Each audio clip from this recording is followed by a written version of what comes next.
Every listening is a spiritual journey, and in free audiobooks, we hope to accompany you through every journey. Remember to like and subscribe to get new content as soon as possible. Share this reading enthusiasm and make a better self together. Title: History of Tom Jones, a Foundling. Author: Henry Fielding. To the Honorable George Littleton, Esq., one of the Lords Commissioners of the Treasury. Sir, notwithstanding your constant refusal, when I have asked leave to prefix your name to this dedication, I must still insist on my right to desire your protection of this work. To you, sir, it is owing that this history was ever begun to it was by your desire that I first thought of such a composition. So many years have since passed, that you may have, perhaps, forgotten this circumstance. But your desires are to me in the nature of commands, and the impression of them is never to be erased from my memory. Again, sir, without your assistance this history had never been completed. Be not startled at the assertion. I do not intend to draw on you the suspicion of being a romance writer. I mean no more than that I partly owe to you my existence during great part of the time which I have employed in composing it. Another matter which it may be necessary to remind you of, since there are certain actions of which you are apt to be extremely forgetful, but of these I hope I shall always have a better memory than yourself. Lastly, it is owing to you that the history appears what it now is, if there be in this work, as some have been pleased to say, a stronger picture of a truly benevolent mind than is to be found in any other. Who that knows you, and a particular acquaintance of yours, will doubt whence that benevolence hath been copied? The world will not, I believe, make me the compliment of thinking I took it from myself. I care not. This they shall own, that the two persons from whom I have taken it, that is to say, two of the best and worthiest men in the world, are strongly and zealously my friends. I might be contented with this, and yet my vanity will add a third to the number, and him one of the greatest and noblest, not only in his rank, but in every public and private virtue. But here, whilst my gratitude for the princely benefactions of the Duke of Bedford bursts from my heart, you must forgive my reminding you that it was you who first recommended me to the notice of my benefactor. And what are your objections to the allowance of the honor which I have solicited? Why, you have commended the book so warmly that you should be ashamed of reading your name before the dedication. Indeed, sir, if the book itself doth not make you ashamed of your commendations, nothing that I can here write will, or ought that I am not to give up my right to your protection and patronage, because you have commended my book. For though I acknowledge so many obligations to you, I do not add this to the number, in which friendship, I am convinced, hath so little share, since that can neither bias your judgment, nor pervert your integrity. An enemy may at any time obtain your commendation by only deserving it, and the utmost which the faults of your friends can hope for is your silence, or perhaps, if too severely accused, your gentle palliation. In short, sir, I suspect that your dislike of public praise is your true objection to granting my request. I have observed that you have, in common with my two other friends, an unwillingness to hear the least mention of your own virtues. That, as a great poet says of one of you, he might justly have said it of all three: you do good by stealth, and blush to find it fame. If men of this disposition are as careful to shun applause, as others are to escape censure, how just must be your apprehension of your character falling into my hands? Since what would not a man have reason to dread, if attacked by an author who had received from him injuries equal to my obligations to you? And will not this dread of censure increase in proportion to the matter which a man is conscious of having afforded for it? If his whole life, for instance, should have been one continued subject of satire, he may well tremble when an incensed satirist takes him in hand. Now, sir, if we apply this to your modest aversion to panegyric, how reasonable will your fears of me appear? Yet surely you might have gratified my ambition, from this single confidence, that I shall always prefer the indulgence of your inclinations to the satisfaction of my own, a very strong instance of which I shall give you in this address, in which I am determined to follow the example of all other dedicators, and will consider not what my patron really deserves to have written, but what he will be best pleased to read.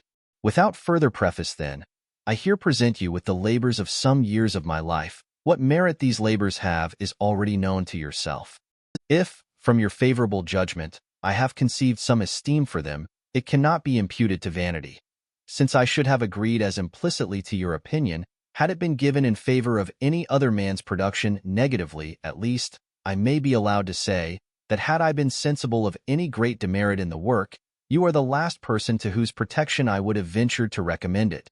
From the name of my patron, indeed, I hope my reader will be convinced, at his very entrance on this work, that he will find in the whole course of it nothing prejudicial to the cause of religion and virtue, nothing inconsistent with the strictest rules of decency, nor which can offend even the chastest eye in the perusal. On the contrary, I declare that to recommend goodness and innocence hath been my sincere endeavor in this history. This honest purpose you have been pleased to think I have attained. And to say the truth, it is likeliest to be attained in books of this kind. For an example is a kind of picture, in which virtue becomes, as it were, an object of sight, and strikes us with an idea of that loveliness, which Plato asserts there is in her naked charms. Besides displaying that beauty of virtue which may attract the admiration of mankind, I have attempted to engage a stronger motive to human action in her favor, by convincing men that their true interest directs them to a pursuit of her. For this purpose I have shown that no acquisitions of guilt can compensate the loss of that solid inward comfort of mind, which is the sure companion of innocence and virtue, nor can in the least balance the evil of that horror and anxiety which, in their room, guilt introduces into our bosoms. And again, that as these acquisitions are in themselves generally worthless, so are the means to attain them not only base and infamous, but at best uncertain, and always full of danger. Lastly, I have endeavored strongly to inculcate that virtue and innocence can scarce ever be injured but by indiscretion, and that it is this alone which often betrays them into the snares that deceit and villainy spread for them. A moral which I have the more industriously labored, as the teaching it is of all others the likeliest to be attended with success, since, I believe, it is much easier to make good men wise than to make bad men good. For these purposes I have employed all the wit and humor of which I am master in the following history, wherein I have endeavored to laugh mankind out of their favorite follies and vices. How far I have succeeded in this good attempt, I shall submit to the candid reader, with only two requests. First, that he will not expect to find perfection in this work, and secondly, that he will excuse some parts of it, if they fall short of that little merit which I hope may appear in others. I will detain you, sir, no longer. Indeed, I have run into a preface, while I profess to write a dedication, but how can it be otherwise? I dare not praise you, and the only means I know of to avoid it, when you are in my thoughts, are either to be entirely silent, or to turn my thoughts to some other subject. Pardon, therefore, what I have said in this epistle, not only without your consent, but absolutely against it, and give me at least leave in this public manner to declare that I am, with the highest respect and gratitude, Sir, your most obliged, obedient, humble servant, Henry Fielding. The History of Tom Jones, a Foundling. Book I. Containing as much of the birth of the Foundling as is necessary or proper to acquaint the reader with in the beginning of this history. Chapter 1. The Introduction to the Work, or Bill of Fare to the Feast. An author ought to consider himself, not as a gentleman who gives a private or eleemosynary treat, but rather as one who keeps a public ordinary, at which all persons are welcome for their money. In the former case, it is well known that the entertainer provides what fare he pleases, and though this should be very indifferent and utterly disagreeable to the taste of his company, they must not find any fault. Nay, on the contrary, good breeding forces them outwardly to approve and to commend whatever is set before them. Now the contrary of this happens to the master of an ordinary. Men who pay for what they eat will insist on gratifying their palates, however nice and whimsical these may prove, and if everything is not agreeable to their taste, will challenge a right to censure, to abuse, and to end their dinner without control. To prevent, therefore, giving offense to their customers by any such disappointment, it hath been usual with the honest and well-meaning host to provide a bill of fare which all persons may peruse at their first entrance into the house, and having thence acquainted themselves with the entertainment which they may expect, may either stay and regale with what is provided for them, or may depart to some other ordinary better accommodated to their taste.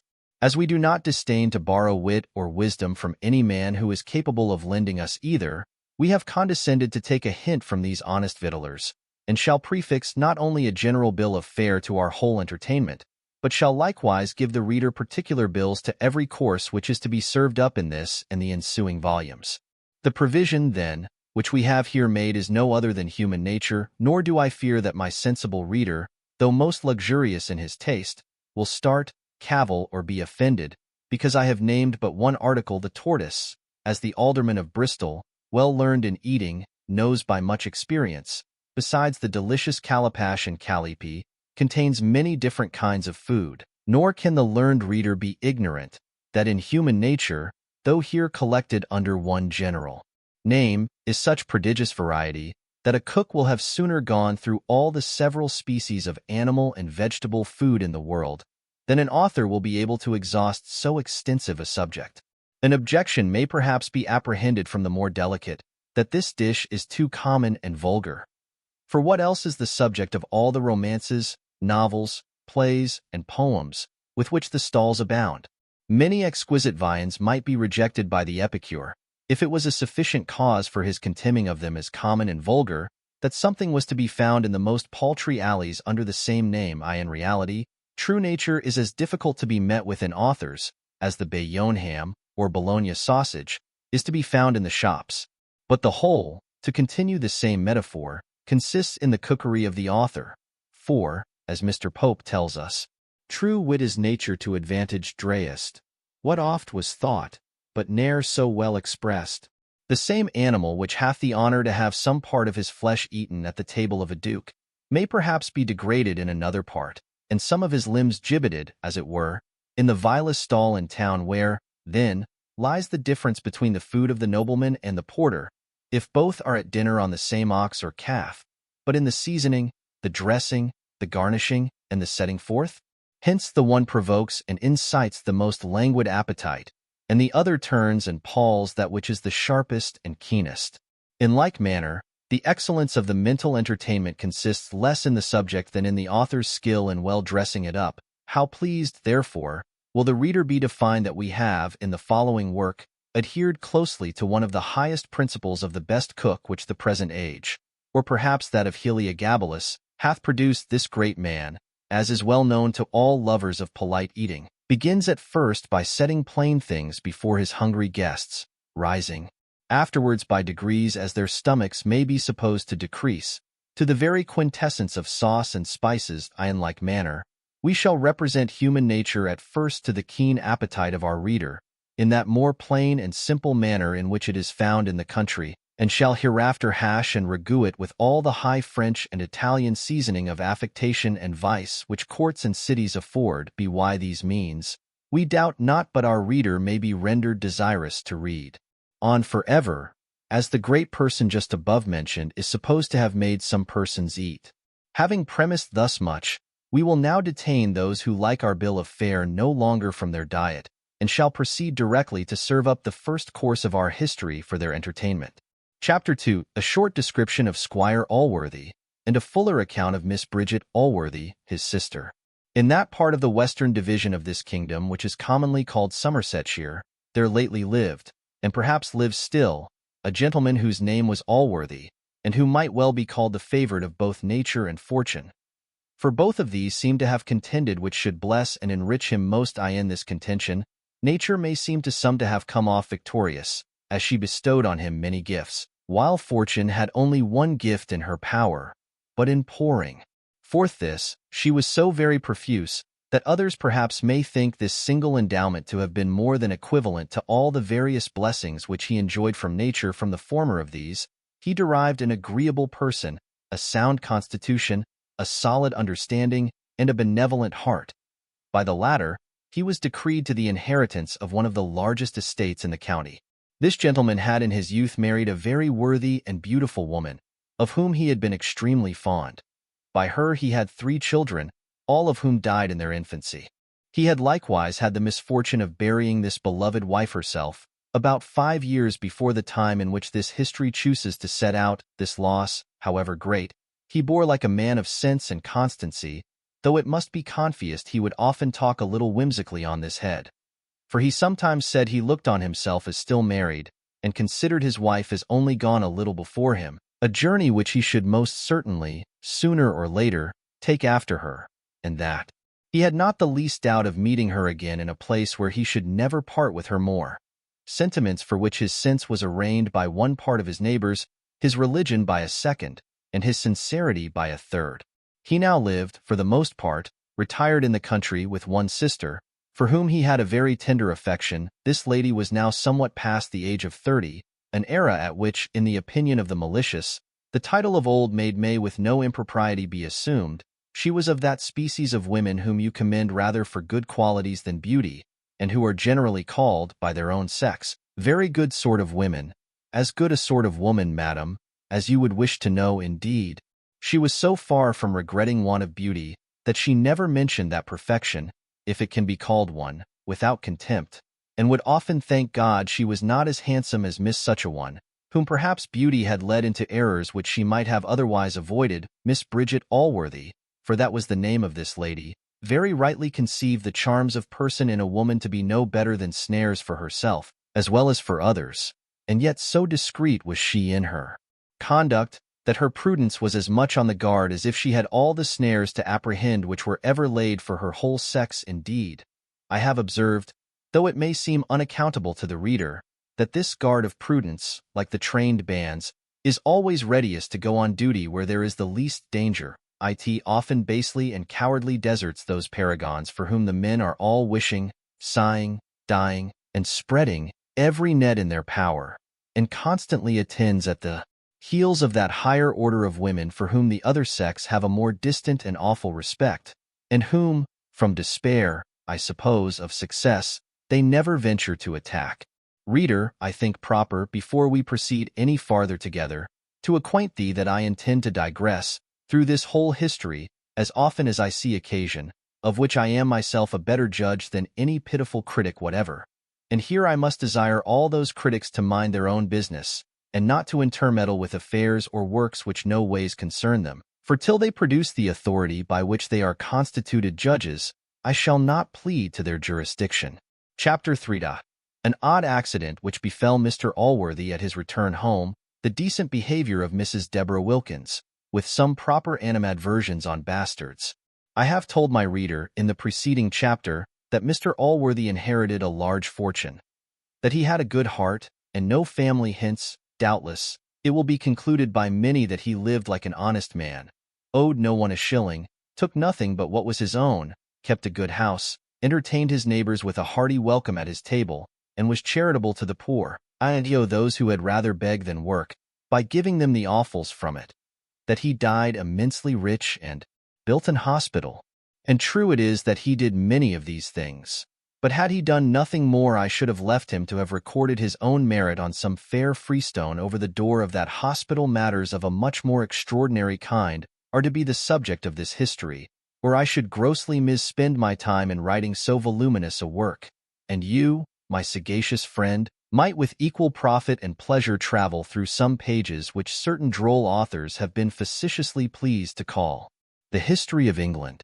Mr. Allworthy had been absent a full quarter of a year in London, on some very particular business, though I know not what it was, but judge of its importance by its having detained him so long from home, whence he had not been absent a month at a time during the space of many years.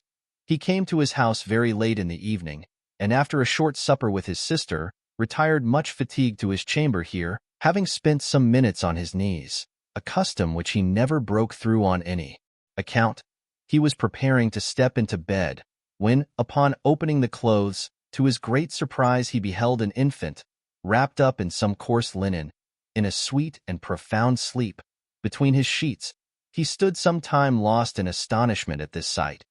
But, as good nature had always the ascendant in his mind, he soon began to be touched with sentiments of compassion for the little wretch before him.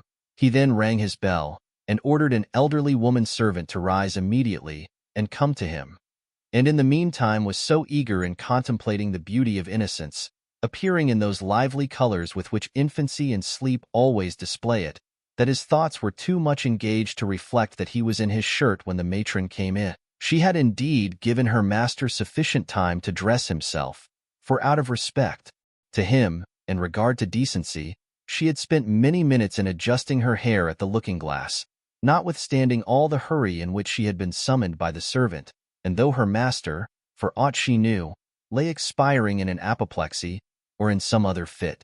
It will not be wondered at that a creature who had so strict a regard to decency in her own person should be shocked at the least deviation from it in another. She therefore no sooner opened the door, and saw her master standing by the bedside in his shirt, with a candle in his hand, than she started back in a most terrible fright, and might perhaps have swooned away, had he not now recollected his being undressed, and put an end to her terrors by desiring her to stay without the door till he had thrown some clothes over his back, and was become incapable of shocking the pure eyes of Mrs. Deborah Wilkins, who, though in the 52nd year of her age, vowed she had never beheld a man without his coat. Sneerers and profane wits may perhaps laugh at her first fright.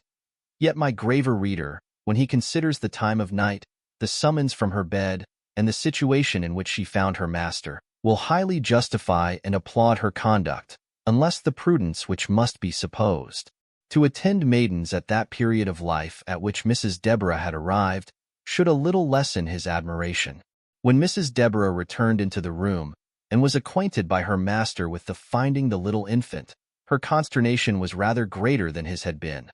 Nor could she refrain from crying out, with great horror of accent as well as look, "My good sir, what's to be done?" Mr. Allworthy answered, she must take care of the child that evening, and in the morning he would give orders to provide it a nurse. "Yes, sir," says she, "and I hope your worship will send out your warrant to take up the hussy its mother, for she must be one of the neighborhood, and I should be glad to see her committed to Bridewell, and whipped at the cart's tail indeed. Such wicked sluts cannot be too severely punished, I'll warrant. 'Tis not her first, by her impudence in laying it to your worship."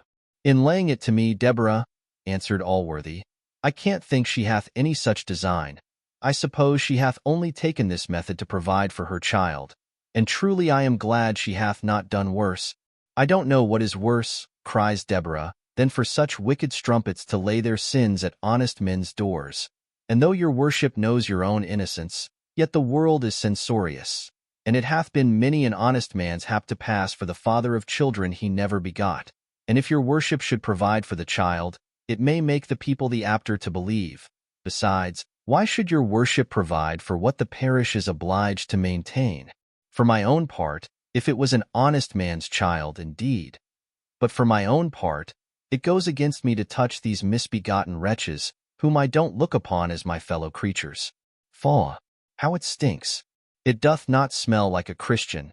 If I might be so bold to give my advice, I would have it put in a basket, and sent out and laid at the churchwarden's door. It is a good night, only a little rainy and windy. And if it was well wrapped up and put in a warm basket, it is 2 to 1, but it lives till it is found in the morning. But if it should not, we have discharged our duty in taking proper care of it, and it is, perhaps, better for such creatures to die in a state of innocence than to grow up and imitate their mothers, for nothing better can be expected of them." There were some strokes in this speech which perhaps would have offended Mr. Allworthy had he strictly attended to it, but he had now got one of his fingers into the infant's hand, which, by its gentle pressure, seeming to implore his assistance, had certainly outpleaded the eloquence of Mrs. Deborah, had it been 10 times greater than it was. He now gave Mrs. Deborah positive orders to take the child to her own bed, and to call up a maidservant to provide it pap, and other things, against it waked. He likewise ordered that proper clothes should be procured for it early in the morning, and that it should be brought to himself as soon as he was stirring.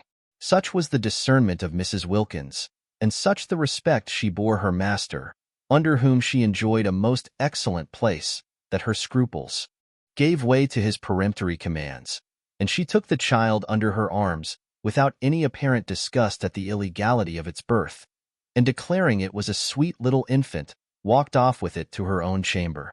Allworthy here betook himself to those pleasing slumbers which a heart that hungers after goodness is apt to enjoy when thoroughly satisfied, as these are possibly sweeter than what are occasioned by any other hearty meal. I should take more pains to display them to the reader, if I knew any heir to recommend him to for the procuring such an appetite. Chapter 4. The reader's neck brought into danger by a description, his escape, and the great condescension of Miss Bridget Allworthy. The Gothic style of building could produce nothing nobler than Mr. Allworthy's house. There was an air of grandeur in it that struck you with awe and rivaled the beauties of the best Grecian architecture. and it was as commodious within as venerable without. It stood on the southeast side of a hill, but nearer the bottom than the top of it, so as to be sheltered from the northeast by a grove of old oaks which rose above it in a gradual ascent of near half a mile, and yet high enough to enjoy a most charming prospect of the valley beneath. In the midst of the grove was a fine lawn, sloping down towards the house, near the summit of which rose a plentiful spring, gushing out of a rock covered with firs and forming a constant cascade of about 30 feet, not carried down a regular flight of steps, but tumbling in a natural fall over the broken and mossy stones till it came to the bottom of the rock, then running off in a pebbly channel that with many lesser falls winded along, till it fell into a lake at the foot of the hill, about 1/4 of a mile below the house on the south side, and which was seen from every room in the front out of this lake, which filled the center of a beautiful plain, embellished with groups of beeches and elms, and fed with sheep, issued a river, that for several miles was seen to meander through an amazing variety of meadows and woods till it emptied itself into the sea, with a large arm of which, and an island beyond it, the prospect was closed. On the right of this valley opened another of less extent, adorned with several villages, and terminated by one of the towers of an old ruined abbey, grown over with ivy, and part of the front, which remained still entire. The left-hand scene presented the view of a very fine park, composed of very unequal ground, and agreeably varied with all the diversity that hills, lawns, wood, and water, laid out with admirable taste, but owing less to art than to nature, could give. Beyond this, the country gradually rose into a ridge of wild mountains, the tops of which were above the clouds. It was now the middle of May, and the morning was remarkably serene, when Mr. Allworthy walked forth on the terrace, where the dawn opened every minute that lovely prospect we have before described to his eye, and now having sent forth streams of light, which ascended the blue firmament before him, as harbingers preceding his pomp, in the full blaze of his majesty rose the sun, than which one object alone in this lower creation could be more glorious, and that Mr. Allworthy himself presented, human being replete with benevolence, meditating in what manner he might render himself most acceptable to his Creator, by doing most good to his creatures. Reader, take care I have unadvisedly led thee to the top of as high a hill as Mr. Allworthy's, and how to get thee down without breaking thy neck, I do not well know. However, let us e'en venture to slide down together. For Miss Bridget rings her bell, and Mr. Allworthy is summoned to breakfast, where I must attend, and, if you please, shall be glad of your company. The usual compliments having passed between Mr. Allworthy and Miss Bridget, and the tea being poured out, he summoned Mrs. Wilkins, and told his sister he had a present for her, for which she thanked him, imagining, I suppose, it had been a gown, or some ornament for her person. Indeed, he very often made her such presents, and she, in complaisance to him, spent much time in adorning herself. I say in complaisance to him, because she always expressed the greatest contempt for dress, and for those ladies who made it their study. But if such was her expectation, how was she disappointed when Mrs. Wilkins, according to the order she had received from her master, produced the little infant? Great surprises, as hath been observed, are apt to be silent. And so was Miss Bridget, till her brother began, and told her the whole story, which, as the reader knows it already, we shall not repeat. Miss Bridget had always expressed so great a regard for what the ladies are pleased to call virtue, and had herself maintained such a severity of character, that it was expected, especially by Wilkins, that she would have vented much bitterness on this occasion, and would have voted for sending the child, as a kind of noxious animal, immediately out of the house. But, on the contrary, she rather took the good-natured side of the question, intimated some compassion for the helpless little creature, and commended her brother's charity in what he had done. Perhaps the reader may account for this behavior from her condescension to Mr. Allworthy, when we have informed him that the good man had ended his narrative with owning a resolution to take care of the child, and to breed him up as his own. For, to acknowledge the truth, she was always ready to oblige her brother, and very seldom, if ever, contradicted his sentiments. She would, indeed, sometimes make a few observations, as that men were headstrong, and must have their own way, and would wish she had been blessed with an independent fortune. But these were always vented in a low voice, and at the most amounted only to what is called muttering.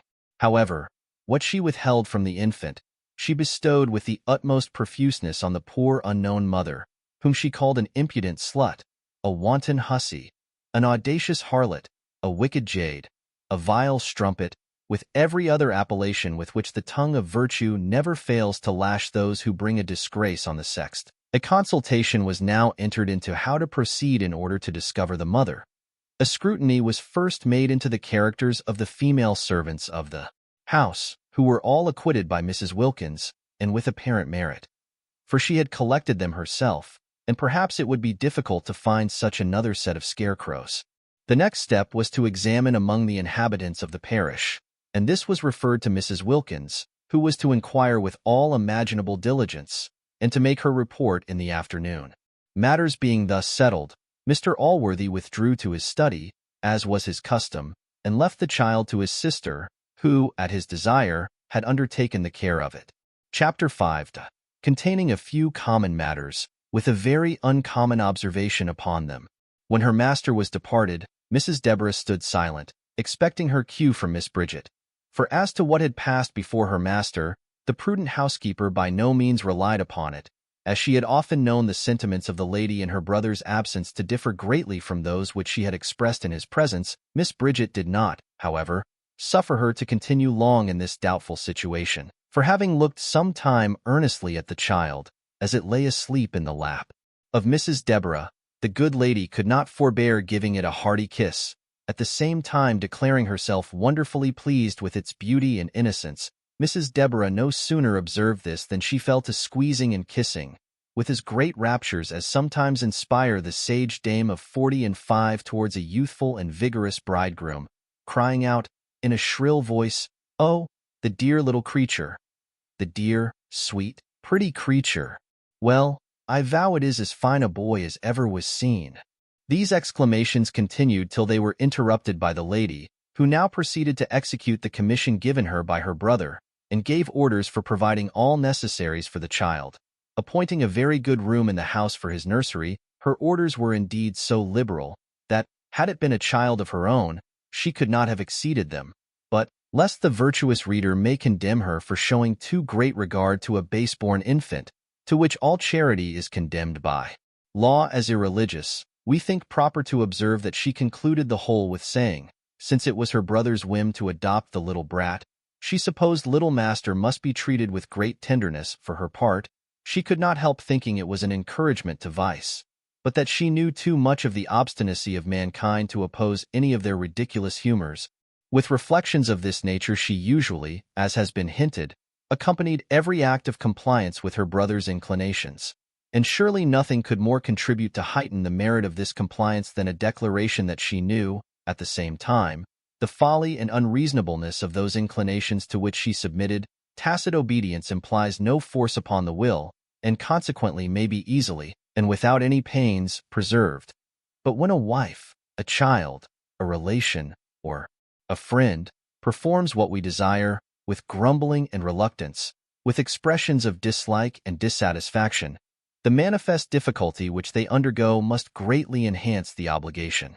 As this is one of those deep observations which very few readers can be supposed capable of making themselves, I have thought proper to lend them my assistance, but this is a favor rarely to be expected in the course of my work.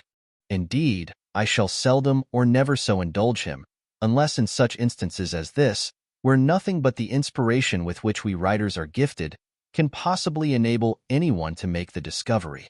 Chapter 6. Mrs. Deborah is introduced into the parish with a simile, a short account of Jenny Jones, with the difficulties and discouragements which may attend young women in the pursuit of learning. Mrs. Deborah, having disposed of the child according to the will of her master, now prepared to visit those habitations which were supposed to conceal its mother. Not otherwise than when a kite, tremendous bird, is beheld by the feathered generations soaring aloft, and hovering over their heads, the amorous dove, and every innocent little bird, spread wide the alarm, and fly trembling to their hiding places. He proudly beats the air, conscious of his dignity, and meditates intended mischief.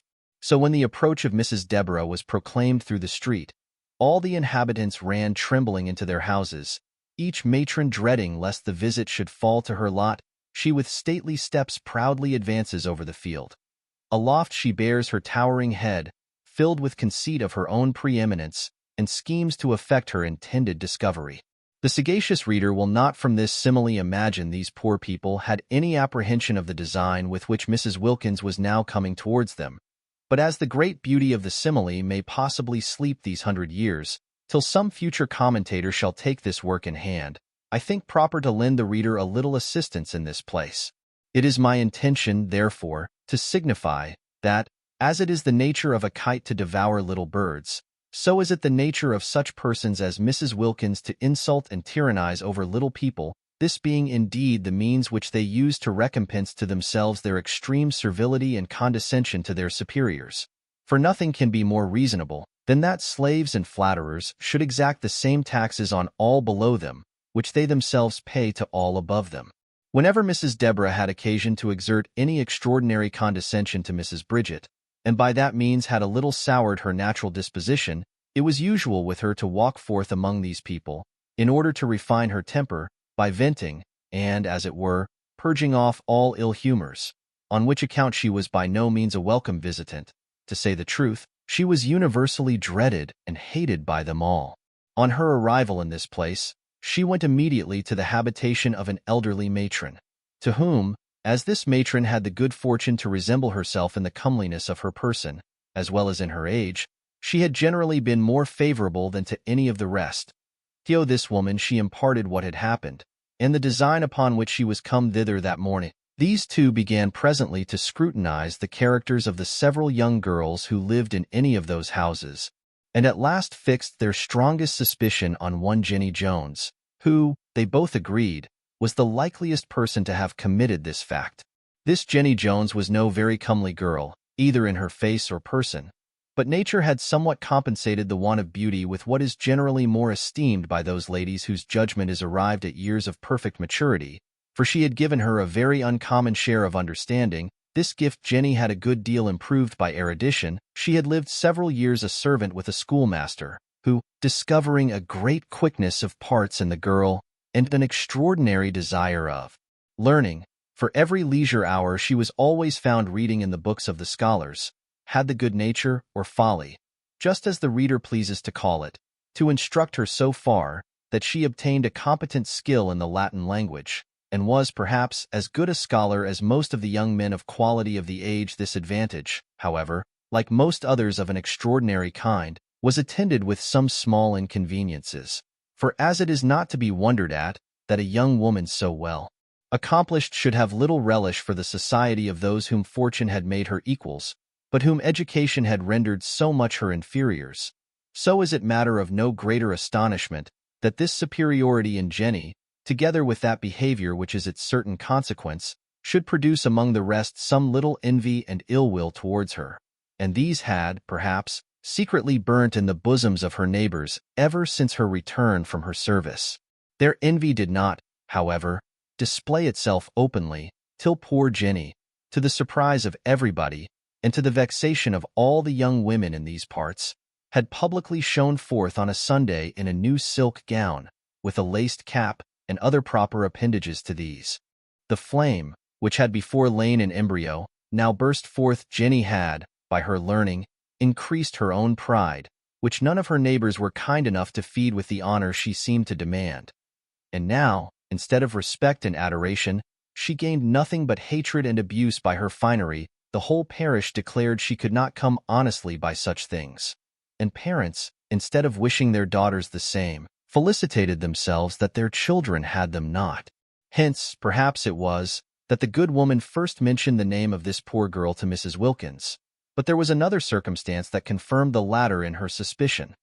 For Jenny had lately been often at Mr. Allworthy's house. She had officiated as nurse to Miss Bridget, in a violent fit of illness, and had sat up many nights with that lady, besides which, she had been seen there the very day before Mr. Allworthy's return, by Mrs. Wilkins herself, though that sagacious person had not, at first conceived any suspicion of her on that account. For, as she herself said, she had always esteemed Jenny as a very sober girl, though indeed she knew very little of her, and had rather suspected some of those wanton trollops, who gave themselves airs, because, forsooth, they thought themselves handsome. Jenny was now summoned to appear in person before Mrs. Deborah, which she immediately did when Mrs. Deborah, putting on the gravity of a judge, with somewhat more than his austerity, began an oration with the words, "You audacious strumpet," in which she proceeded rather to pass sentence on the prisoner than to accuse her. Though Mrs. Deborah was fully satisfied of the guilt of Jenny, from the reasons above shown, it is possible Mr. Allworthy might have required some stronger evidence to have convicted her, but she saved her accusers any such trouble by freely confessing the whole fact with which she was charged. This confession, though delivered rather in terms of contrition, as it appeared, did not at all mollify Mrs. Deborah, who now pronounced a second judgment against her, in more opprobrious language than before. Nor had it any better success with the bystanders, who were now grown very numerous. Many of them cried out, they thought what Madame's silk gown would end in. Others spoke sarcastically of her learning. Not a single female was present, but found some means of expressing her abhorrence of poor Jenny, who bore all very patiently, except the malice of one woman, who reflected upon her person, and tossing up her nose, said, the man must have a good stomach who would give silk gowns for such sort of trumpery. Jenny replied to this with a bitterness which might have surprised a judicious person who had observed the tranquillity with which she bore all the affronts to her chastity. But her patience was perhaps tired out, for this is a virtue which is very apt to be fatigued by exercise. Mrs. Deborah, having succeeded beyond her hopes in her inquiry, returned with much triumph, and, at the appointed hour, made a faithful report to Mr. Allworthy, who was much surprised at the relation. For he had heard of the extraordinary parts and improvements of this girl, whom he intended to have given in marriage, together with a small living, to a neighboring curate. His concern, therefore, on this occasion, was at least equal to the satisfaction which appeared in Mrs. Deborah, and to many readers may seem much more reasonable. Miss Bridget blessed herself and said, for her part, she should never hereafter entertain a good opinion of any woman, for Jenny before this had the happiness of being much in her good graces also. The prudent housekeeper was again dispatched to bring the unhappy culprit before Mr. Allworthy, in order, not as it was hoped by some, and expected by all, to be sent to the house of correction, but to receive wholesome admonition and reproof, which those who relish that kind of instructive writing may peruse in the next chapter. Chapter 7, containing such grave matter that the reader cannot laugh once through the whole chapter, unless peradventure he should laugh at the author. When Jenny appeared, Mr. Allworthy took her into his study and spoke to her as follows. You know, child, it is in my power as a magistrate to punish you very rigorously for what you have done, and you will, perhaps, be the more apt to fear I should execute that power, because you have in a manner laid your sins at my door. But, perhaps, this is one reason which hath determined me to act in a milder manner with you. For, as no private resentment should ever influence a magistrate, I will be so far from considering your having deposited the infant in my house as an aggravation of your offense, that I will suppose, in your favor, this to have proceeded from a natural affection to your child, since you might have some hopes to see it thus better provided for than was in the power of yourself, or its wicked father. To provide for it, I should indeed have been highly offended with you had you exposed the little wretch in the manner of some inhuman mothers, who seem no less to have abandoned their humanity than to have parted with their chastity. It is the other part of your offense, therefore, upon which I intend to admonish you. I mean the violation of your chastity. A crime, however lightly it may be treated by debauched persons, very heinous in itself, and very dreadful in its consequences. The heinous nature of this offense must be sufficiently apparent to every Christian, inasmuch as it is committed in defiance of the laws of our religion, and of the express commands of him who founded that religion. And here its consequences may well be argued to be dreadful, for what can be more so than to incur the divine displeasure by the breach of the divine commands, and that in an instance against which the highest vengeance is specifically denounced? But these things, though too little, I am afraid, regarded, are so plain that mankind, however they may want to be reminded, can never need information on this head. A hint, therefore, to awaken your sense of this matter shall suffice. For I would inspire you with repentance and not drive you to desperation. There are other consequences, not indeed so dreadful or replete with horror as this, and yet such as, if attentively considered, must, one would think, deter all of your sex at least from the commission of this crime. For by it you are rendered infamous and driven, like lepers of old, out of society. At least, from the society of all but wicked and reprobate persons. For no others will associate with you. If you have fortunes, you are hereby rendered incapable of enjoying them. If you have none, you are disabled from acquiring any, nay, almost of procuring your sustenance. For no persons of character will receive you into their houses, thus you are often driven by necessity itself into a state of shame and misery, which unavoidably ends in the destruction of both body and soul. Can any pleasure compensate these evils? Can any temptation have sophistry and delusion strong enough to persuade you to so simple a bargain?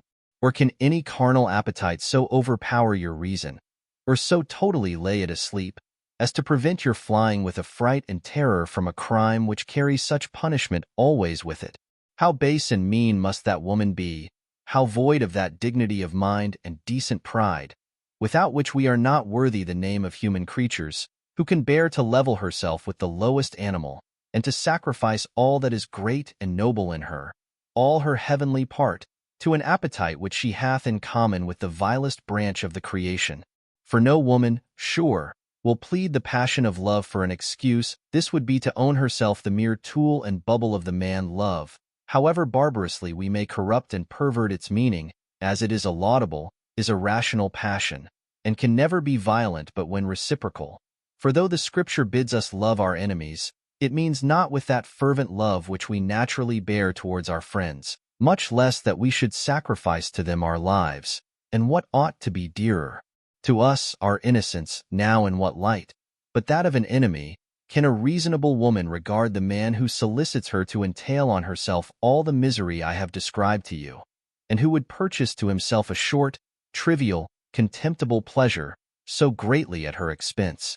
For, by the laws of custom, the whole shame, with all its dreadful consequences, falls entirely upon her. Can love, which always seeks the good of its object, attempt to betray a woman into a bargain where she is so greatly to be the loser?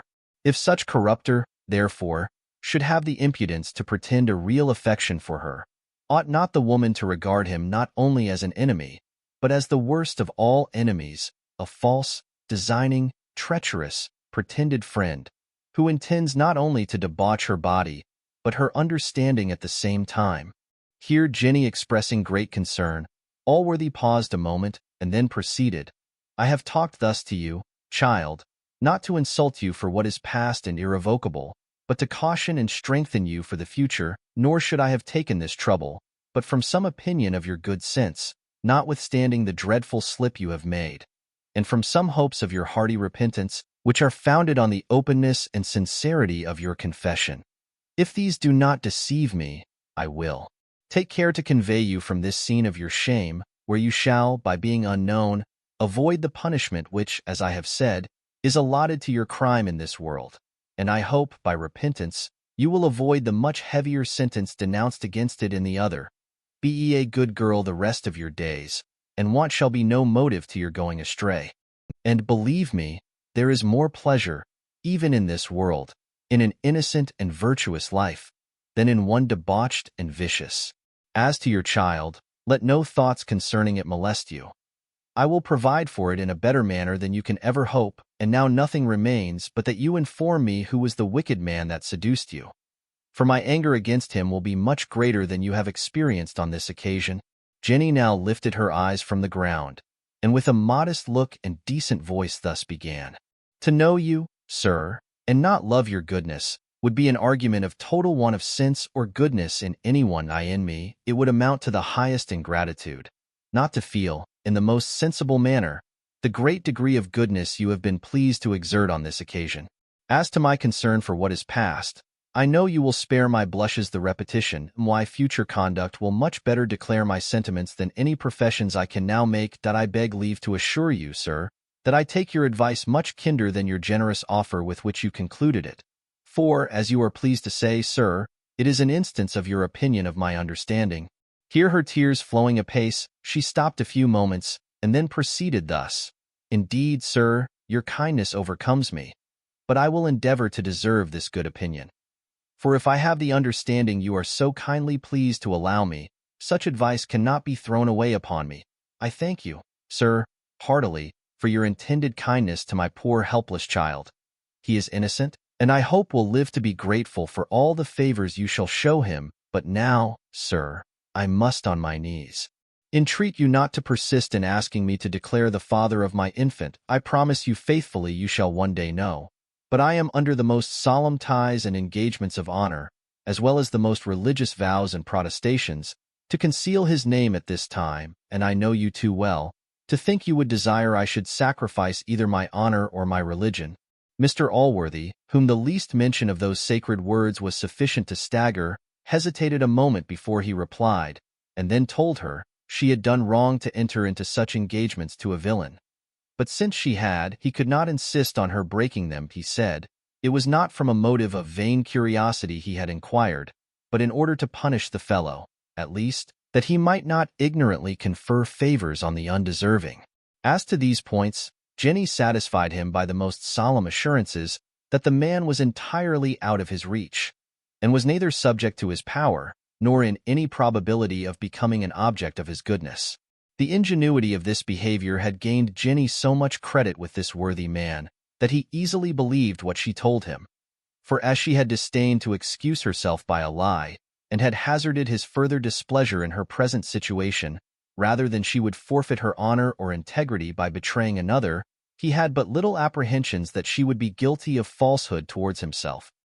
He therefore dismissed her with assurances that he would very soon remove her out of the reach of that obloquy she had incurred, concluding with some additional documents, in which he recommended repentance, saying, "Consider, child, there is one still to reconcile yourself to, whose favor is of much greater importance to you than mine." Chapter 8. A dialogue between Madame Bridget and Deborah, containing more amusement, but less instruction, than the former. When Mr. Allworthy had retired to his study with Jenny Jones, as hath been seen, Mrs. Bridget, with the good housekeeper, had betaken themselves to a post next adjoining to the said study, whence, through the conveyance of a keyhole, they sucked in at their ears the instructive lecture delivered by Mr. Allworthy, together with the answers of Jenny, and indeed every other particular which passed in the last chapter. This hole in her brother's study door was indeed as well known to Mrs. Bridget, and had been as frequently applied to by her, as the famous hole in the wall was by Thisbe of old. This served to many good purposes, for by such means Mrs. Bridget became often acquainted with her brother's inclinations, without giving him the trouble of repeating them to her. It is true, some inconveniences attended this intercourse, and she had sometimes reason to cry out with Thisbe, in Shakespeare, "O wicked, wicked wall!" For as Mr. Allworthy was a justice of peace, certain things occurred in examinations concerning bastards, and such like, which are apt to give great offense to the chaste ears of virgins, especially when they approach the age of 40, as was the case of Mrs. Bridget. However, she had, on such occasions, the advantage of concealing her blushes from the eyes of men, and de non apparentibus, et non existentibus idem est ratio. In English, when a woman is not seen to blush, she doth not blush at all. Both the good women kept strict silence during the whole scene between Mr. Allworthy and the girl, but as soon as it was ended, and that gentleman was out of hearing, Mrs. Deborah could not help exclaiming against the clemency of her master, and especially against his suffering her to conceal the father of the child, which she swore she would have out of her before the sun set. At these words Mrs. Bridget discomposed her features with a smile, a thing very unusual to her. Not that I would have my reader imagine that this was one of those wanton smiles which Homer would have you conceive came from Venus, when he calls her the laughter-loving goddess. Nor was it one of those smiles which Lady Seraphina shoots from the stage-box, and which Venus would quit her immortality to be able to equal. No, this was rather one of those smiles which might be supposed to have come from the dimpled cheeks of the august Tisiphone, or from one of the misses, her sisters. With such a smile, then, and with a voice sweet as the evening breeze of Boreas in the pleasant month of November, Mrs. Bridget gently reproved the curiosity of Mrs. Deborah, a vice with which it seems the latter was too much tainted, and which the former inveighed against with great bitterness, adding, that, among all her faults, she thanked heaven her enemies could not accuse her of prying into the affairs of other people.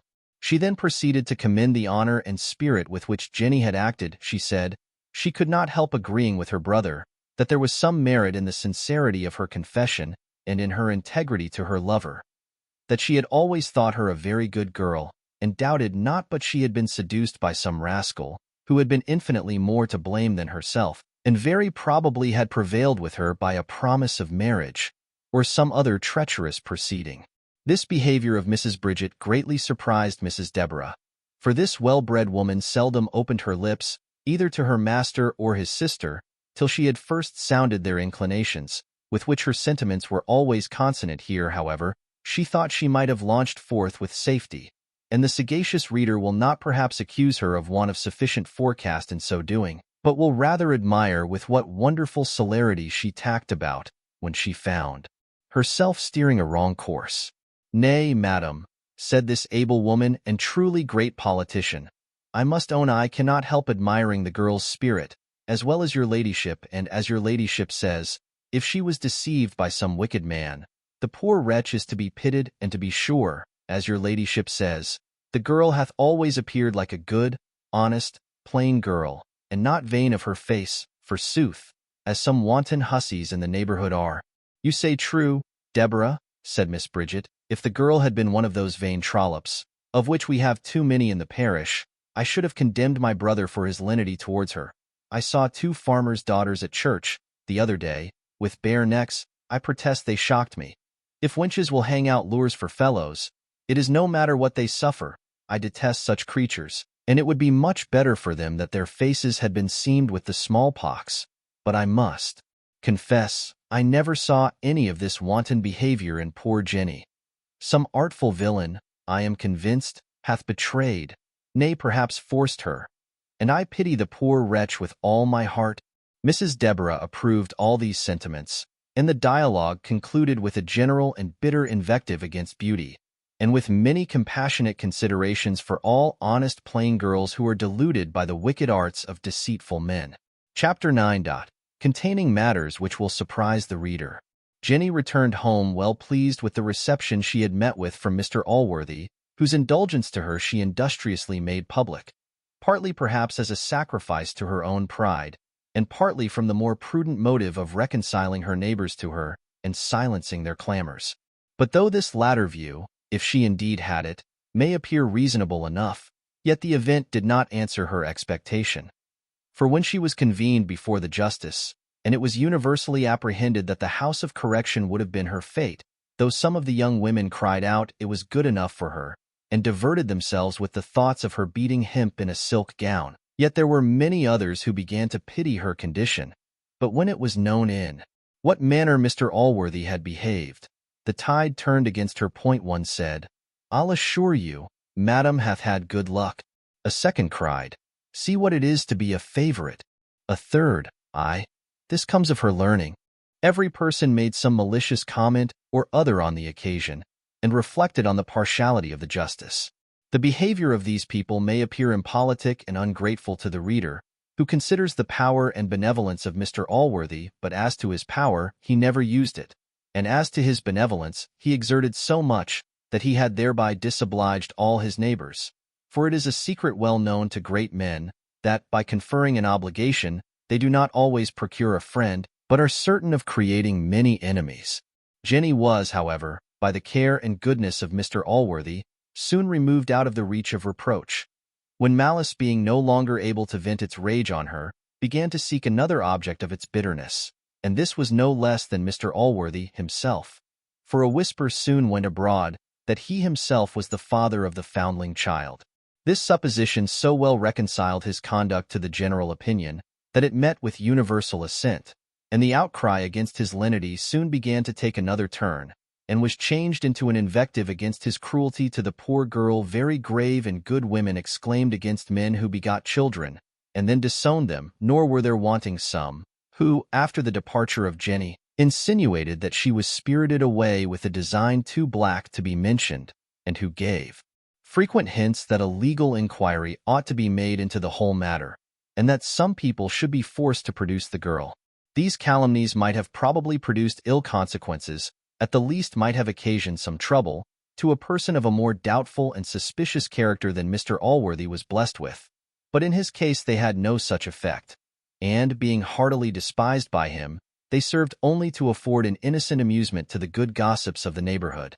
But as we cannot possibly divine what complexion our reader may be of, and as it will be some time before he will hear any more of Jenny, we think proper to give him a very early intimation that Mr. Allworthy was, and will hereafter appear to be, absolutely innocent of any criminal intention whatever.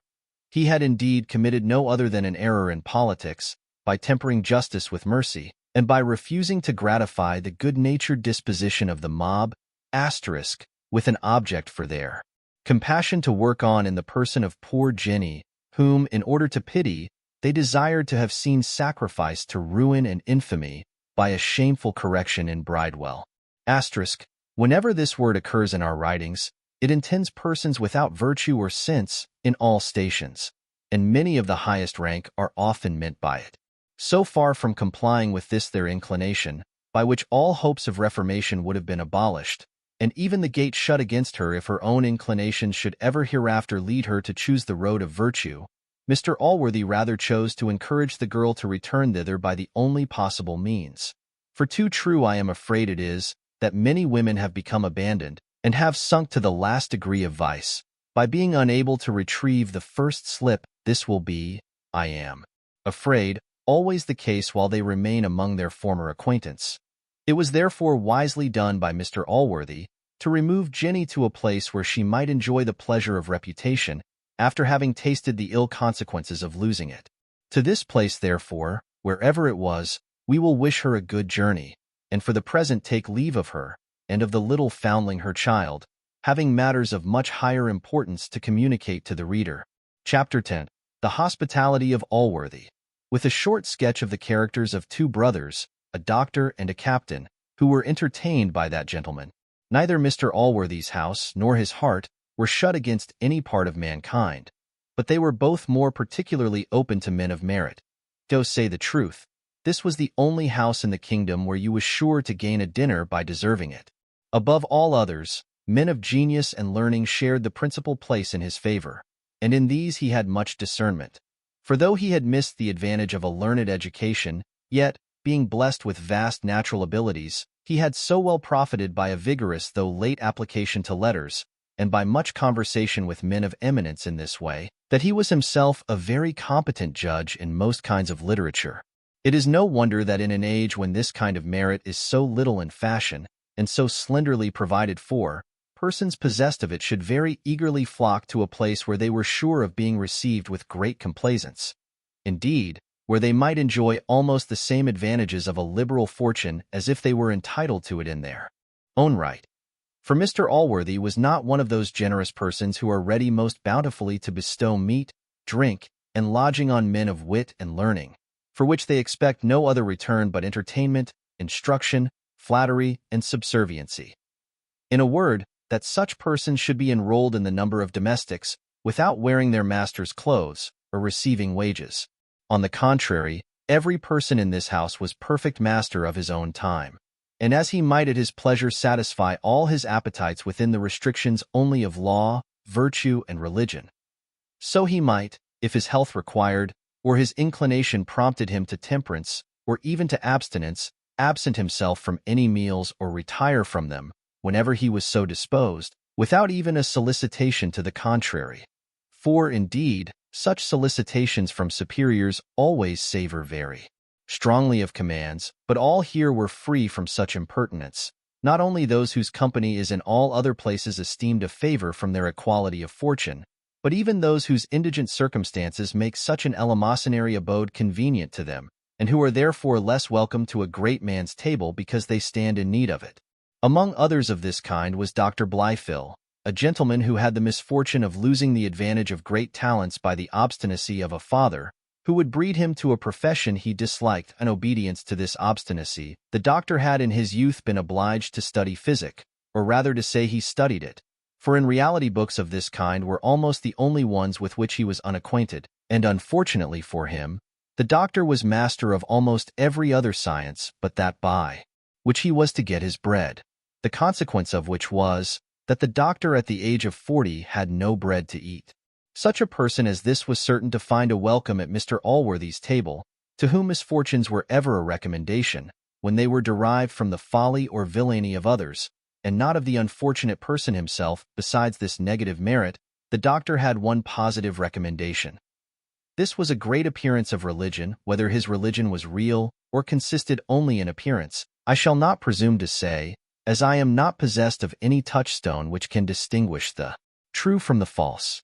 If this part of his character pleased Mr. Allworthy, it delighted Miss Bridget. She engaged him in many religious controversies, on which occasions she constantly expressed great satisfaction in the doctor's knowledge, and not much less in the compliments which he frequently bestowed on her. OWN. To say the truth, she had read much English divinity, and had puzzled more than one of the neighboring curates. Indeed, her conversation was so pure, her looks so sage, and her whole deportment so grave and solemn, that she seemed to deserve the name of saint equally with her namesake, or with any other female in the Roman calendar. As sympathies of all kinds are apt to beget love, so experience teaches us that none have a more direct tendency this way than those of a religious kind between persons of different sexes. The doctor found himself so agreeable to Miss Bridget that he now began to lament an unfortunate accident which had happened to him about 10 years before, namely, his marriage with another woman, who was not only still alive, but, what was worse, known to be so by Mr. Allworthy. This was a fatal bar to that happiness which he otherwise saw sufficient probability of obtaining with this young lady. For as to criminal indulgences, he certainly never thought of them. This was owing either to his religion, as is most probable, or to the purity of his passion, which was fixed on those things which matrimony only, and not criminal correspondence, could put him in possession of, or could give him any title to. He had not long ruminated on these matters, before it occurred to his memory that he had a brother who was under no such unhappy incapacity. This brother he made no doubt would succeed, for he discerned, as he thought, an inclination to marriage in the lady, and the reader perhaps, when he hears the brother's qualifications, will not blame the confidence which he entertained of his success. This gentleman was about 35 years of age. He was of a middle size, and what is called well-built. He had a scar on his forehead, which did not so much injure his beauty as it denoted his valor, for he was a half-pay officer. He had good teeth, and something affable, when he pleased, in his smile, though naturally his countenance, as well as his air and voice, had much of roughness in it. Yet he could at any time deposit this, and appear all gentleness and good humor. He was not ungenteel, nor entirely devoid of wit, and in his youth had abounded in sprightliness, which, though he had lately put on a more serious character, he could, when he pleased, resume. He had, as well as the doctor, an academic education, for his father had, with the same paternal authority we have mentioned before, decreed him for holy orders. But as the old gentleman died before he was ordained, he chose the church military, and preferred the king's commission to the bishop's. He had purchased the post of lieutenant of dragoons, and afterwards came to be a captain, but having quarreled with his colonel, was by his interest obliged to sell, from which time he had entirely rusticated himself, had betaken himself to studying the Scriptures, and was not a little suspected of an inclination to Methodism. It seemed, therefore, not unlikely that such a person should succeed with a lady of so saint-like a disposition, and whose inclinations were no otherwise engaged than to the marriage state in general. But why the doctor, who certainly had no great friendship for his brother, should for his sake think of making so ill a return to the hospitality of Allworthy, is a matter not so easy to be accounted for. Is it that some natures delight in evil, as others are thought to delight in virtue? Or is there a pleasure in being accessory to a theft when we cannot commit it ourselves? Or lastly, which experience seems to make probable, have we a satisfaction in aggrandizing our families, even though we have not the least love or respect for them? Whether any of these motives operated on the doctor, we will not determine. But so the fact was he sent for his brother, and easily found means to introduce him at Allworthy's as a person who intended only a short visit to himself. The captain had not been in the house a week before the doctor had reason to felicitate himself on his discernment. The captain was indeed as great a master of the art of love as Ovid was formerly. He had besides received proper hints from his brother, which he failed not to improve to the best advantage. Chapter 11, containing many rules and some examples, concerning falling in love, descriptions of beauty, and other more prudential inducements to matrimony. It hath been observed by wise men or women, I forget which, that all persons are doomed to be in love once in their lives, and no particular season is, as I remember, assigned for this. But the age at which Miss Bridget was arrived seems to me as proper a period as any to be fixed on for this purpose. It often, indeed, happens much earlier, but when it doth not, I have observed it seldom or never fails about this time. Moreover, we may remark that at this season love is of a more serious and steady nature than what sometimes shows itself in the younger parts of life. The love of girls is uncertain, capricious, and so foolish that we cannot always discover what the young lady would be at. Nay, it may almost be doubted whether she always knows this herself. Now we are never at a loss to discern this in women about 40, for as such grave, serious, and experienced ladies well know their own meaning, so it is always very easy for a man of the least sagacity to discover it with the utmost certainty. Miss Bridget is an example of all these observations. She had not been many times in the captain's company before she was seized with this passion, nor did she go pining and moping about the house, like a puny, foolish girl, ignorant of her distemper.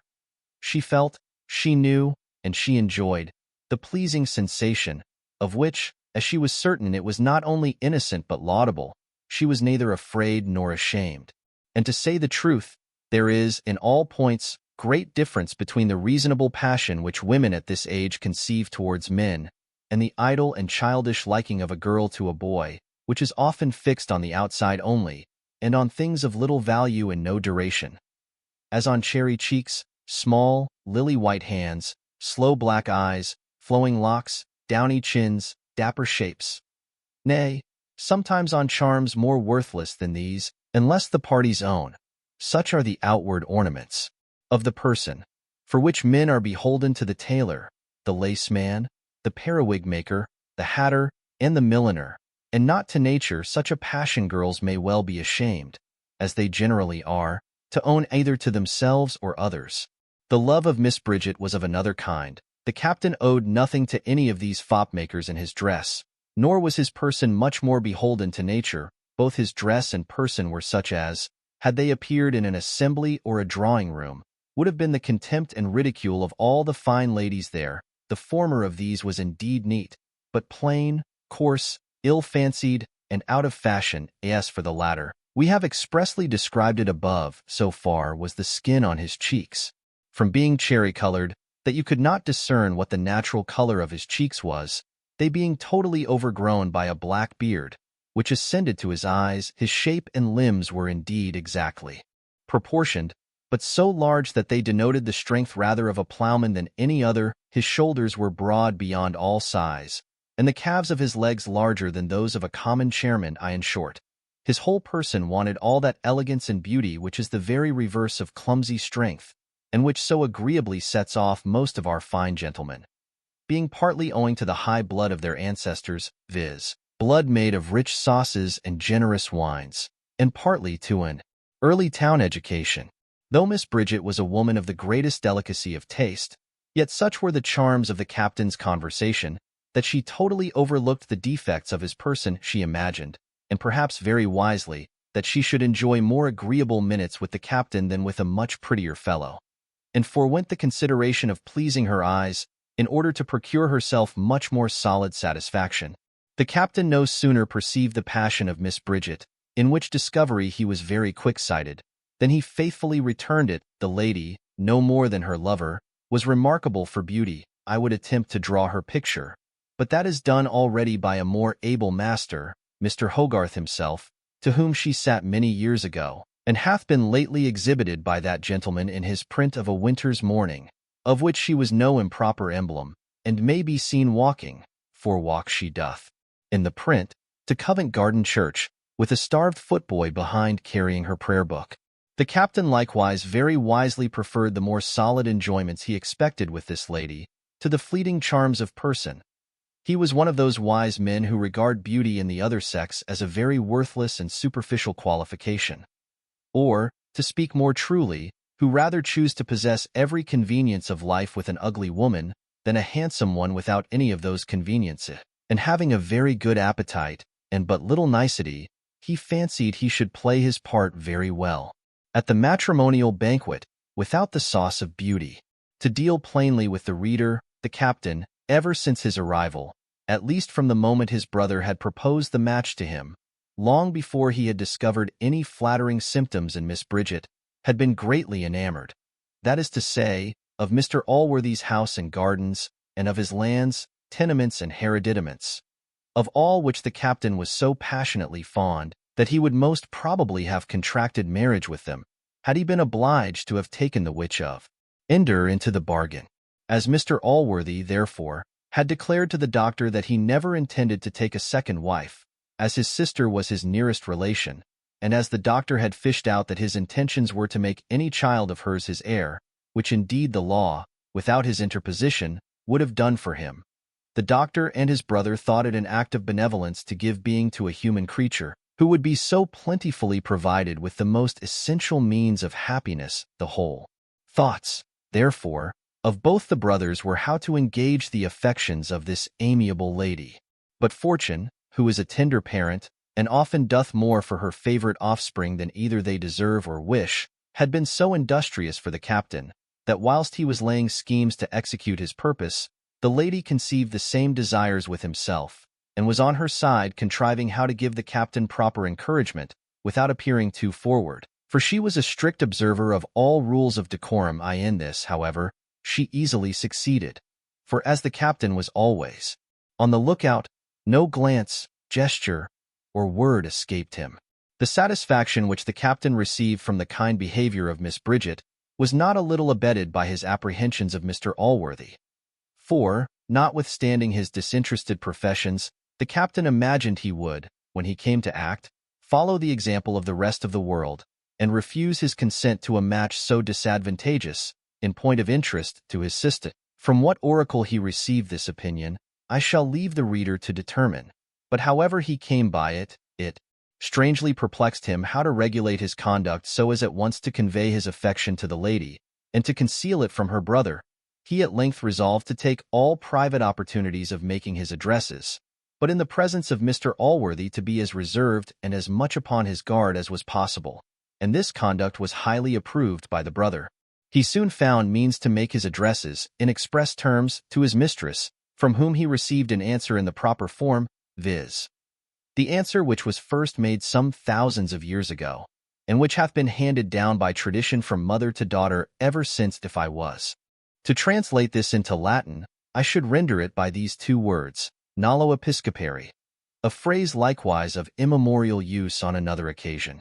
The captain, however he came by his knowledge, perfectly well understood the lady, and very soon after repeated his application with more warmth and earnestness than before, and was again, according to due form, rejected. But as he had increased in the eagerness of his desires, so the lady, with the same propriety, decreased in the violence of her refusal. Not to tire the reader, by leading him through every scene of this courtship, which, though in the opinion of a certain great author, it is the pleasantest scene of life to the actor, is, perhaps, as dull and tiresome as any whatever to the audience. The captain made his advances in form, the citadel was defended in form, and at length, in proper form, surrendered at discretion. During this whole time, which filled the space of near a month, the captain preserved great distance of behavior to his lady in the presence of the brother.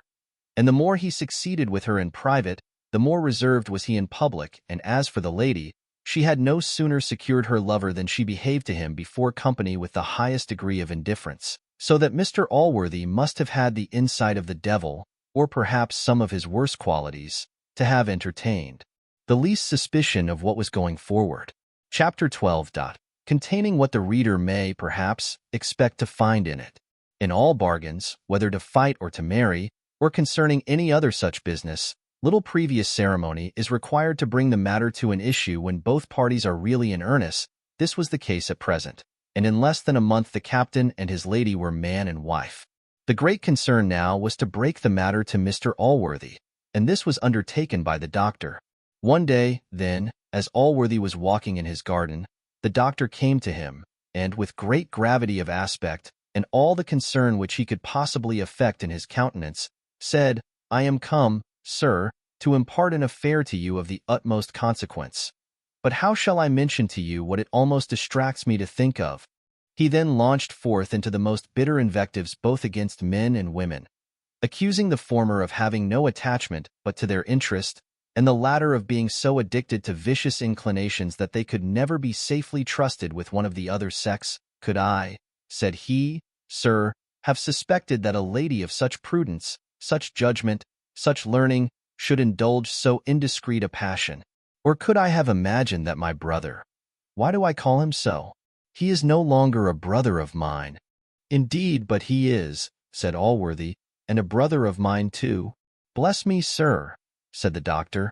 Do you know the shocking affair? Look ye, Mr. Blifil, answered the good man. It hath been my constant maxim in life to make the best of all matters which happen, and my sister, though many years younger than I, is at least old enough to be at the age of discretion. Had he imposed on a child, I should have been more averse to have forgiven him. But a woman upwards of 30 must certainly be supposed to know what will make her most happy. She hath married a gentleman, though perhaps not quite her equal in fortune, and if he hath any perfections in her eye which can make up that deficiency, I see no reason why I should object to her choice of her own happiness, which I, no more than herself, imagine to consist only in immense wealth. I might, perhaps, from the many declarations I have made of complying with almost any proposal, have expected to have been consulted on this occasion. But these matters are of a very delicate nature, and the scruples of modesty, perhaps, are not to be overcome. As to your brother, I have really no anger against him at all. He hath no obligations to me, nor do I think he was under any necessity of asking my consent, since the woman is, as I have said, sui juris, and of a proper age to be entirely answerable only to herself for her conduct. The doctor accused Mr. Allworthy of too great lenity, repeated his accusations against his brother, and declared that he should never more be brought either to see or to own him for his relation. He then launched forth into a panegyric on Allworthy's goodness, into the highest encomiums on his friendship, and concluded by saying he should never forgive his brother for having put the place which he bore in that friendship to a hazard. Allworthy thus answered, Had I conceived any displeasure against your brother, I should never have carried that resentment to the innocent. But I assure you I have no such displeasure. Your brother appears to me to be a man of sense and honor.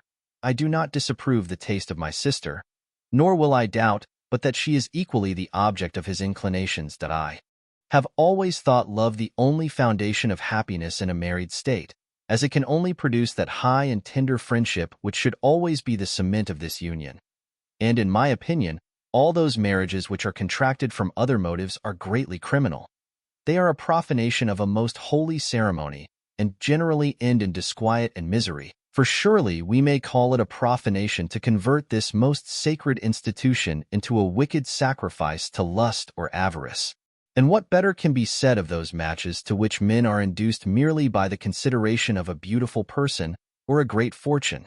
To deny that beauty is an agreeable object to the eye, and even worthy some admiration, would be false and foolish. Beautiful is an epithet often used in Scripture, and always mentioned with honor. It was my own fortune to marry a woman whom the world thought handsome, and I can truly say I liked her the better on that account. But to make this the sole consideration of marriage, to lust after it so violently as to overlook all imperfections for its sake, or to require it so absolutely as to reject and disdain religion, virtue, and sense, which are qualities in their nature of much higher perfection, only because an elegance of person is wanting.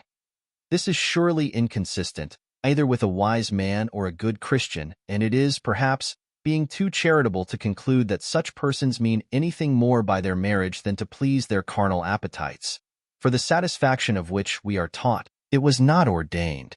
In the next place, with respect to fortune, worldly prudence, perhaps, exacts some consideration on this head. Nor will I absolutely and altogether condemn it, as the world is constituted. The demands of a married state, and the care of posterity, require some little regard to what we call circumstances, yet this provision is greatly increased, beyond what is really necessary, by folly and vanity, which create abundantly more wants than nature. Equipage for the wife, and large fortunes for the children, are by custom enrolled in the list of necessaries. And to procure these, everything truly solid and sweet, and virtuous and religious, are neglected and overlooked, and this in many degrees, the last and greatest of which seems scarce distinguishable from madness. I mean where persons of immense fortunes contract themselves to those who are, and must be, disagreeable to them, to fools and knaves, in order to increase an estate already larger even than the demands of their pleasures. Surely such persons, if they will not be thought mad, must own, either that they are incapable of tasting the sweets of the tenderest friendship, or that they sacrifice the greatest happiness of which they are capable to the vain, uncertain, and senseless laws of vulgar opinion, which owe as well their force as their foundation to folly. Here Allworthy concluded his sermon, to which Blifil had listened with the profoundest attention, though it cost him some pains to prevent now and then a small discomposure of his muscles. He now praised every period of what he had heard with the warmth of a young divine, who hath the honour to dine with a bishop the same day in which his lordship hath mounted the pulpit. Chapter 13, which concludes the first book, with an instance of ingratitude, which, we hope, will appear unnatural. The reader, from what hath been said, may imagine that the reconciliation, if indeed it could be so called, was only matter of form. We shall therefore pass it over, and hasten to what must surely be thought matter of substance. The doctor had acquainted his brother with what had passed between Mr. Allworthy and him, and added with a smile, "I promise you I paid you off, nay, I absolutely desired the good gentleman not to forgive you.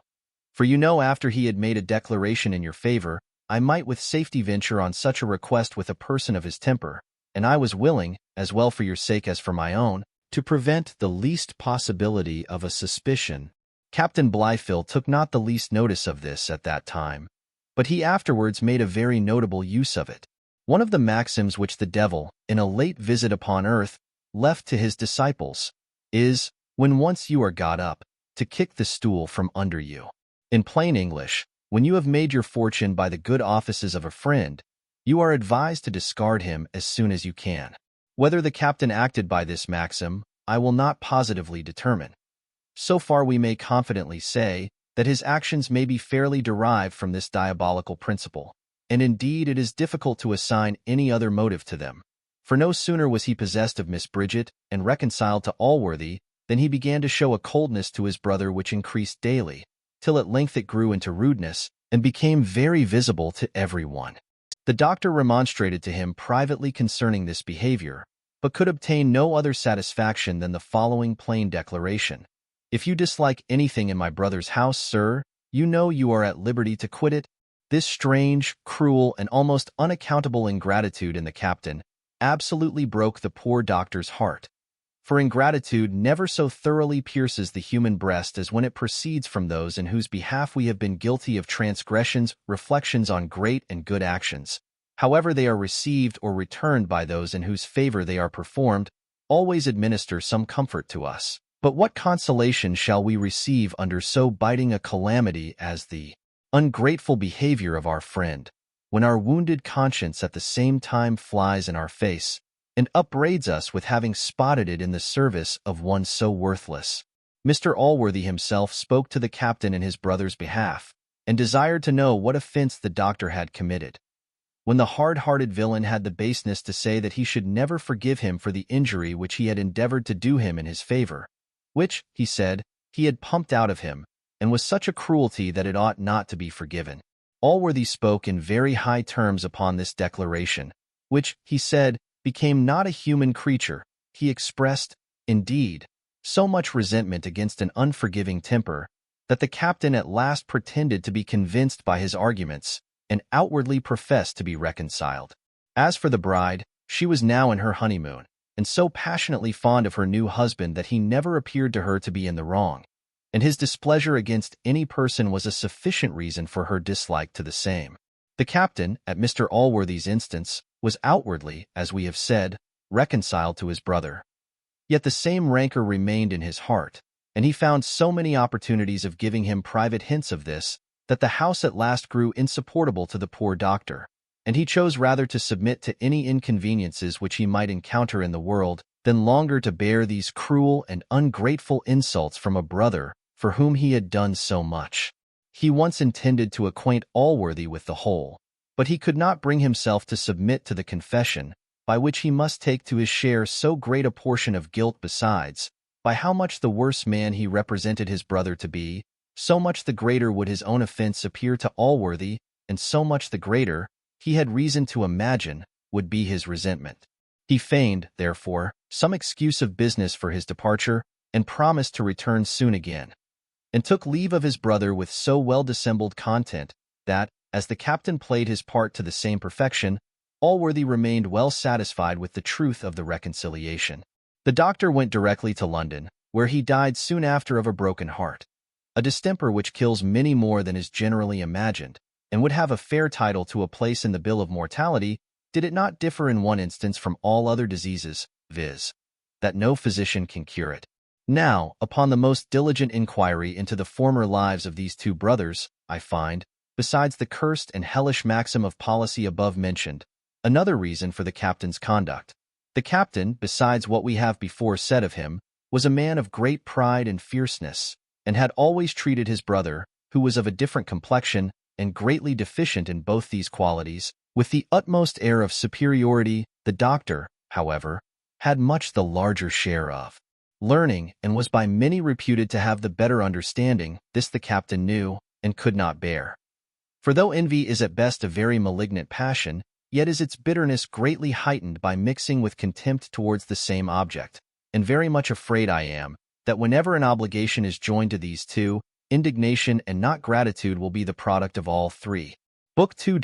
Containing scenes of matrimonial felicity in different degrees of life, and various other transactions during the first 2 years after the marriage between Captain Blifil and Miss Bridget Allworthy. Chapter 1. Showing what kind of a history this is, what it is like, and what it is not like.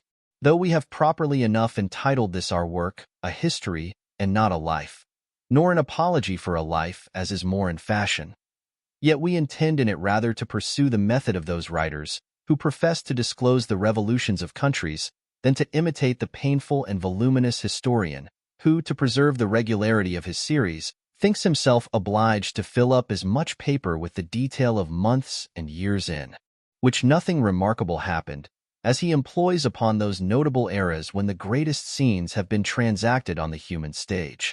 Such histories as these do, in reality, very much resemble a newspaper, which consists of just the same number of words. Whether there be any news in it or not, they may likewise be compared to a stage coach, which performs constantly the same course, empty as well as full. The writer, indeed, seems to think himself obliged to keep even pace with time, whose amanuensis he is, and, like his master, travels as slowly through centuries of monkish dullness, when the world seems to have been asleep, as, through that bright and busy age, so nobly distinguished by the excellent Latin poet, ad confligendum venientibus undique poenis, omnia cum belli trepido concussa tumultu horrida contramur sub altus etherosaurus, indubioque fut sub utrorum regna cadendum omnibus humanis esset, terraque marique, of which we wish we could give our readers a more adequate translation than that by Mr. Creech. When dreadful Carthage fright Rome with arms, and all the world was shook with fierce alarms, whilst undecided yet, which part should fall, which nation rise the glorious Lord of all. Now it is our purpose, in the ensuing pages, to pursue a contrary method. When any extraordinary scene presents itself, as we trust will often be the case, we shall spare no pains nor paper to open it at large to our reader. But if whole years should pass without producing anything worthy his notice, we shall not be afraid of a chasm in our history, but shall hasten on to matters of consequence, and leave such periods of time totally unobserved. These are indeed to be considered as blanks in the grand lottery of time. We therefore, who are the registers of that lottery, shall imitate those sagacious persons who deal in that which is drawn at Guildhall, and who never trouble the public with the many blanks they dispose of. But when a great prize happens to be drawn, the newspapers are presently filled with it, and the world is sure to be informed at whose office it was sold. Indeed, commonly 2 or 3 different offices lay claim to the honor of having disposed of it, by which, I suppose, the adventurers are given to understand that certain brokers are in the secrets of fortune, and indeed of her cabinet council. My reader then is not to be surprised, if, in the course of this work, he shall find some chapters very short, and others altogether as long, some that contain only the time of a single day, and others that comprise years. In a word, if my history sometimes seems to stand still, and sometimes to fly, for all which I shall not look on myself as accountable to any court of critical jurisdiction whatever, for as I am, in reality, the founder of a new province of writing, so I am at liberty to make what laws I please therein, and these laws my readers, whom I consider as my subjects, are bound to believe in and to obey, with which that they may readily and cheerfully comply. I do hereby assure them that I shall principally regard their ease and advantage in all such institutions. For I do not, like a jure divino tyrant, imagine that they are my slaves, or my commodity. I am, indeed, set over them for their own good only, and was created for their use, and not they for mine, nor do I doubt, while I make their interest the great rule of my writings, they will unanimously concur in supporting my dignity, and in rendering me all the honor I shall deserve or desire. Chapter 2. Religious Cautions Against Showing Too Much Favor to Bastards, and a Great Discovery Made by Mrs. Deborah Wilkins. 8 months after the celebration of the nuptials between Captain Blithedale and Miss Bridget Allworthy, a young lady of great beauty, merit, and fortune, was Miss Bridget, by reason of a fright, delivered of a fine boy. The child was indeed to all appearances perfect, but the midwife discovered it was born a month before its full time. Though the birth of an heir by his beloved sister was a circumstance of great joy to Mr. Allworthy, yet it did not alienate his affections from the little foundling, to whom he had been godfather, had given his own name of Thomas, and whom he had hitherto seldom failed of visiting, at least once a day, in his nursery. He told his sister, if she pleased, the newborn infant should be bred up together with little Tommy, to which she consented, though with some little reluctance, for she had truly a great complaisance for her brother, and hence she had always behaved towards the foundling with rather more kindness than ladies of rigid virtue can sometimes bring themselves to show to these children, who, however innocent, may be truly called the living monuments of incontinence. The captain could not so easily bring himself to bear what he condemned as a fault in Mr. Allworthy. He gave him frequent hints that to adopt the fruits of sin was to give countenance to it.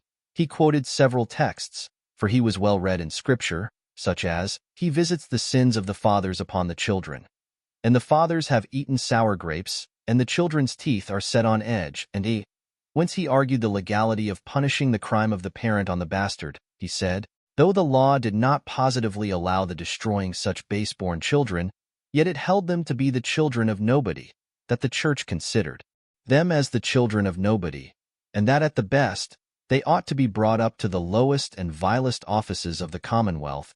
Mr. Allworthy answered to all this and much more, which the captain had urged on this subject, that, however guilty the parents might be, the children were certainly innocent, that as to the text he had quoted, the former of them was a particular denunciation against the Jews, for the sin of idolatry, of relinquishing and hating their heavenly King, and the latter was parabolically spoken, and rather intended to denote the certain and necessary consequences of sin than any express judgment against it. But to represent the Almighty as avenging the sins of the guilty on the innocent was indecent, if not blasphemous, as it was to represent him acting against the first principles of natural justice, and against the original notions of right and wrong, which he himself had implanted in our minds, by which we were to judge not only in all matters which were not revealed, but even of the truth of revelation itself. He said he knew many held the same principles with the captain on this head, but he was himself firmly convinced to the contrary, and would provide in the same manner for this poor infant, as if a legitimate child had had fortune to have been found in the same place, while the captain was taking all opportunities to press these and such like arguments, to remove the little foundling from Mr. Allworthy's, of whose fondness for him he began to be jealous. Mrs. Deborah had made a discovery, which, in its event, threatened at least to prove more fatal to poor Tommy than all the reasonings of the captain. Whether the insatiable curiosity of this good woman had carried her on to that business, or whether she did it to confirm herself in the good graces of Mrs. Blithedale, who, notwithstanding her outward behavior to the foundling, frequently abused the infant in private, and her brother too, for his fondness to it, I will not determine. But she had now, as she conceived, fully detected the father of the foundling. Now, as this was a discovery of great consequence, it may be necessary to trace it from the fountainhead.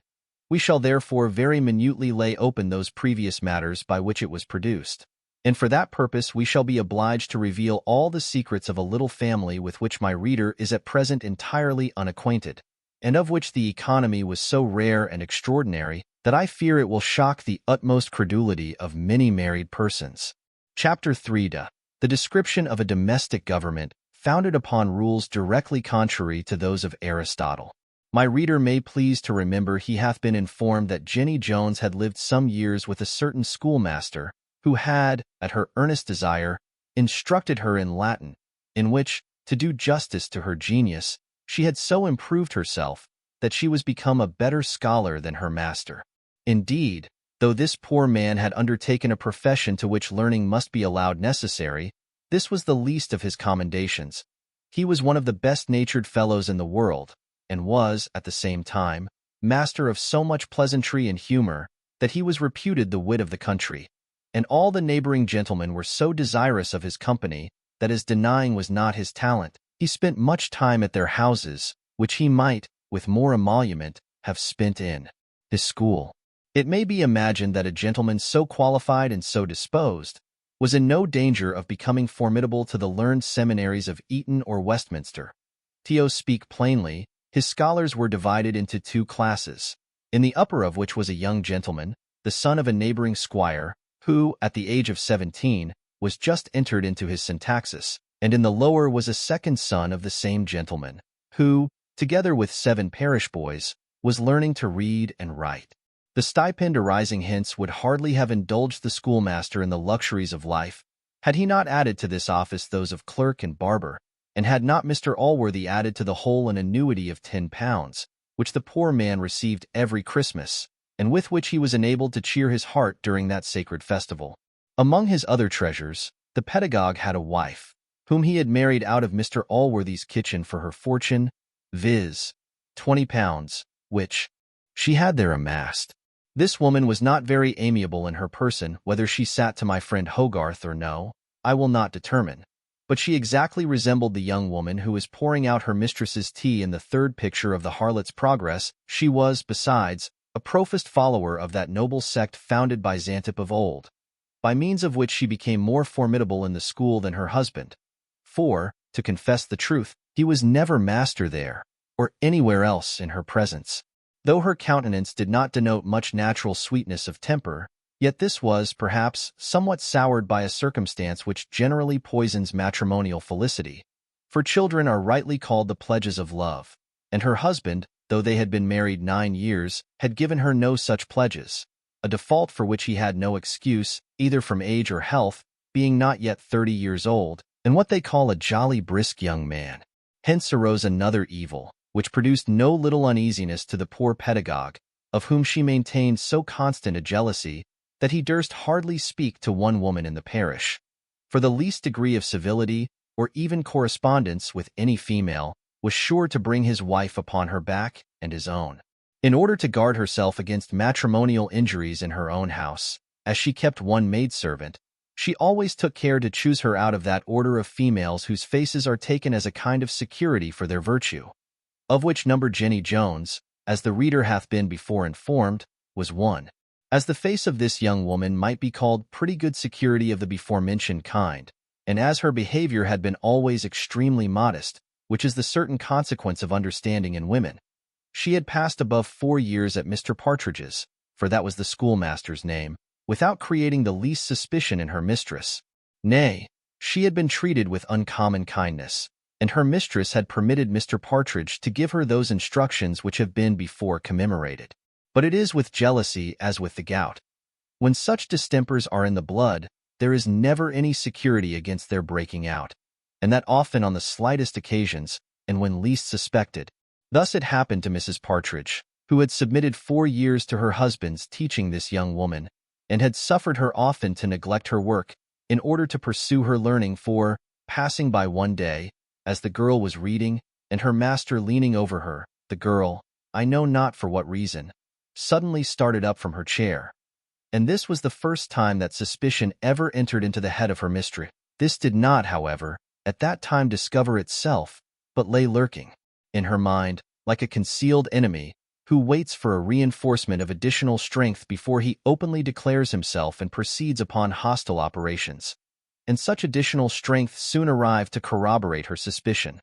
For not long after, the husband and wife being at dinner, the master said to his maid, "De mihi aliquid potem," upon which the poor girl smiled, perhaps at the badness of the Latin, and, when her mistress cast her eyes on her, blushed, possibly with a consciousness of having laughed at her master. Mrs. Partridge, upon this, immediately fell into a fury, and discharged the trencher on which she was eating, at the head of poor Jenny, crying out, "You impudent whore, do you play tricks with my husband before my face?"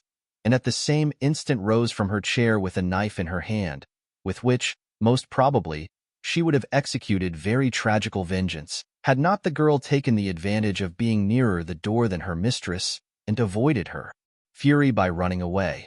For, as to the poor husband, whether surprise had rendered him motionless, or fear, which is full as probable, had restrained him from venturing at any opposition, he sat staring and trembling in his chair. Nor did he once offer to move or speak, till his wife, returning from the pursuit of Jenny, made some defensive measures necessary for his own preservation, and he likewise was obliged to retreat, after the example of the maid. This good woman was no more than Othello, of a disposition to make a life of jealousy, and follow still the changes of the moon with fresh suspicions. With her, as well as him, to be once in doubt was once to be resolved. She therefore ordered Jenny immediately to pack up her alls and be gone, for that she was determined she should not sleep that night within her walls. Mr. Partridge had profited too much by experience to interpose in a matter of this nature.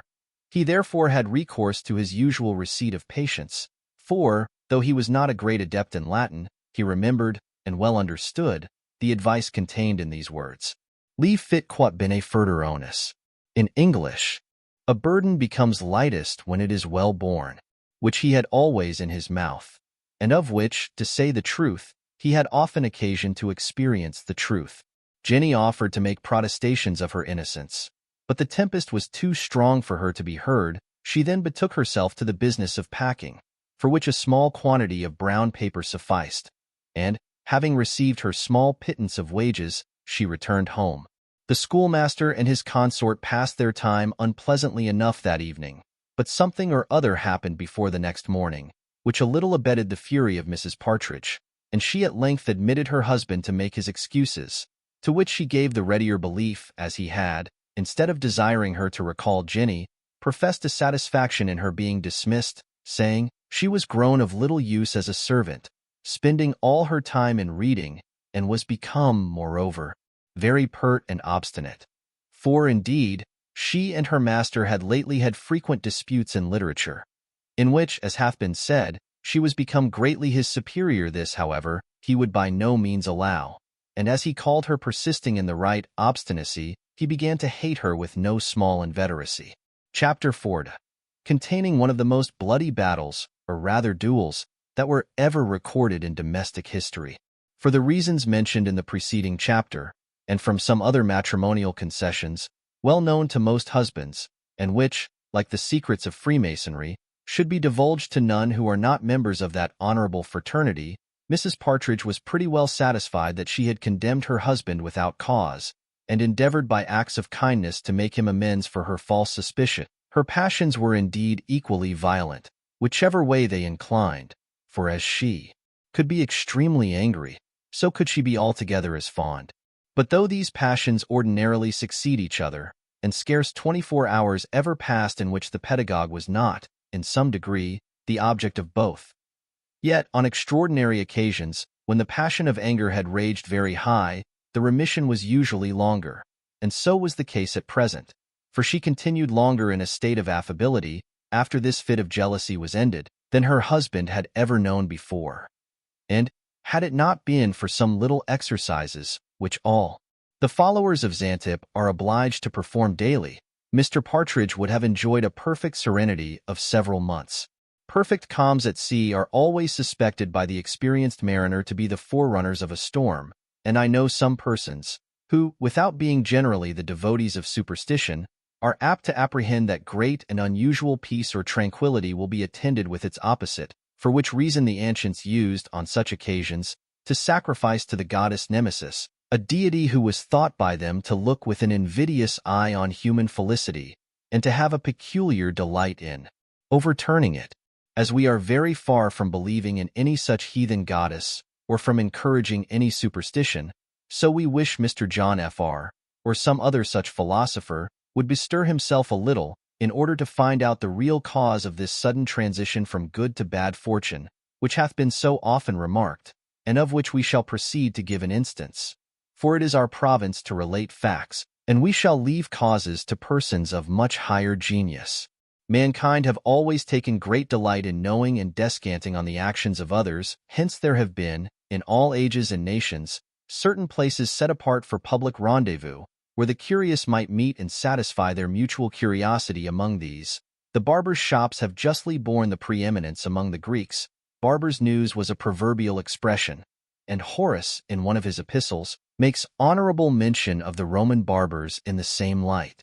Those of England are known to be no wise inferior to their Greek or Roman predecessors. You there see foreign affairs discussed in a manner little inferior to that with which they are handled in the coffee-houses, and domestic occurrences are much more largely and freely treated in the former than in the latter, but this serves only for the men now, whereas the females of this country, especially those of the lower order, do associate themselves much more than those of other nations. Our polity would be highly deficient if they had not some place set apart likewise for the indulgence of their curiosity, seeing they are in this no way inferior to the other half of the species. In enjoying, therefore, such place of rendezvous, the British fair ought to esteem themselves more happy than any of their foreign sisters. As I do not remember either to have read in history, or to have seen in my travels, anything of the like kind.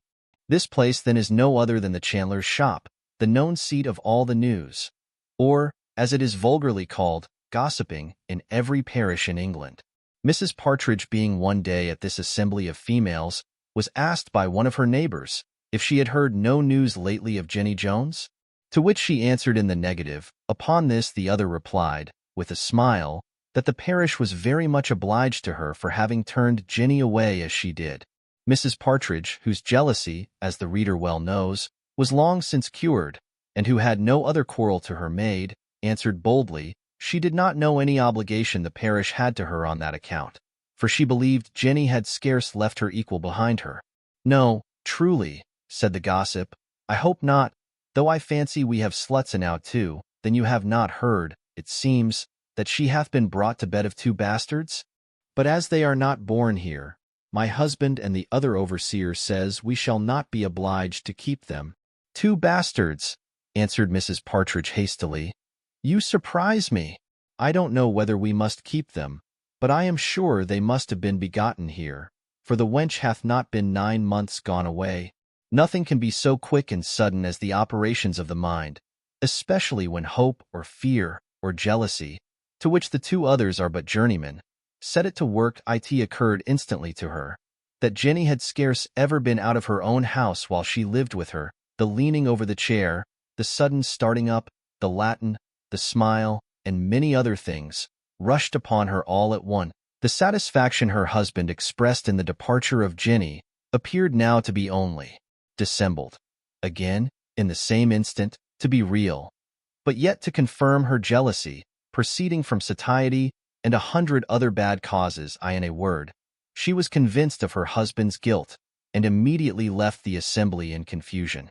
As fair Grimalkin, who, though the youngest of the feline family, degenerates not in ferocity from the elder branches of her house, and though inferior in strength, is equal in fierceness to the noble tiger himself, when a little mouse, whom it hath long tormented in sport, escapes from her clutches for a while, frets, scolds, growls, swears. But if the trunk or box, behind which the mouse lay hid, be again removed, she flies like lightning on her prey, and with envenomed wrath bites, scratches, mumbles, and tears the little animal. Not with less fury did Mrs. Partridge fly on the poor pedagogue. Her tongue, teeth, and hands fell all upon him at once. His wig was in an instant torn from his head, his shirt from his back, and from his face descended 5 streams of blood, denoting the number of claws with which nature had unhappily armed the enemy. Mr. Partridge acted for some time on the defensive only. Indeed, he attempted only to guard his face with his hands, but as he found that his antagonist abated nothing of her rage, he thought he might, at least, endeavor to disarm her, or rather to confine her arms. In doing which her cap fell off in the struggle, and her hair being too short to reach her shoulders, erected itself on her head. Her stays likewise, which were laced through one single hole at the bottom, burst open, and her breasts, which were much more redundant than her hair, hung down below her middle. Her face was likewise marked with the blood of her husband. Her teeth gnashed with rage, and fire, such as sparkles from a smith's forge, darted from her eyes, so that, altogether, this Amazonian heroine might have been an object of terror to a much bolder man than Mr. Partridge. He had, at length, the good fortune, by getting possession of her arms, to render those weapons which she wore at the ends of her fingers useless, which she no sooner perceived than the softness of her sex prevailed over her rage, and she presently dissolved in tears, which soon after concluded in a fit. That small share of sense which Mr. Partridge had hitherto preserved through this scene of fury, of the cause of which he was hitherto ignorant, now utterly abandoned him. He ran instantly into the street, hallooing out that his wife was in the agonies of death, and beseeching the neighbors to fly with the utmost haste to her assistance. Several good women obeyed his summons, who entering his house, and applying the usual remedies on such occasions, Mrs. Partridge was at length, to the great joy of her husband, brought to herself. As soon as she had a little recollected her spirits, and somewhat composed herself with a cordial, she began to inform the company of the manifold injuries she had received from her husband, who, she said, was not contented to injure her in her bed, but, upon her upbraiding him with it, had treated her in the cruelest manner imaginable, had tore her cap and hair from her head, and her stays from her body, giving her, at the same time, several blows, the marks of which she should carry to the grave. The poor man, who bore on his face many more visible marks of the indignation of his wife, stood in silent astonishment at this accusation, which the reader will, I believe, bear witness for him, had greatly exceeded the truth. For indeed he had not struck her once, and this silence being interpreted to be a confession of the charge by the whole court, they all began at once, una voce, to rebuke and revile him, repeating often, that none but a coward ever struck a woman. Mr. Partridge bore all this patiently, but when his wife appealed to the blood on her face, as an evidence of his barbarity, he could not help laying claim to his own blood, for so it really was, as he thought it very unnatural, that this should rise up, as we are taught that of a murdered person often doth, in vengeance against him. To this the women made no other answer, than that it was a pity it had not come from his heart, instead of his face, all declaring, that, if their husbands should lift their hands against them, they would have their hearts' bloods out of their bodies. After much admonition for what was past, and much good advice to Mr. Partridge for his future behavior, the company at length departed, and left the husband and wife to a personal conference together, in which Mr. Partridge soon learned the cause of all his sufferings. Chapter 5, containing much matter to exercise the judgment and reflection of the reader. I believe it is a true observation that few secrets are divulged to one person only, but certainly it would be next to a miracle that a fact of this kind should be known to a whole parish and not transpire any farther. And indeed, a very few days had passed before the country, to use a common phrase, rung of the schoolmaster of Little Baddington, who was said to have beaten his wife in the most cruel manner. Nay, in some places it was reported he had murdered her, in others that he had broke her arms, in others her legs. In short, there was scarce an injury which can be done to a human creature, but what Mrs. Partridge was somewhere or other affirmed to have received from her husband. The cause of this quarrel was likewise variously reported, for as some people said that Mrs. Partridge had caught her husband in bed with his maid, so many other reasons, of a very different kind, went abroad. Nay, some transferred the guilt to the wife, and the jealousy to the husband. Mrs. Wilkins had long ago heard of this quarrel, but as a different cause from the true one had reached her ears, she thought proper to conceal it, and the rather, perhaps, as the blame was universally laid on Mr. Partridge, and his wife, when she was servant to Mr. Allworthy, had in something offended Mrs. Wilkins, who was not of a very forgiving temper. But Mrs. Wilkins, whose eyes could see objects at a distance, and who could very well look forward a few years into futurity, had perceived a strong likelihood of Captain Blifil's being hereafter her master. And as she plainly discerned that the captain bore no great goodwill to the little foundling, she fancied it would be rendering him an agreeable service if she could make any discoveries that might lessen the affection which Mr. Allworthy seemed to have contracted for this child, and which gave visible uneasiness to the captain, who could not entirely conceal it even before Allworthy himself, though his wife, who acted her part much better in public, frequently recommended to him her own example of conniving at the folly of her brother, which, she said, she at least as well perceived, and as much resented, as any other possibly could. Mrs. Wilkins having therefore, by accident, gotten a true scent of the above story, though long after it had happened, failed not to satisfy herself thoroughly of all the particulars, and then acquainted the captain that she had at last discovered the true father of the little bastard, which she was sorry, she said, to see her master lose his reputation in the country by taking so much notice of. The captain chid her for the conclusion of her speech as an improper assurance in judging of her master's actions. For if his honor or his understanding would have suffered the captain to make an alliance with Mrs. Wilkins, his pride would by no means have admitted it, and to say the truth, there is no conduct less politic than to enter into any confederacy with your friends' servants against their master. For by these means you afterwards become the slave of these very servants, by whom you are constantly liable to be betrayed, and this consideration, perhaps it was, which prevented Captain Blifil from being more explicit with Mrs. Wilkins, or from encouraging the abuse which she had bestowed on Allworthy.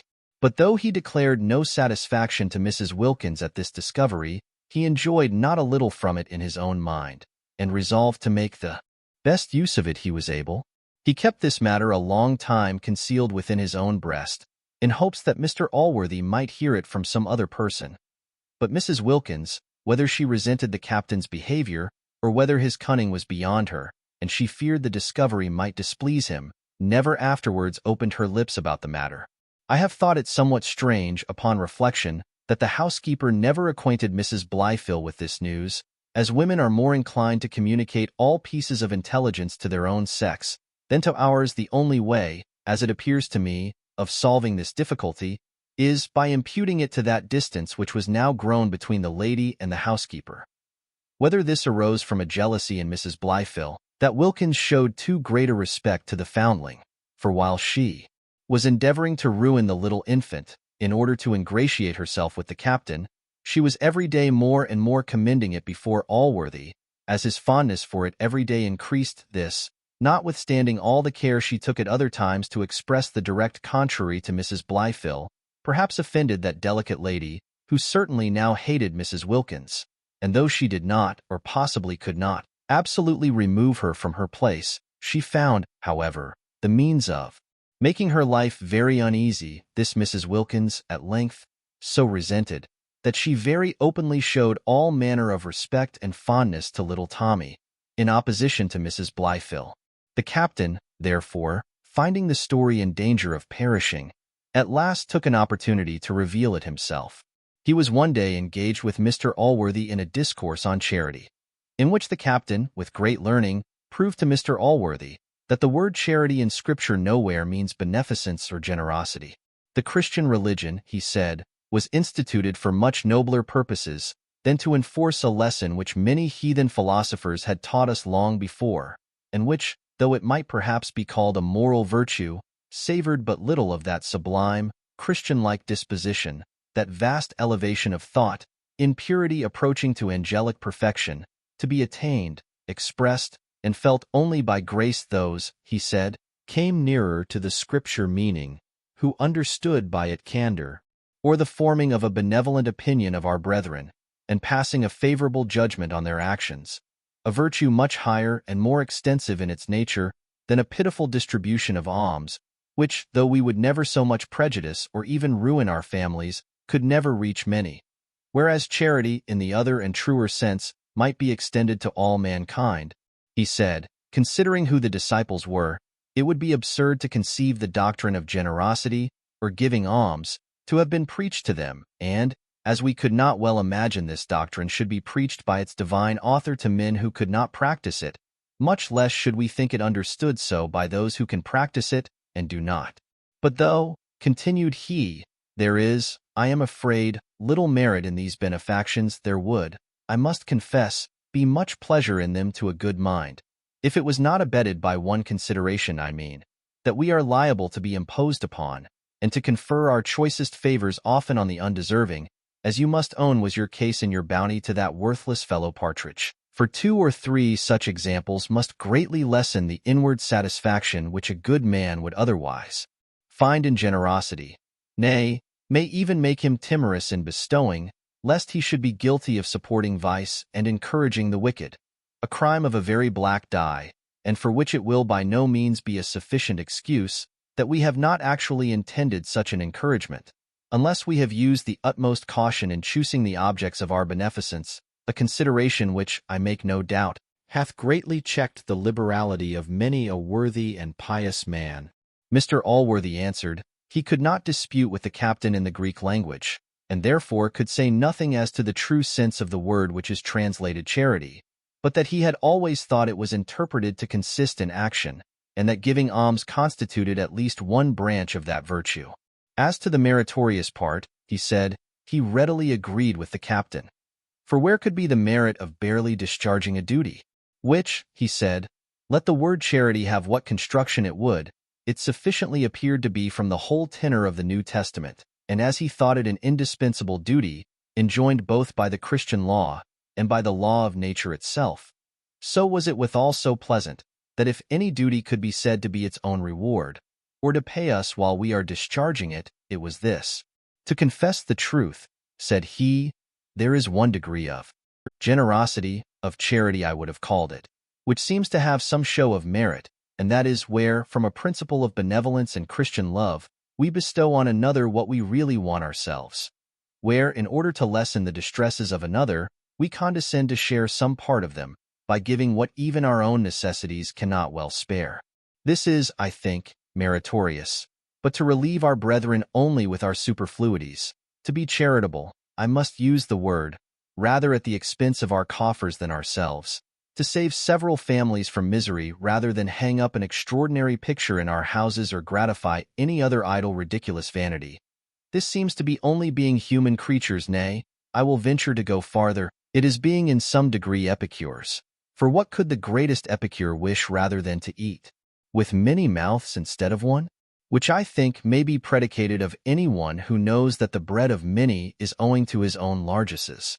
As to the apprehension of bestowing bounty on such as may hereafter prove unworthy objects, because many have proved such, surely it can never deter a good man from generosity. I do not think a few or many examples of ingratitude can justify a man's hardening his heart against the distresses of his fellow creatures, nor do I believe it can ever have such effect on a truly benevolent mind. Nothing less than a persuasion of universal depravity can lock up the charity of a good man, and this persuasion must lead him, I think, either into atheism or enthusiasm. But surely it is unfair to argue such universal depravity from a few vicious individuals. Nor was this, I believe, ever done by a man, who, upon searching his own mind, found one certain exception to the general rule. He then concluded by asking, who that Partridge was, whom he had called a worthless fellow. I mean, said the captain, Partridge the barber, the schoolmaster. What do you call him? Partridge, the father of the little child which you found in your bed. Mr. Allworthy expressed great surprise at this account, and the captain is great at his ignorance of it, for he said he had known it above a month, and at length recollected with much difficulty that he was told it by Mrs. Wilkins. Upon this, Wilkins was immediately summoned, who, having confirmed what the captain had said, was by Mr. Allworthy, by and with the captain's advice, dispatched to Little Baddington, to inform herself of the truth of the fact. For the captain expressed great dislike at all hasty proceedings in criminal matters, and said he would by no means have Mr. Allworthy take any resolution either to the prejudice of the child or its father, before he was satisfied that the latter was guilty, for though he had privately satisfied himself of this from one of Partridge's neighbors, yet he was too generous to give any such evidence to Mr. Allworthy. Chapter 6. The trial of Partridge, the schoolmaster, for incontinency. The evidence of his wife. A short reflection on the wisdom of our law, with other grave matters, which those will like best who understand them most. It may be wondered that a story so well known, and which had furnished so much matter of conversation, should never have been mentioned to Mr. Allworthy himself, who was perhaps the only person in that country who had never heard of it. To account in some measure for this to the reader, I think proper to inform him that there was no one in the kingdom less interested in opposing that doctrine concerning the meaning of the word charity, which hath been seen in the preceding chapter, than our good man indeed. He was equally entitled to this virtue in either sense.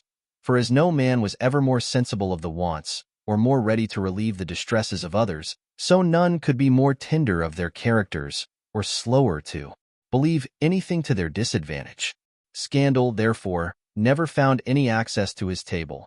For as it hath been long since observed that you may know a man by his companions, so I will venture to say, that, by attending to the conversation at a great man's table, you may satisfy yourself of his religion, his politics, his taste, and indeed of his entire disposition. For though a few odd fellows will utter their own sentiments in all places, yet much the greater part of mankind have enough of the courtier to accommodate their conversation to the taste and inclination of their superiors. But to return to Mrs. Wilkins, who, having executed her commission with great dispatch, though at 15 miles distance, brought back such a confirmation of the schoolmaster's guilt that Mr. Allworthy determined to send for the criminal and examine him viva voce. Our Partridge, therefore, was summoned to attend, in order to his defense, if he could make any, against this accusation.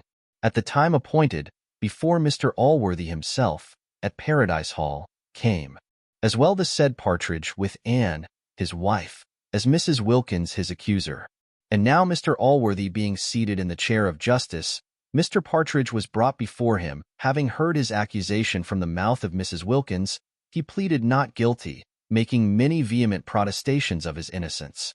Mrs. Partridge was then examined, who, after a modest apology for being obliged to speak the truth against her husband, related all the circumstances with which the reader hath already been acquainted, and at last concluded with her husband's confession of his guilt.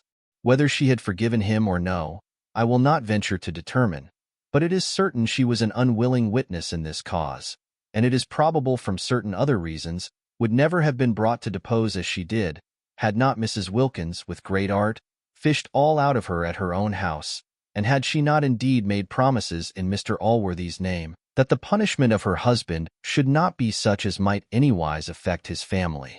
Partridge still persisted in asserting his innocence, though he admitted he had made the above-mentioned confession, which he however endeavored to account for, by protesting that he was forced into it by the continued importunity she used, who vowed that, as she was sure of his guilt, she would never leave tormenting him till he had owned it, and faithfully promised that, in such case, she would never mention it to him more.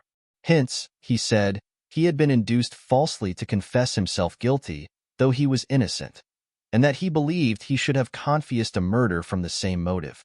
Mrs. Partridge could not bear this imputation with patience, and having no other remedy in the present place but tears, she called forth a plentiful assistance from them, and then addressing herself to Mr. Allworthy, she said, or rather cried, "May it please your worship, there never was any poor woman so injured as I am by that base man. For this is not the only instance of his falsehood to me, May it please your worship, he hath injured my bed many's the good time, and often I could have put up with his drunkenness and neglect of his business, if he had not broke one of the sacred commandments besides. If it had been out of doors I had not mattered it so much. But with my own servant, in my own house, under my own roof, to defile my own chaste bed, which to be sure he hath, with his beastly stinking whores. Yes, you villain, you have defiled my own bed, you have, and then you have charged me with bullocking you into owning the truth. It is very likely, an't please your worship, that I should bullock him? I have marks enow about my body to show of his cruelty to me. If you had been a man, you villain, you would have scorned to injure a woman in that manner, but you an't half a man, you know it, nor have you been half a husband to me. You need run after whores, you need, when I'm sure, and since he provokes me, I am ready, an't please your worship, to take my bodily oath that I found them abed together. What, you have forgot, I suppose, when you beat me into a fit, and made the blood run down my forehead, because I only civilly taxed you with adultery. But I can prove it by all my neighbors. You have almost broke my heart. You have. Here Mr. Allworthy interrupted, and begged her to be pacified, promising her that she should have justice. Then turning to Partridge, who stood aghast, one half of his wits being hurried away by surprise and the other half by fear, he said he was sorry to see there was so wicked a man in the world. He assured him that his prevaricating and lying backward and forward was a great aggravation of his guilt, for which the only atonement he could make was by confession and repentance. He exhorted him, therefore, to begin by immediately confessing the fact, and not to persist in denying what was so plainly proved against him even by his own wife. Here, reader, I beg your patience a moment, while I make a just compliment to the great wisdom and sagacity of our law, which refuses to admit the evidence of a wife for or against her husband. This, says a certain learned author, who, I believe, was never quoted before in any but a law book, would be the means of creating an eternal dissension between them. It would, indeed, be the means of much perjury and of much whipping, fining, imprisoning, transporting, and hanging. Partridge stood a while silent, till, being bid to speak, he said he had already spoken the truth, and appealed to heaven for his innocence, and lastly to the girl herself, whom he desired his worship immediately to send for. For he was ignorant, or at least pretended to be so, that she had left that part of the country. Mr. Allworthy, whose natural love of justice, joined to his coolness of temper, made him always a most patient magistrate in hearing all the witnesses which an accused person could produce in his defense, agreed to defer his final determination of this matter till the arrival of Jenny, for whom he immediately dispatched a messenger. And then, having recommended peace between Partridge and his wife, though he addressed himself chiefly to the wrong person, he appointed them to attend again the third day, for he had sent Jenny a whole day's journey from his own house. At the appointed time the parties all assembled, when the messenger returning brought word that Jenny was not to be found, for that she had left her habitation a few days before, in company with a recruiting officer. Mr. Allworthy then declared that the evidence of such a slut as she appeared to be would have deserved no credit, but he said he could not help thinking that, had she been present, and would have declared the truth, she must have confirmed what so many circumstances, together with his own confession, and the declaration of his wife that she had caught her husband in the fact, did sufficiently prove. He therefore once more exhorted Partridge to confess, but he still avowing his innocence, Mr. Allworthy declared himself satisfied of his guilt, and that he was too bad a man to receive any encouragement from him. He therefore deprived him of his annuity, and recommended repentance to him on account of another world, and industry to maintain himself and his wife in this. There were not, perhaps, many more unhappy persons than poor Partridge. He had lost the best part of his income by the evidence of his wife, and yet was daily upbraided by her for having, among other things, been the occasion of depriving her of that benefit. But such was his fortune, and he was obliged to submit to it. Though I called him poor Partridge in the last paragraph, I would have the reader rather impute that epithet to the compassion in my temper than conceive it to be any declaration of his innocence. Whether he was innocent or not will perhaps appear hereafter. But if the historic muse hath entrusted me with any secrets, I will by no means be guilty of discovering them till she shall give me leave. Here therefore the reader must suspend his curiosity. Certain it is that, whatever was the truth of the case, there was evidence more than sufficient to convict him before Allworthy. Indeed, much less would have satisfied a bench of justices on an order of bastardy. And yet, notwithstanding the positiveness of Mrs. Partridge, who would have taken the sacrament upon the matter, there is a possibility that the schoolmaster was entirely innocent, for though it appeared clear on comparing the time when Jenny departed from Little Baddington with that of her delivery that she had there conceived this infant, yet it by no means followed of necessity that Partridge must have been its father. For, to omit other particulars, there was in the same house a lad near 18, between whom and Jenny there had subsisted sufficient intimacy to found a reasonable suspicion, and yet, so blind is jealousy, this circumstance never once entered into the head of the enraged wife.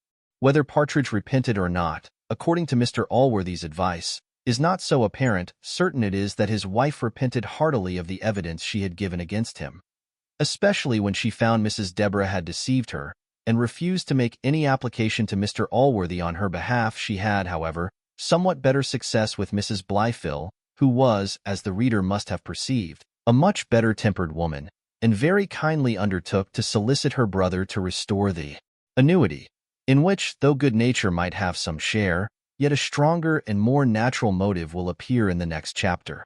These solicitations were nevertheless unsuccessful, for though Mr. Allworthy did not think, with some late writers, that mercy consists only in punishing offenders, yet he was as far from thinking that it is proper to this excellent quality to pardon great criminals wantonly, without any reason whatever. Any doubtfulness of the fact, or any circumstance of mitigation, was never disregarded. But the petitions of an offender, or the intercessions of others, did not in the least affect him. In a word, he never pardoned because the offender himself, or his friends, were unwilling that he should be punished. Partridge and his wife were therefore both obliged to submit to their fate, which was indeed severe enough. For so far was he from doubling his industry on the account of his lessened income, that he did in a manner abandon himself to despair, and as he was by nature indolent, that vice now increased upon him, by which means he lost the little school he had, so that neither his wife nor himself would have had any bread to eat, had not the charity of some good Christian interposed, and provided them with what was just sufficient for their sustenance. As this support was conveyed to them by an unknown hand, they imagined, and so, I doubt not, will the reader, that Mr. Allworthy himself was their secret benefactor, who, though he would not openly encourage vice, could yet privately relieve the distresses of the vicious themselves, when these became too exquisite and disproportionate to their demerit, in which light their wretchedness appeared now to Fortune herself. For she at length took pity on this miserable couple, and considerably lessened the wretched state of Partridge, by putting a final end to that of his wife, who soon after caught the smallpox and died. The justice which Mr. Allworthy had executed on Partridge at first met with universal approbation, but no sooner had he felt its consequences than his neighbors began to relent and to compassionate his case, and presently after, to blame that as rigor and severity which they before called justice, they now exclaimed against punishing in cold blood, and sang forth the praises of mercy and forgiveness. These cries were considerably increased by the death of Mrs. Partridge, which, though owing to the distemper above mentioned, which is no consequence of poverty or distress, many were not ashamed to impute to Mr. Allworthy's severity, or, as they now termed it, cruelty. Partridge having now lost his wife, his school, and his annuity, and the unknown person having now discontinued the last-mentioned charity, resolved to change the scene, and left the country, where he was in danger of starving, with the universal compassion of all his neighbors. Chapter 7. A short sketch of that felicity which prudent couples may extract from hatred, with a short apology for those people who overlook imperfections in their friends. Though the captain had effectually demolished poor Partridge, yet had he not reaped the harvest he hoped for, which was to turn the Foundling out of Mr. Allworthy's house. On the contrary, that gentleman grew every day fonder of little Tommy, as if he intended to counterbalance his severity to the father with extraordinary fondness and affection towards the son. This a good deal soured the captain's temper, as did all the other daily instances of Mr. Allworthy's generosity, for he looked on all such largesses to be diminutions of his own wealth. In this, we have said, he did not agree with his wife, nor indeed in anything else. For though an affection placed on the understanding is, by many wise persons, thought more durable than that which is founded on beauty, yet it happened otherwise in the present case. Nay, the understandings of this couple were their principal bone of contention, and one great cause of many quarrels, which from time to time arose between them, and which at last ended, on the side of the lady, in a sovereign contempt for her husband, and on the husband's, in an utter abhorrence of his wife. As these had both exercised their talents chiefly in the study of divinity, this was, from their first acquaintance, the most common topic of conversation between them. The captain, like a well-bred man, had, before marriage, always given up his opinion to that of the lady, and this, not in the clumsy, awkward manner of a conceited blockhead, who, while he civilly yields to a superior in an argument, is desirous of being still known to think himself in the right. The captain, on the contrary, though one of the proudest fellows in the world, so absolutely yielded the victory to his antagonist, that she, who had not the least doubt of his sincerity, retired always from the dispute with an admiration of her own understanding and a love for his. But though this complaisance to one whom the captain thoroughly despised was not so uneasy to him as it would have been had any hopes of preferment made it necessary to show the same submission to a Hoadley, or to some other of great reputation in the science, yet even this cost him too much to be endured without some motive matrimony. Therefore, having removed all such motives, he grew weary of this condescension, and began to treat the opinions of his wife with that haughtiness and insolence which none but those who deserve some contempt themselves can bestow, and those only who deserve no contempt can bear.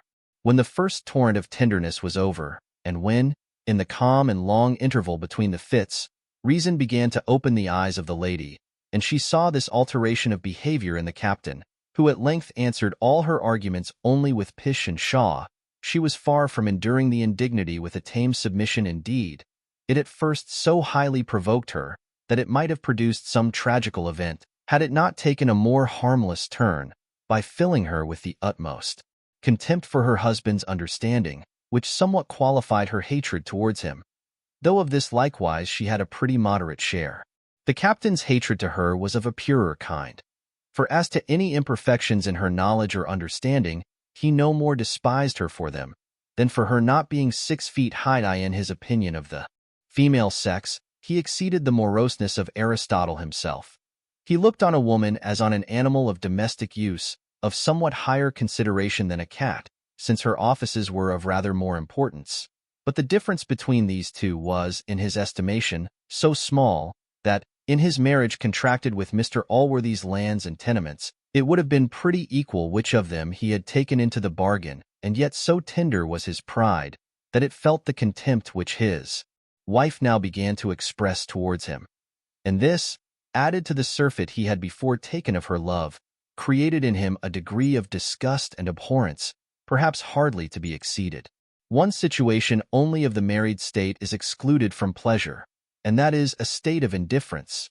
But as many of my readers, I hope, know what an exquisite delight there is in conveying pleasure to a beloved object, so some few, I am afraid, may have experienced the satisfaction of tormenting one we hate. It is, I apprehend, to come at this latter pleasure, that we see both sexes often give up that ease in marriage which they might otherwise possess, though their mate was never so disagreeable to them. Hence the wife often puts on fits of love and jealousy, nay, even denies herself any pleasure, to disturb and prevent those of her husband. And he again, in return, puts frequent restraints on himself, and stays at home in company which he dislikes, in order to confine his wife to what she equally detests. Hence, too, must flow those tears which a widow sometimes so plentifully sheds over the ashes of a husband with whom she led a life of constant disquiet and turbulency, and whom now she can never hope to torment any more. But if ever any couple enjoyed this pleasure, it was at present experienced by the captain and his lady. It was always a sufficient reason to either of them to be obstinate in any opinion, that the other had previously asserted the contrary. If the one proposed any amusement, the other constantly objected to it. They never loved or hated, commended or abused, the same person, and for this reason, as the captain looked with an evil eye on the little foundling, his wife began now to caress it almost equally with her own child. The reader will be apt to conceive that this behavior between the husband and wife did not greatly contribute to Mr. Allworthy's repose, as it tended so little to that serene happiness which he had designed for all three from this alliance. But the truth is, though he might be a little disappointed in his sanguine expectations, yet he was far from being acquainted with the whole matter, for, as the captain was, from certain obvious reasons, much on his guard before him, the lady was obliged, for fear of her brother's displeasure, to pursue the same conduct. In fact, it is possible for a third person to be very intimate, nay, even to live long in the same house with a married couple who have any tolerable discretion, and not even guess at the sour sentiments which they bear to each other. For though the whole day may be sometimes too short for hatred as well as for love, yet the many hours which they naturally spend together, apart from all observers, furnish people of tolerable moderation with such ample opportunity for the enjoyment of either passion, that, if they love, they can support being a few hours in company without toying, or if they hate, without spitting in each other's faces. It is possible, however, that Mr. Allworthy saw enough to render him a little uneasy, for we are not always to conclude that a wise man is not hurt because he doth not cry out and lament himself, like those of a childish or effeminate temper, but indeed it is possible he might see some faults in the captain without any uneasiness at all. For men of true wisdom and goodness are contented to take persons and things as they are, without complaining of their imperfections, or attempting to amend them. They can see a fault in a friend, a relation, or an acquaintance, without ever mentioning it to the parties themselves, or to any others.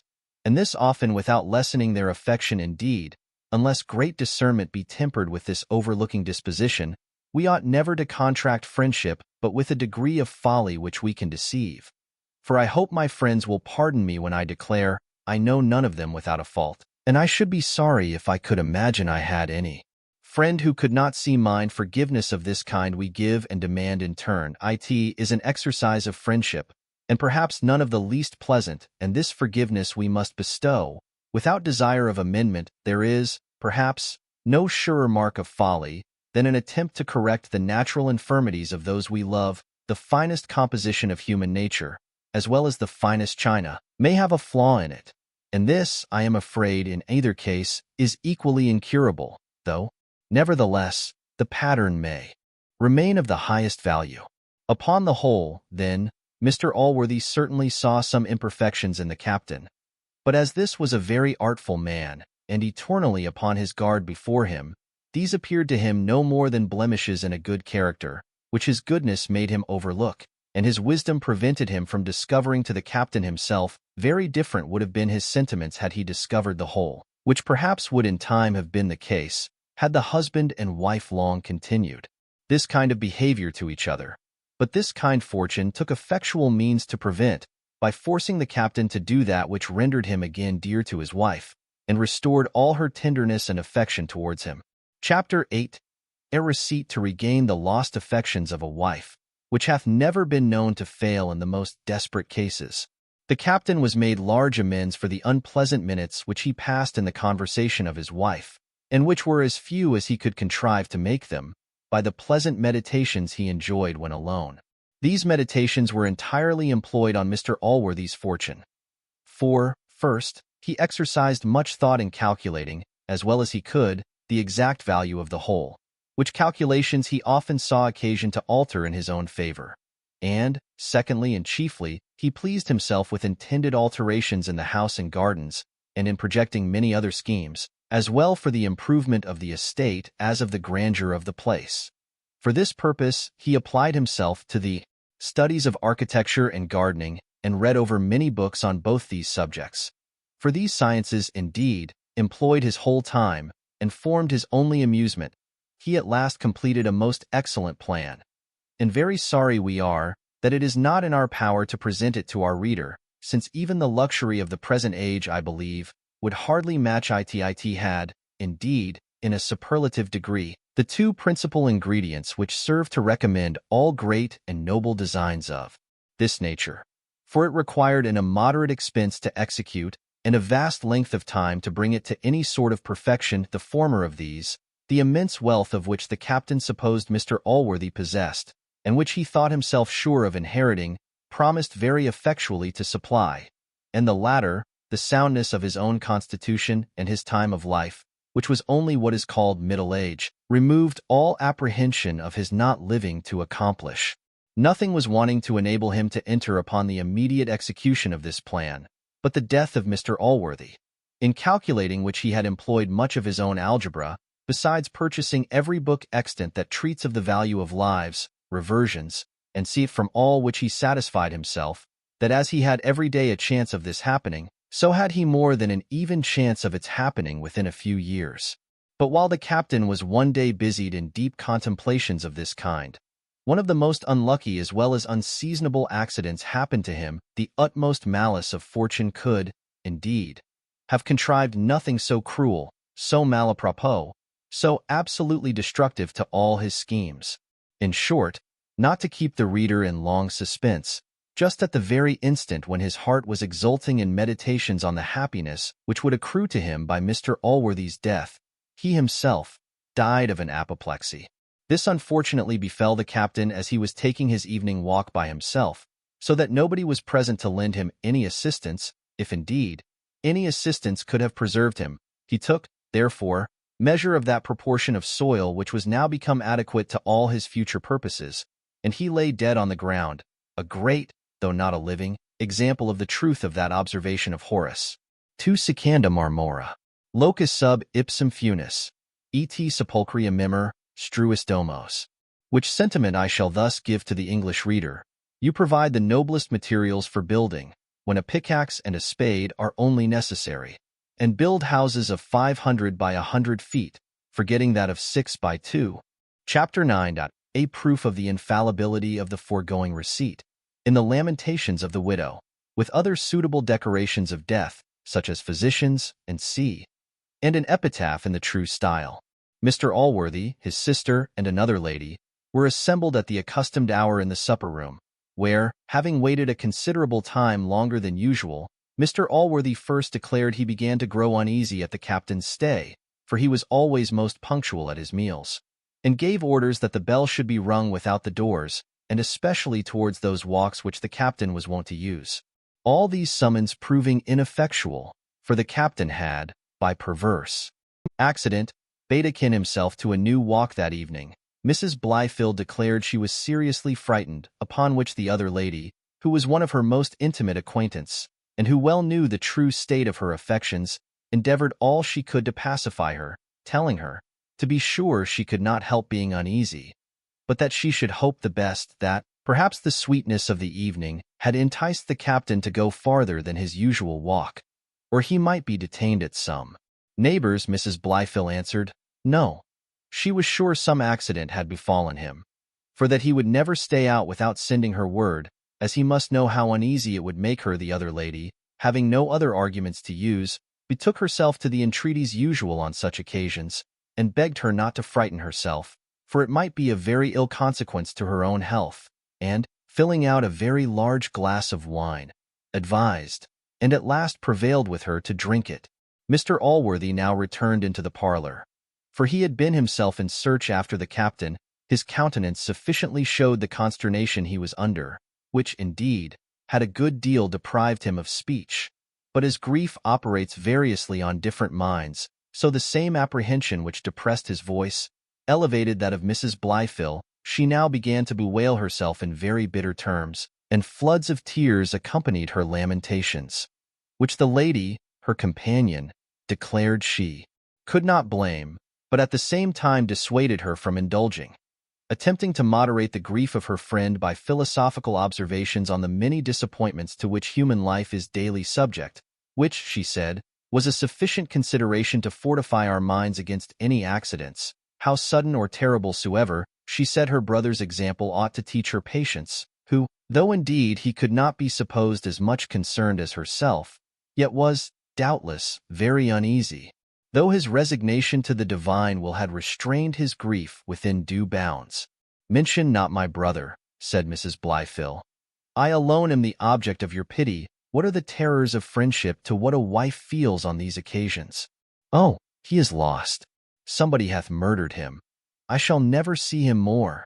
Here a torrent of tears had the same consequence with what the suppression had occasioned to Mr. Allworthy, and she remained silent. At this interval a servant came running in, out of breath, and cried out, the captain was found. And before he could proceed farther, he was followed by two more, bearing the dead body between them. Here the curious reader may observe another diversity in the operations of grief. For as Mr. Allworthy had been before silent, from the same cause which had made his sister vociferous, so did the present sight, which drew tears from the gentleman, put an entire stop to those of the lady, who first gave a violent scream, and presently after fell into a fit. The room was soon full of servants, some of whom, with the lady visitant, were employed in care of the wife, and others, with Mr. Allworthy, assisted in carrying off the captain to a warm bed, where every method was tried in order to restore him to life. And glad should we be, could we inform the reader that both these bodies had been attended with equal success. For those who undertook the care of the lady succeeded so well, that, after the fit had continued a decent time, she again revived, to their great satisfaction.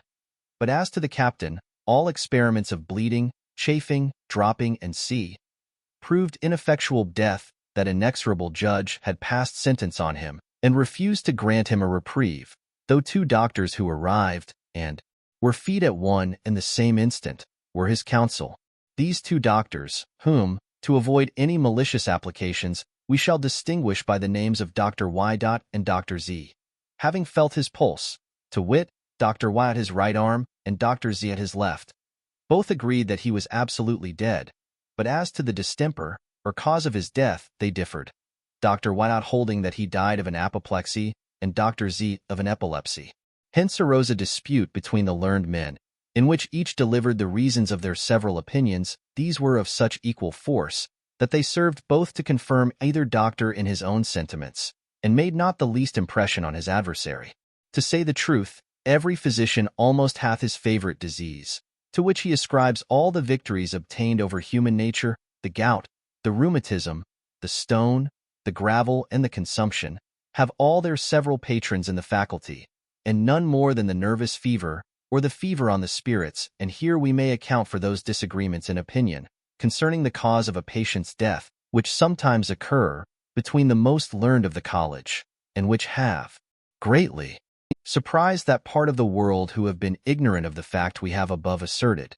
The reader may perhaps be surprised that, instead of endeavoring to revive the patient, the learned gentleman should fall immediately into a dispute on the occasion of his death.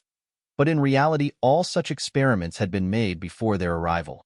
For the captain was put into a warm bed, had his veins scarified, his forehead chafed, and all sorts of strong drops applied to his lips and nostrils.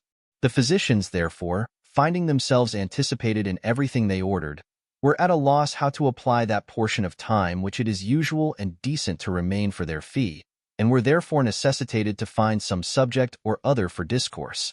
And what could more naturally present itself than that before mentioned? Our doctors were about to take their leave, when Mr. Allworthy, having given over the captain, and acquiesced in the divine will, began to inquire after his sister, whom he desired them to visit before their departure. This lady was now recovered of her fit, and, to use the common phrase, as well as could be expected for one in her condition, the doctors, therefore, all previous ceremonies being complied with, as this was a new patient, attended, according to desire, and laid hold on each of her hands, as they had before done on those of the corpse. The case of the lady was in the other extreme from that of her husband, for as he was past all the assistance of physic, so in reality she required none. There is nothing more unjust than the vulgar opinion, by which physicians are misrepresented, as friends to death. On the contrary, I believe, if the number of those who recover by physic could be opposed to that of the martyrs to it, the former would rather exceed the latter. Nay, some are so cautious on this head, that, to avoid a possibility of killing the patient, they abstain from all methods of curing, and prescribe nothing but what can neither do good nor harm. I have heard some of these, with great gravity, deliver it as a maxim, that nature should be left to do her own work, while the physician stands by as it were to clap her on the back, and encourage her when she doth well. So little then did our doctors delight in death, that they discharged the corpse after a single fee, but they were not so disgusted with their living patient, concerning whose case they immediately agreed, and fell to prescribing with great diligence. Whether, as the lady had at first persuaded her physicians to believe her ill, they had now, in return, persuaded her to believe herself so, I will not determine. But she continued a whole month with all the decorations of sickness. During this time she was visited by physicians, attended by nurses, and received constant messages from her acquaintance to inquire after her health. At length, the decent time for sickness and a moderate grief being expired, the doctors were discharged, and the lady began to see company, being altered only from what she was before, by that color of sadness in which she had dressed her person and countenance. The captain was now interred, and might, perhaps, have already made a large progress towards oblivion, had not the friendship of Mr. Allworthy taken care to preserve his memory by the following epitaph, which was written by a man of as great genius as integrity, and one who perfectly well knew the captain. Here lies, in expectation of a joyful rising, the body of Captain John Blyfill, London. Had the honor of his birth, Oxford, of his education, his parts, were an honor to his profession and to his country, his life, to his religion and human nature. He was a dutiful son, a tender husband, an affectionate father, a most kind brother, a sincere friend, a devout Christian, and a good man. His inconsolable widow hath erected this stone, the monument of his virtues and of her affection. Book 3.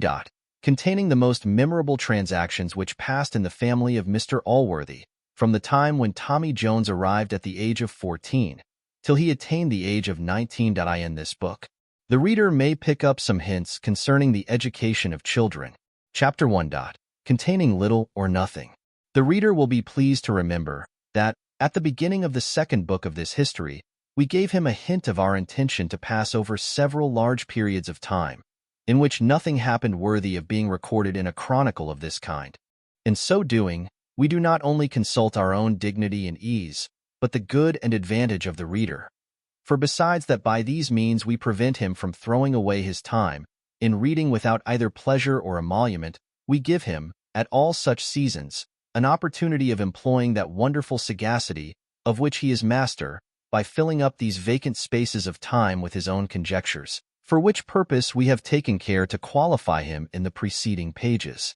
For instance, what reader but knows that Mr. Allworthy felt, at first, for the loss of his friend, those emotions of grief, which on such occasions enter into all men whose hearts are not composed of flint, or their heads of as solid materials? Again, what reader doth not know that philosophy and religion in time moderated, and at last extinguished, this grief? The former of these teaching the folly and vanity of it, and the latter correcting it as unlawful, and at the same time assuaging it, by raising future hopes and assurances, which enable a strong and religious mind to take leave of a friend, on his deathbed, with little less indifference than if he was preparing for a long journey, and indeed, with little less hope of seeing him again. Nor can the judicious reader be at a greater loss on account of Mrs. Bridget Blyfill, who, he may be assured, conducted herself through the whole season in which grief is to make its appearance on the outside of the body, with the strictest regard to all the rules of custom and decency, suiting the alterations of her countenance to the several alterations of her habit. For as this changed from weeds to black, from black to gray, from gray to white, so did her countenance change from dismal to sorrowful, from sorrowful to sad, and from sad to serious, till the day came in which she was allowed to return to her former serenity. We have mentioned these two, as examples only of the task which may be imposed on readers of the lowest class. Much higher and harder exercises of judgment and penetration may reasonably be expected from the upper graduates in criticism. Many notable discoveries will, I doubt not, be made by such, of the transactions which happened in the family of our worthy man, during all the years which we have thought proper to pass over. For though nothing worthy of a place in this history occurred within that period, yet did several incidents happen of equal importance with those reported by the daily and weekly historians of the age. In reading which great numbers of persons consume a considerable part of their time, very little, I am afraid, to their emolument now, in the conjectures here proposed, some of the most excellent faculties of the mind may be employed to much advantage, since it is a more useful capacity to be able to foretell the actions of men, in any circumstance, from their characters, than to judge of their characters from their actions. The former, I own, requires the greater penetration, but may be accomplished by true sagacity with no less certainty than the latter.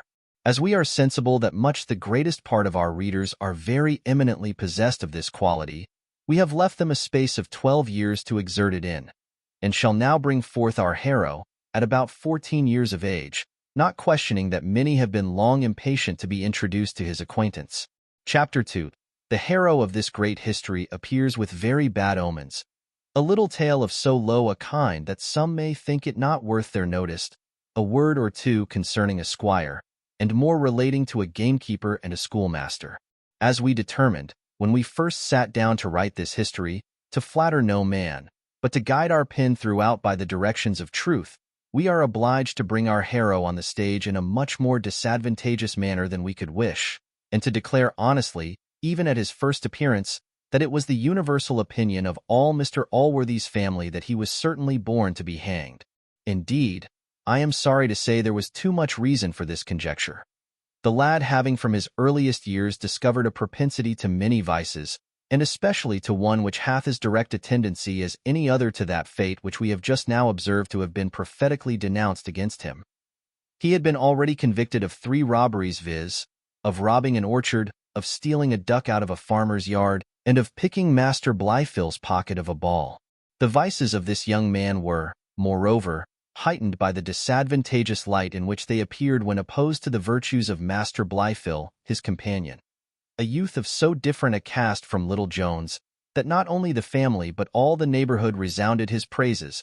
He was, indeed, a lad of a remarkable disposition, sober, discreet, and pious beyond his age, qualities which gained him the love of everyone who knew him, while Tom Jones was universally disliked, and many expressed their wonder that Mr. Allworthy would suffer such a lad to be educated with his nephew, lest the morals of the latter should be corrupted by his example.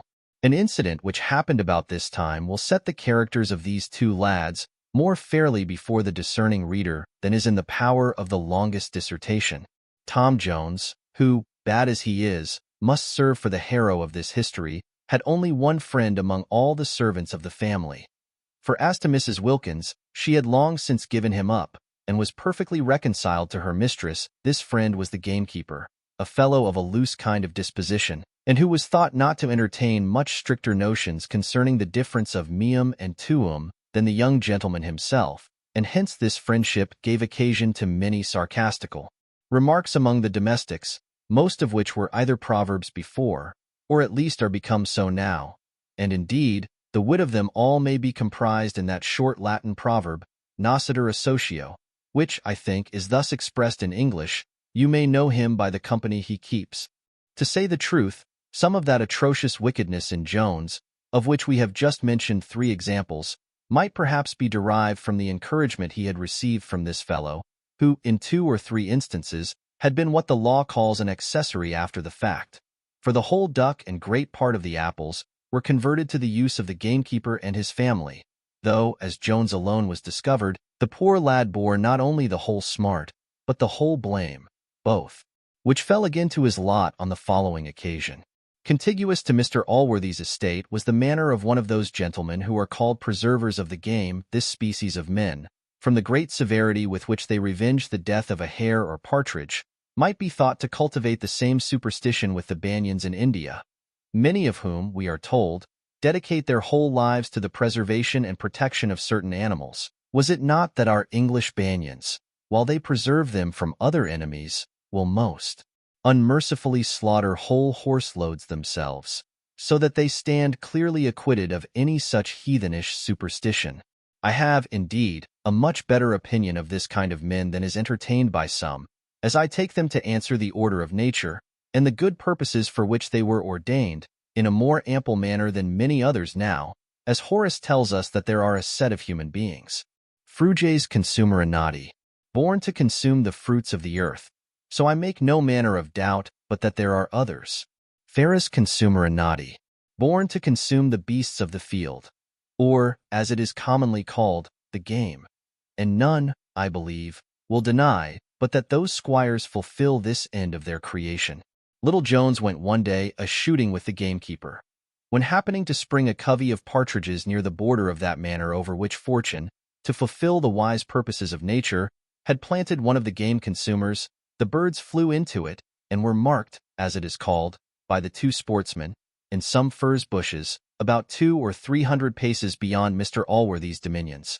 Mr. Allworthy had given the fellow strict orders, on pain of forfeiting his place, never to trespass on any of his neighbors, no more on those who were less rigid in this matter than on the lord of this manor with regard to others. Indeed, these orders had not been always very scrupulously kept, but as the disposition of the gentleman with whom the partridges had taken sanctuary was well known, the gamekeeper had never yet attempted to invade his territories, nor had he done it now, had not the younger sportsman, who was excessively eager to pursue the flying game, over-persuaded him. But Jones being very importunate, the other, who was himself keen enough after the sport, yielded to his persuasions, entered the manor, and shot one of the partridges. The gentleman himself was at that time on horseback, at a little distance from them, and hearing the gun go off, he immediately made towards the place, and discovered poor Tom. For the gamekeeper had leapt into the thickest part of the furze brake, where he had happily concealed himself. The gentleman, having searched the lad and found the partridge upon him, denounced great vengeance, swearing he would acquaint Mr. Allworthy he was as good as his word. For he rode immediately to his house, and complained of the trespass on his manor in as high terms and as bitter language as if his house had been broken open, and the most valuable furniture stole out of it. He added that some other person was in his company, though he could not discover him, for that 2 guns had been discharged almost in the same instant. And, says he, we have found only this partridge, but the Lord knows what mischief they have done. At his return home, Tom was presently convened before Mr. Allworthy. He owned the fact, and alleged no other excuse but what was really true, viz., that the covey was originally sprung in Mr. Allworthy's own manor. Tom was then interrogated who was with him, which Mr. Allworthy declared he was resolved to know, acquainting the culprit with the circumstance of the 2 guns, which had been deposed by the squire and both his servants. But Tom stoutly persisted in asserting that he was alone. Yet, to say the truth, he hesitated a little at first, which would have confirmed Mr. Allworthy's belief, had what the squire and his servants said wanted any further confirmation. The gamekeeper, being a suspected person, was now sent for, and the question put to him. But he, relying on the promise which Tom had made him, to take all upon himself, very resolutely denied being in company with the young gentleman, or indeed having seen him the whole afternoon. Mr. Allworthy then turned towards Tom, with more than usual anger in his countenance, and advised him to confess who was with him. Repeating that he was resolved to know, the lad, however, still maintained his resolution, and was dismissed with much wrath by Mr. Allworthy, who told him he should have to the next morning to consider of it, when he should be questioned by another person, and in another manner. Poor Jones spent a very melancholy night, and the more so, as he was without his usual companion. For Master Blifil was gone abroad on a visit with his mother. Fear of the punishment he was to suffer was on this occasion his least evil, his chief anxiety being lest his constancy should fail him, and he should be brought to betray the gamekeeper, whose ruin he knew must now be the consequence. Nor did the gamekeeper pass his time much better. He had the same apprehensions with the youth, for whose honor he had likewise a much tenderer regard than for his skin. In the morning, when Tom attended the Reverend Mr. Thwackum, the person to whom Mr. Allworthy had committed the instruction of the 2 boys, he had the same questions put to him by that gentleman which he had been asked the evening before, to which he returned the same answers. The consequence of this was so severe a whipping that it possibly fell little short of the torture with which confessions are in some countries extorted from criminals. Tom bore his punishment with great resolution, and though his master asked him, between every stroke, whether he would not confess, he was contented to be fleed rather than betray his friend, or break the promise he had made. The gamekeeper was now relieved from his anxiety, and Mr. Allworthy himself began to be concerned at Tom's sufferings. For besides that Mr. Thwackum, being highly enraged that he was not able to make the boy say what he himself pleased, had carried his severity much beyond the good man's intention, this latter began now to suspect that the squire had been mistaken, which his extreme eagerness and anger seemed to make probable. And as for what the servants had said in confirmation of their master's account, he laid no great stress upon that now, as cruelty and injustice were 2 ideas of which Mr. Allworthy could by no means support the consciousness a single moment.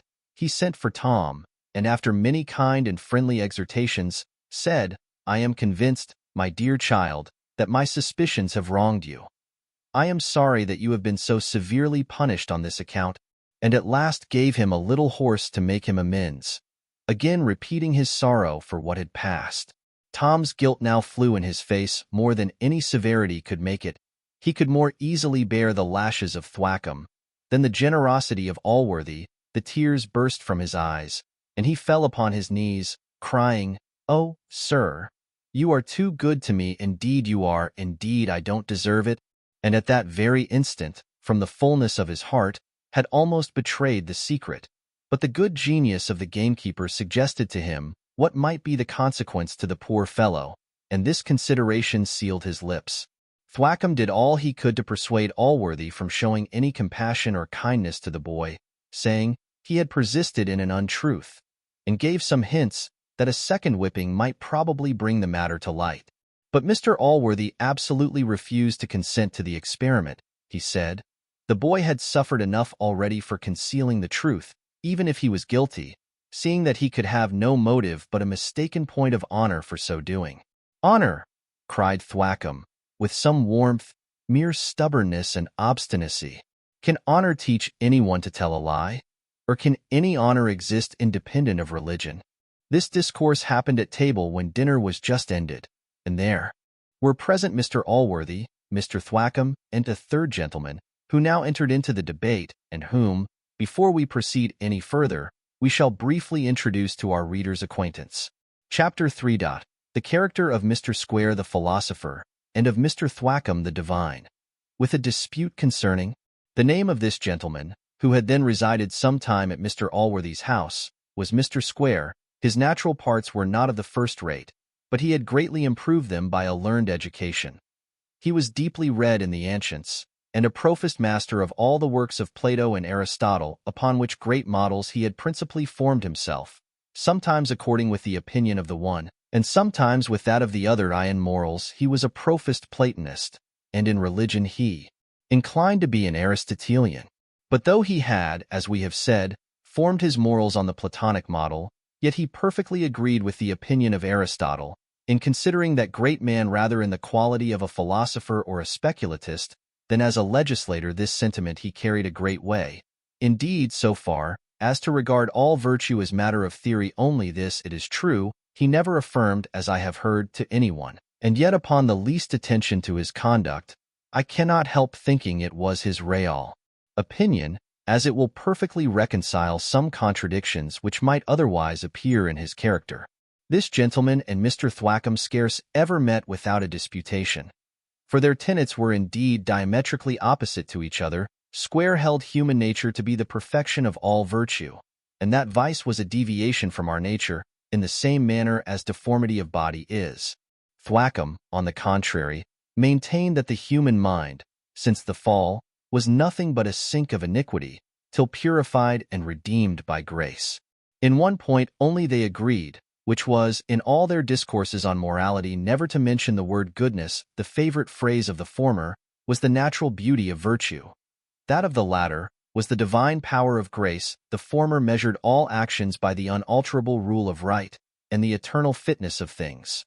The latter decided all matters by authority, but in doing this, he always used the Scriptures and their commentators, as the lawyer doth his coke upon Littleton, where the comment is of equal authority with the text. After this short introduction, the reader will be pleased to remember that the parson had concluded his speech with a triumphant question, to which he had apprehended no answer, viz., "Can any honor exist independent on religion?" To this Square answered, that it was impossible to discourse philosophically concerning words, till their meaning was first established, that there were scarce any two words of a more vague and uncertain signification than the two he had mentioned, for that there were almost as many different opinions concerning honor as concerning religion. But, says he, if by honor you mean the true natural beauty of virtue, I will maintain it may exist independent of any religion whatever. Nay, added he, you yourself will allow it may exist independent of all but one. So will a Mahometan, a Jew, and all the maintainers of all the different sects in the world. Thwackum replied, this was arguing with the usual malice of all the enemies to the true church. He said, he doubted not but that all the infidels and heretics in the world would, if they could, confine honor to their own absurd errors and damnable deceptions. But honor, says he, is not therefore manifold, because there are many absurd opinions about it. Nor is religion manifold, because there are various sects and heresies in the world. When I mention religion, I mean the Christian religion, and not only the Christian religion, but the Protestant religion, and not only the Protestant religion, but the Church of England. And when I mention honor, I mean that mode of divine grace which is not only consistent with, but dependent upon, this religion, and is consistent with and dependent upon no other. Now to say that the honor I here mean, and which was, I thought, all the honor I could be supposed to mean, will uphold, much less dictate an untruth, is to assert an absurdity too shocking to be conceived. I purposely avoided, says Square, drawing a conclusion which I thought evident from what I have said. But if you perceived it, I am sure you have not attempted to answer it. However, to drop the article of religion, I think it is plain, from what you have said, that we have different ideas of honor. Or why do we not agree in the same terms of its explanation? I have asserted that true honor and true virtue are almost synonymous terms, and they are both founded on the unalterable rule of right and the eternal fitness of things, to which an untruth being absolutely repugnant and contrary, it is certain that true honor cannot support an untruth. In this, therefore, I think we are agreed. But that this honor can be said to be founded on religion, to which it is antecedent, if by religion be meant any positive law. I agree, answered Thwackum with great warmth, with a man who asserts honor to be antecedent to religion. Mr. Allworthy, did I agree? He was proceeding when Mr. Allworthy interposed, telling them very coldly they had both mistaken his meaning, for that he had said nothing of true honor. It is possible, however, he would not have easily quieted the disputants, who were growing equally warm, had not another matter now fallen out, which put a final end to the conversation at present. Chapter 4. Containing a necessary apology for the author, and a childish incident, which perhaps requires an apology likewise. Before I proceed farther, I shall beg leave to obviate some misconstructions into which the zeal of some few readers may lead them, for I would not willingly give offense to any, especially to men who are warm in the cause of virtue or religion.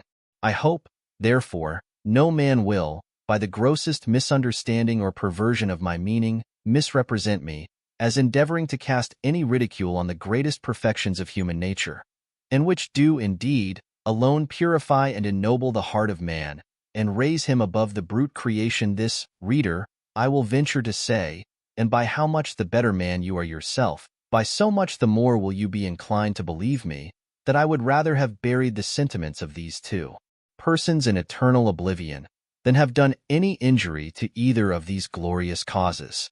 On the contrary, it is with a view to their service that I have taken upon me to record the lives and actions of two of their false and pretended champions. A treacherous friend is the most dangerous enemy, and I will say boldly that both religion and virtue have received more real discredit from hypocrites than the wittiest profligates or infidels could ever cast upon them. Nay, farther, as these two, in their purity, are rightly called the bands of civil society, and are indeed the greatest of blessings. So when poisoned and corrupted with fraud, pretense, and affectation, they have become the worst of civil curses, and have enabled men to perpetrate the most cruel mischiefs to their own species. Indeed, I doubt not but this ridicule will in general be allowed. My chief apprehension is, as many true and just sentiments often came from the mouths of these persons, lest the whole should be taken together, and I should be conceived to ridicule all alike. Now the reader will be pleased to consider that, as neither of these men were fools, they could not be supposed to have holden none but wrong principles, and to have uttered nothing but absurdities. What injustice, therefore, must I have done to their characters, had I selected only what was bad? And how horribly wretched and maimed must their arguments have appeared? Upon the whole, it is not religion or virtue, but the want of them, which is here exposed. Had not Thwackum too much neglected virtue and square religion in the composition of their several systems, and had not both utterly discarded all natural goodness of heart, they had never been represented as the objects of derision in this history, in which we will now proceed. This matter, then, which put an end to the debate mentioned in the last chapter, was no other than a quarrel between Master Blifil and Tom Jones, the consequence of which had been a bloody nose to the former. For though Master Blifil, notwithstanding he was the younger, was in size above the other's match, yet Tom was much his superior at the noble art of boxing. Tom, however, cautiously avoided all engagements with that youth. For besides that Tommy Jones was an inoffensive lad amidst all his roguery, and really loved Blifil, Mr. Thwackum being always the second of the latter, would have been sufficient to deter him. But well says a certain author, no man is wise at all hours. It is therefore no wonder that a boy is not so. A difference arising at play between the two lads, Master Blifil called Tom a beggarly bastard, upon which the latter, who was somewhat passionate in his disposition, immediately caused that phenomenon in the face of the former, which we have above remembered. Master Blifil now, with his blood running from his nose, and the tears galloping after from his eyes, appeared before his uncle, and the tremendous Thwackum, in which court an indictment of assault, battery, and wounding, was instantly preferred against Tom, who in his excuse only pleaded the provocation, which was indeed all the matter that Master Blifil had omitted. It is indeed possible that this circumstance might have escaped his memory, for in his reply he positively insisted that he had made use of no such appellation, adding, "Heaven forbid such naughty words should ever come out of his mouth." Tom, though against all form of law, rejoined in affirmance of the words. Upon which Master Blifil said, "It is no wonder those who will tell one fib will hardly stick at another. If I had told my master such a wicked fib as you have done, I should be ashamed to show my face." "What fib, child?" cries Thwackum pretty eagerly. "Why, he told you that nobody was with him a-shooting when he killed the partridge. But he knows," here he burst into a flood of tears, "yes, he knows, for he confessed it to me, that Black George the gamekeeper was there. Nay," he said, "yes, you did. Deny it if you can, that you would not have confessed the truth, though master had cut you to pieces." At this the fire flashed from Thwackum's eyes, and he cried out in triumph, "Oh, ho! This is your mistaken notion of honor. This is the boy who was not to be whipped again." But Mr. Allworthy, with a more gentle aspect, turned towards the lad and said, "Is this true, child? How came you to persist so obstinately in a falsehood?" Tom said he scorned a lie as much as anyone, but he thought his honor engaged him to act as he did, for he had promised the poor fellow to conceal him, which, he said, he thought himself farther obliged to, as the gamekeeper had begged him not to go into the gentleman's manor, and had at last gone himself in compliance with his persuasions. He said this was the whole truth of the matter, and he would take his oath of it, and concluded with very passionately begging Mr. Allworthy to have compassion on the poor fellow's family, especially as he himself only had been guilty, and the other had been very difficultly prevailed on to do what he did. "Indeed, sir," said he, "it could hardly be called a lie that I told, for the poor fellow was entirely innocent of the whole matter. I should have gone alone after the birds. Nay, I did go at first, and he only followed me to prevent more mischief. Dio, pray, sir, let me be punished. Take my little horse away again. But pray, sir, forgive poor George." Mr. Allworthy hesitated a few moments, and then dismissed the boys, advising them to live more friendly and peaceably together. Chapter 5. The opinions of the divine and the philosopher concerning the two boys, with some reasons for their opinions and other matters. It is probable that by disclosing this secret, which had been communicated in the utmost confidence to him, young Blifil preserved his companion from a good lashing, for the offense of the bloody nose would have been of itself sufficient cause for Thwackum to have proceeded to correction. But now this was totally absorbed in the consideration of the other matter, and with regard to this, Mr. Allworthy declared privately he thought the boy deserved reward rather than punishment, so that Thwackum's hand was withheld by a general pardon. Thwackum, whose meditations were full of birch, exclaimed against this weak, and, as he said he would venture to call it, wicked lenity, though remit the punishment of such crimes was, he said, to encourage them. He enlarged much on the correction of children, and quoted many texts from Solomon and others, which being to be found in so many other books, shall not be found here. He then applied himself to the vice of lying, on which head he was altogether as learned as he had been on the other. Square said he had been endeavoring to reconcile the behavior of Tom with his idea of perfect virtue, but could not. He owned there was something which at first sight appeared like fortitude in the action, but as fortitude was a virtue and falsehood a vice, they could by no means agree or unite together. He added that as this was in some measure to confound virtue and vice, it might be worth Mr. Thwackum's consideration whether a larger castigation might not be laid on upon the account. As both these learned men concurred in censuring Jones, so were they no less unanimous in applauding Master Blifil. To bring truth to light was by the parson asserted to be the duty of every religious man, and by the philosopher this was declared to be highly conformable with the rule of right and the eternal and unalterable fitness of things. All this, however, weighed very little with Mr. Allworthy. He could not be prevailed on to sign the warrant for the execution of Joan. There was something within his own breast with which the invincible fidelity which that youth had preserved corresponded much better than it had done with the religion of Thwackum, or with the virtue of Square. He therefore strictly ordered the former of these gentlemen to abstain from laying violent hands on Tom for what had passed. The pedagogue was obliged to obey those orders. but not without great reluctance, and frequent mutterings that the boy would be certainly spoiled. Towards the gamekeeper the good man behaved with more severity, presently summoned that poor fellow before him, and after many bitter remonstrances, paid him his wages and dismissed him from his service.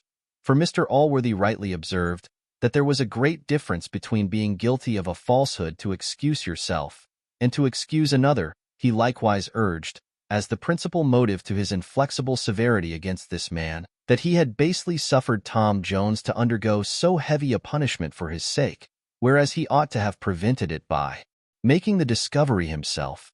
When this story became public, many people differed from Square and Thwackum.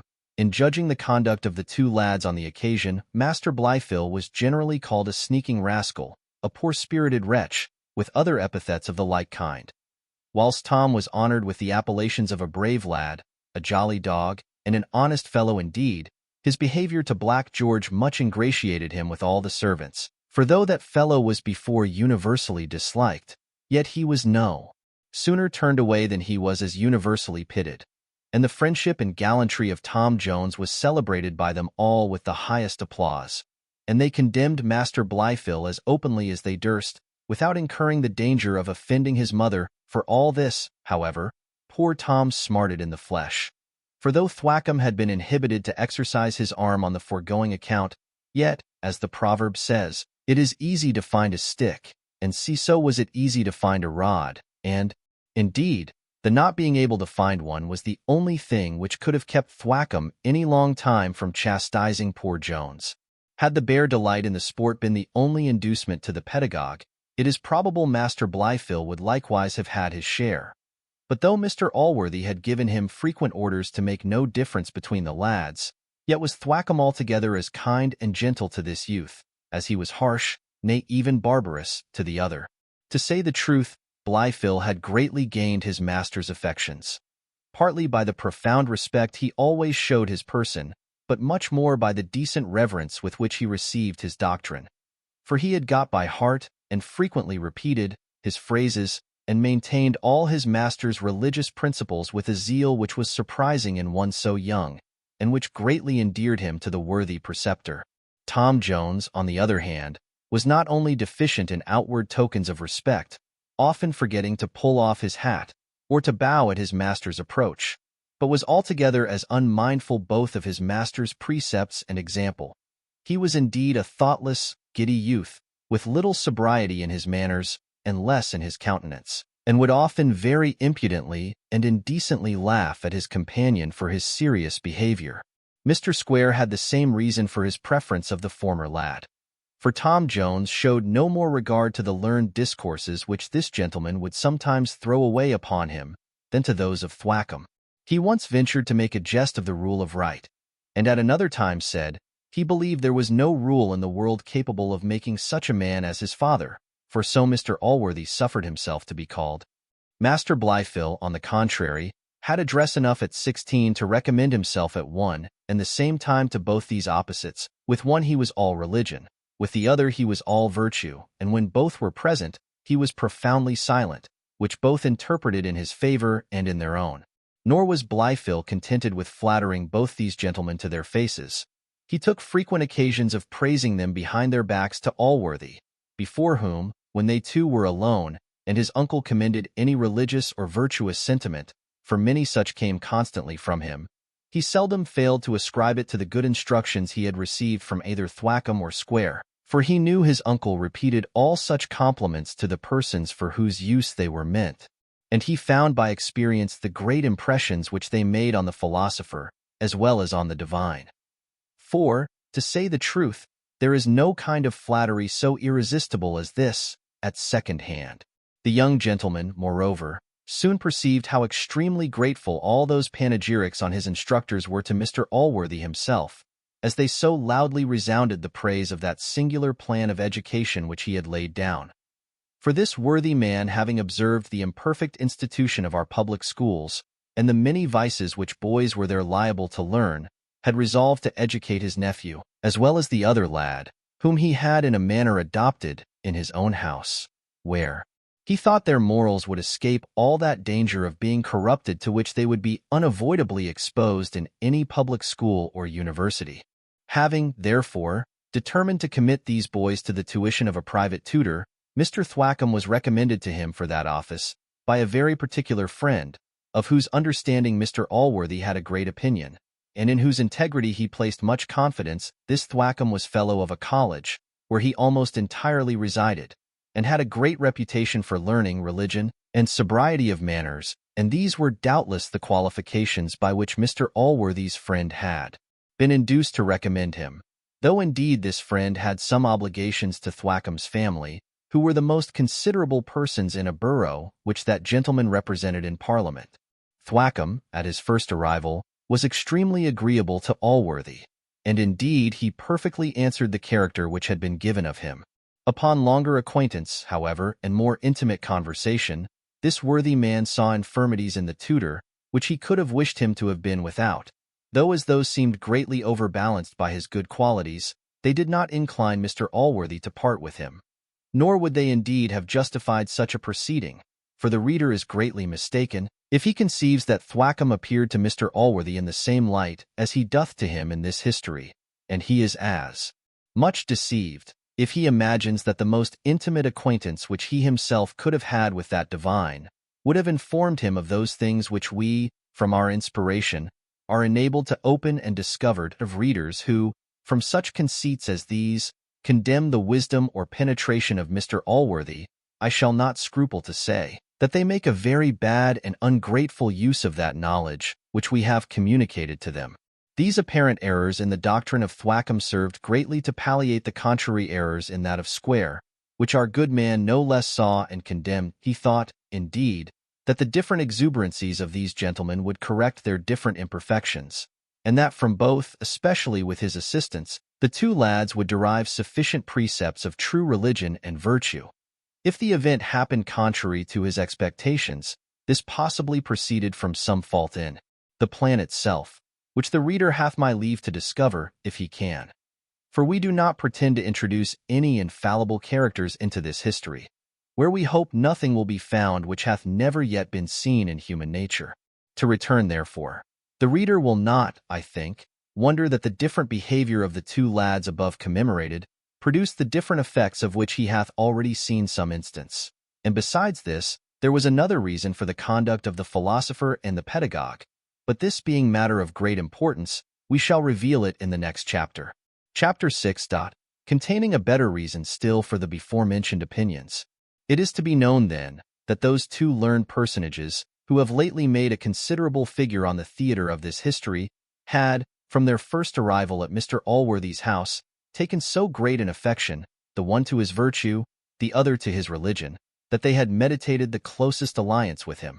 For this purpose they had cast their eyes on that fair widow, whom, though we have not for some time made any mention of her, the reader, we trust, hath not forgot. Mrs. Blifil was indeed the object to which they both aspired.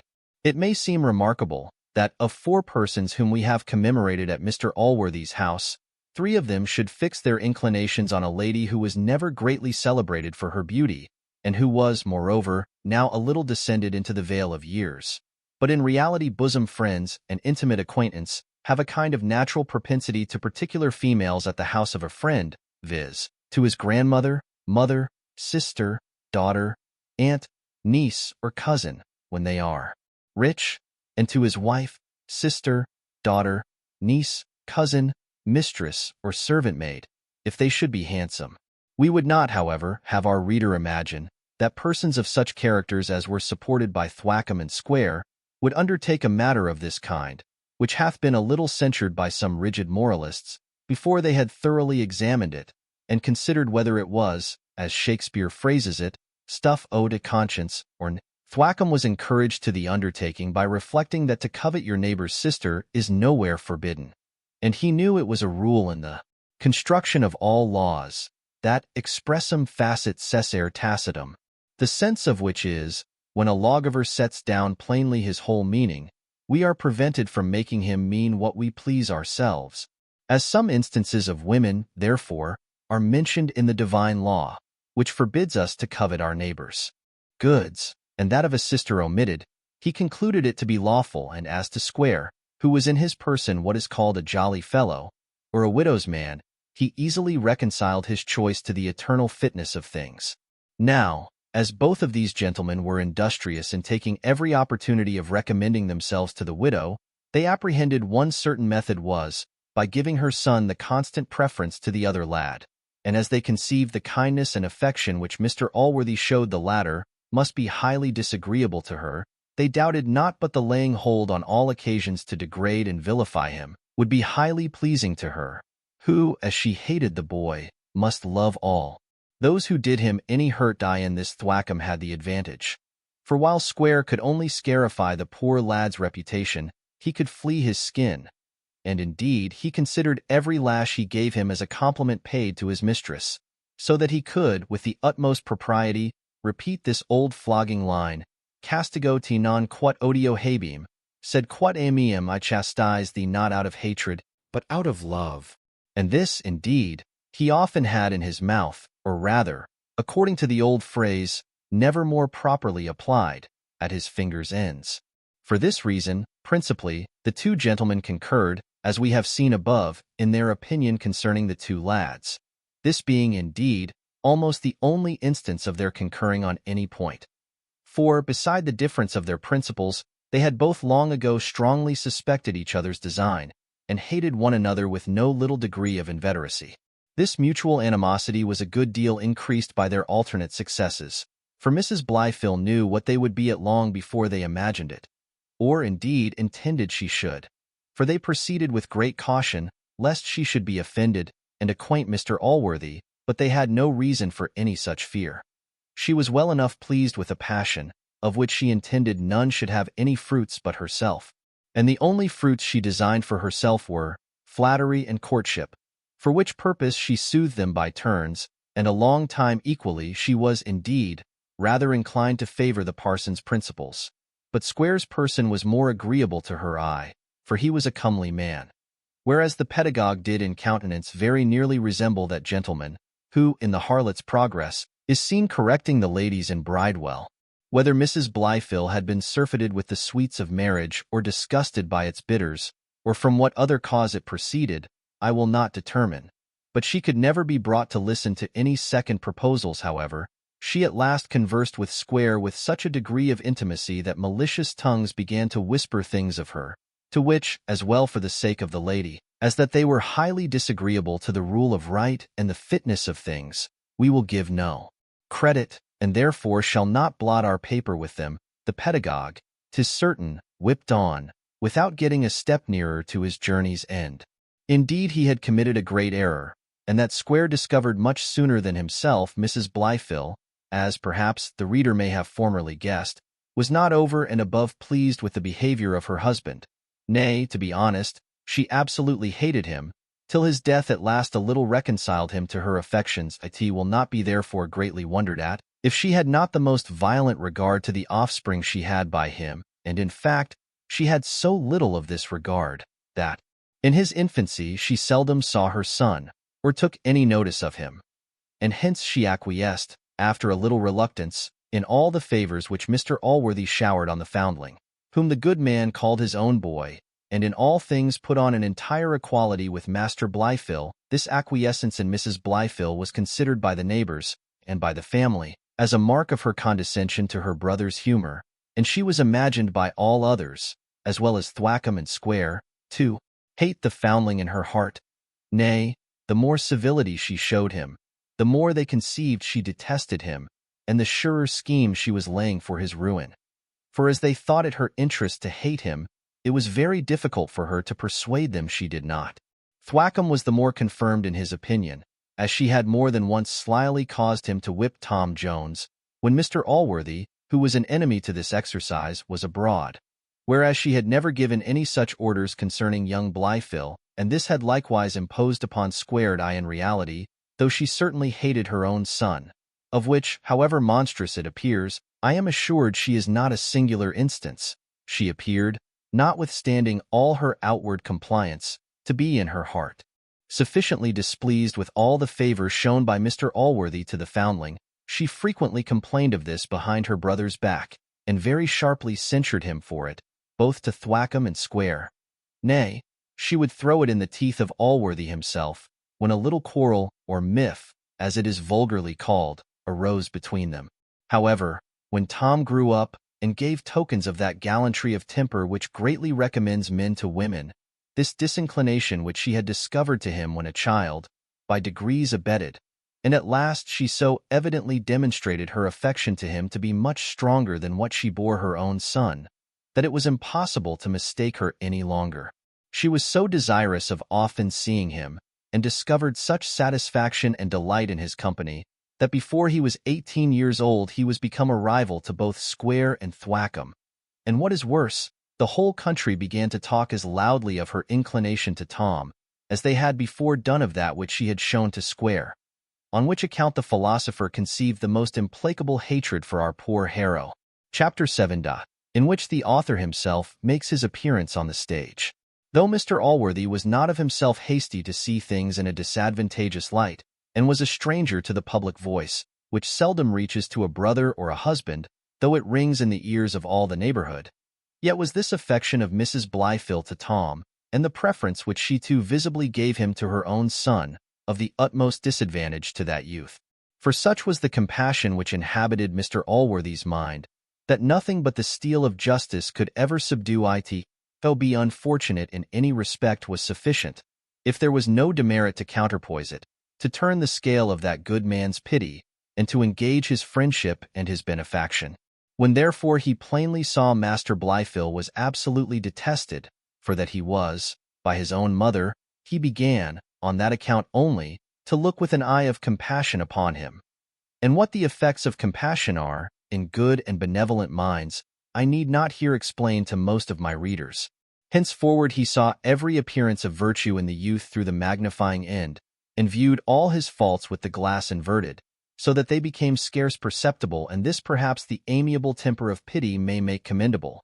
But the next step the weakness of human nature alone must excuse, for he no sooner perceived that preference which Mrs. Blifil gave to Tom, than that poor youth, however innocent, began to sink in his affections as he rose in hers. This, it is true, would, of itself alone, never have been able to eradicate Jones from his bosom, but it was greatly injurious to him, and prepared Mr. Allworthy's mind for those impressions which afterwards produced the mighty events that will be contained hereafter in this history, into which, it must be confessed, the unfortunate lad, by his own wantonness, wildness, and want of caution, too much contributed.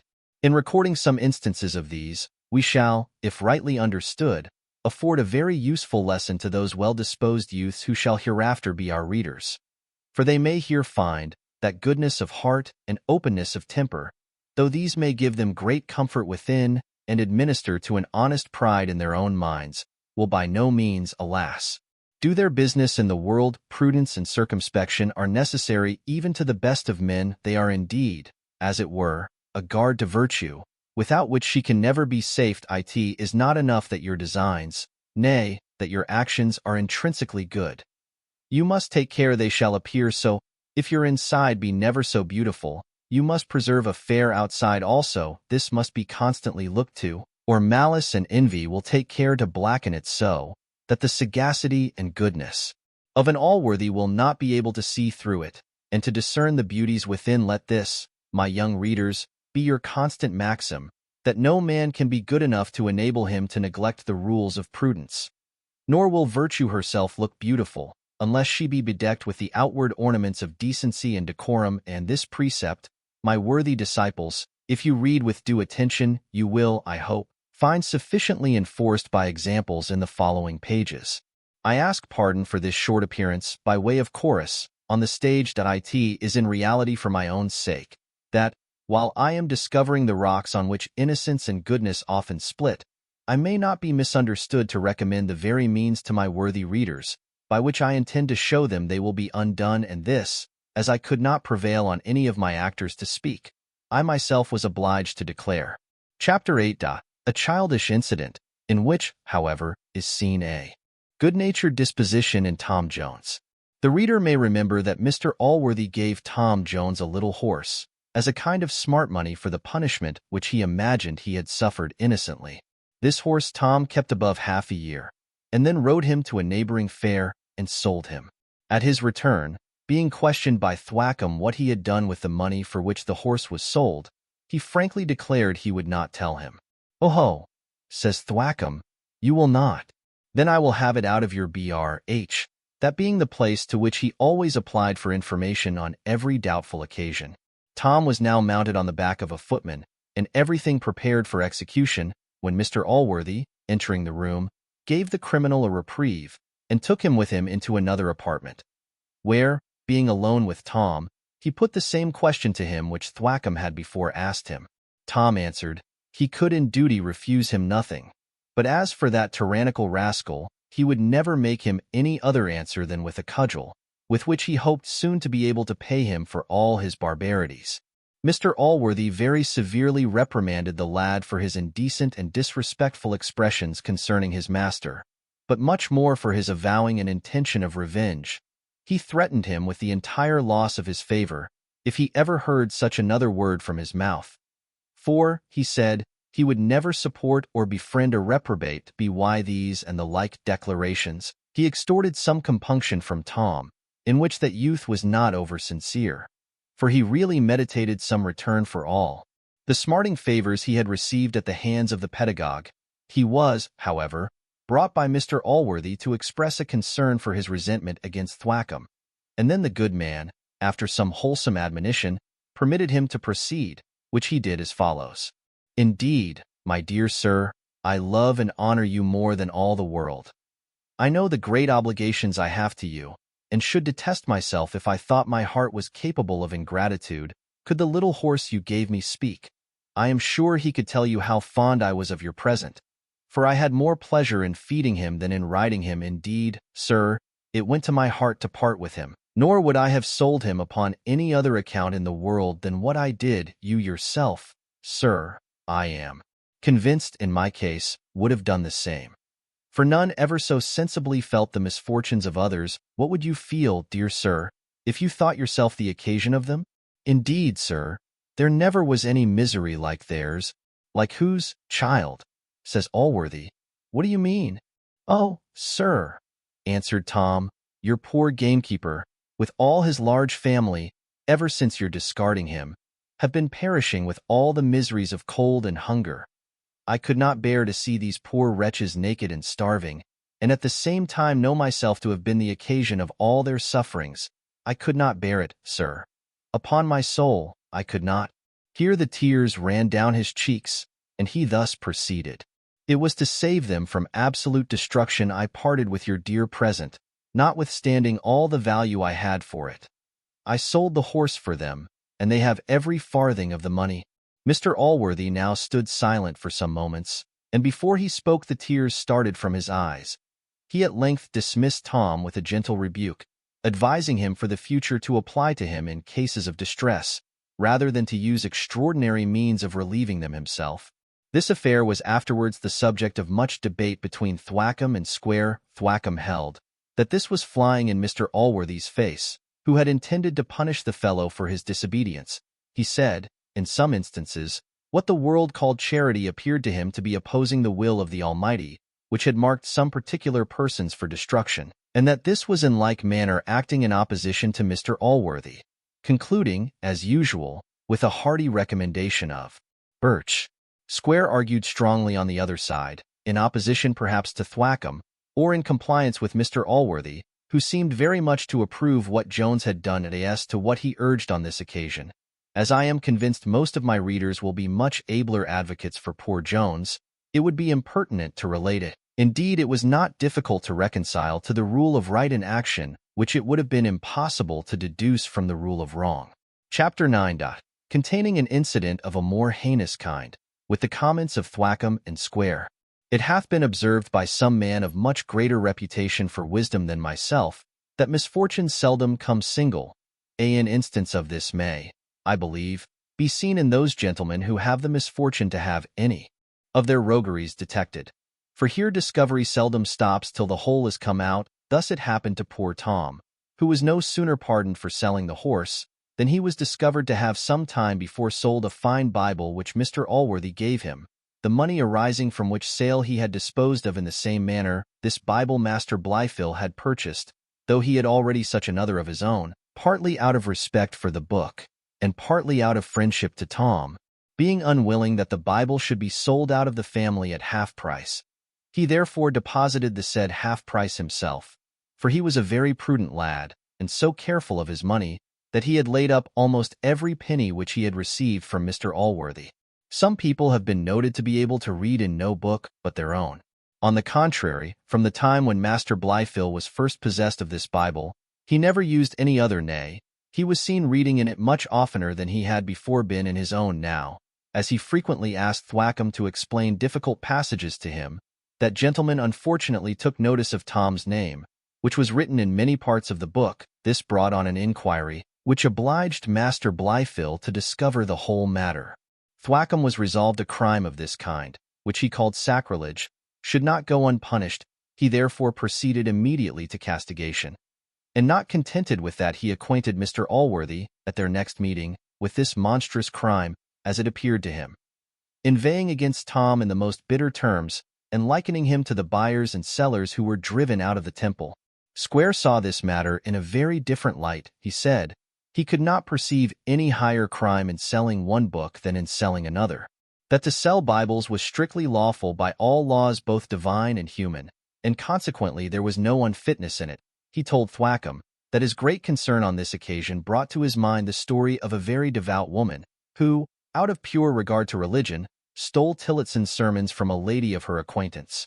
This story caused a vast quantity of blood to rush into the parson's face, which of itself was none of the palest, and he was going to reply with great warmth and anger, had not Mrs. Blifil, who was present at this debate, interposed. That lady declared herself absolutely of Mr. Square's side. She argued, indeed, very learnedly in support of his opinion, and concluded with saying, if Tom had been guilty of any fault, she must confess her own son appeared to be equally culpable, for that she could see no difference between the buyer and the seller, both of whom were alike to be driven out of the temple. Mrs. Blifil, having declared her opinion, put an end to the debate. That Square's triumph would almost have stopped his words, had he needed them, and Thwackum, who, for reasons before mentioned, durst not venture at disobliging the lady, was almost choked with indignation. As to Mr. Allworthy, he said, since the boy had been already punished, he would not deliver his sentiments on the occasion, and whether he was or was not angry with the lad, I must leave to the reader's own conjecture. Soon after this, an action was brought against the gamekeeper by Squire Western, the gentleman in whose manor the partridge was killed, for depredations of the like kind. This was a most unfortunate circumstance for the fellow, as it not only of itself threatened his ruin, but actually prevented Mr. Allworthy from restoring him to his favor. For as that gentleman was walking out one evening with Master Blifil and young Jones, the latter slyly drew him to the habitation of Black George, where the family of that poor wretch, namely, his wife and children, were found in all the misery with which cold, hunger, and nakedness can affect human creatures. For as to the money they had received from Jones, former debts had consumed almost the whole. Such a scene as this could not fail of affecting the heart of Mr. Allworthy. He immediately gave the mother a couple of guineas, with which he bid her clothe her children. The poor woman burst into tears at this goodness, and while she was thanking him, could not refrain from expressing her gratitude to Tom, who had, she said, long preserved both her and hers from starving. We have not, says she, had a morsel to eat, nor have these poor children had a rag to put on, but what his goodness hath bestowed on us. For, indeed, besides the horse and the Bible, Tom had sacrificed a nightgown and other things to the use of this distressed family. On their return home, Tom made use of all his eloquence to display the wretchedness of these people and the penitence of Black George himself. And in this he succeeded so well that Mr. Allworthy said he thought the man had suffered enough for what was past, that he would forgive him and think of some means of providing for him and his family. Jones was so delighted with this news that, though it was dark when they returned home, he could not help going back a mile in a shower of rain to acquaint the poor woman with the glad tidings. But, like other hasty divulgers of news, he only brought on himself the trouble of contradicting it. for the ill fortune of Black George made use of the very opportunity of his friend's absence to overturn all again. Chapter 10. In which Master Blyfill and Jones appear in different lights. Master Blyfill fell very short of his companion in the amiable quality of mercy, but he has greatly exceeded him in one of a much higher kind, namely in justice, in which he followed both the precepts and example of Thwackum and Square, for though they would both make frequent use of the word mercy, yet it was plain that in reality Square held it to be inconsistent with the rule of right, and Thwackum was for doing justice, and leaving mercy to heaven. The two gentlemen did indeed somewhat differ in opinion concerning the objects of this sublime virtue, by which Thwackum would probably have destroyed one half of mankind, and Square the other half.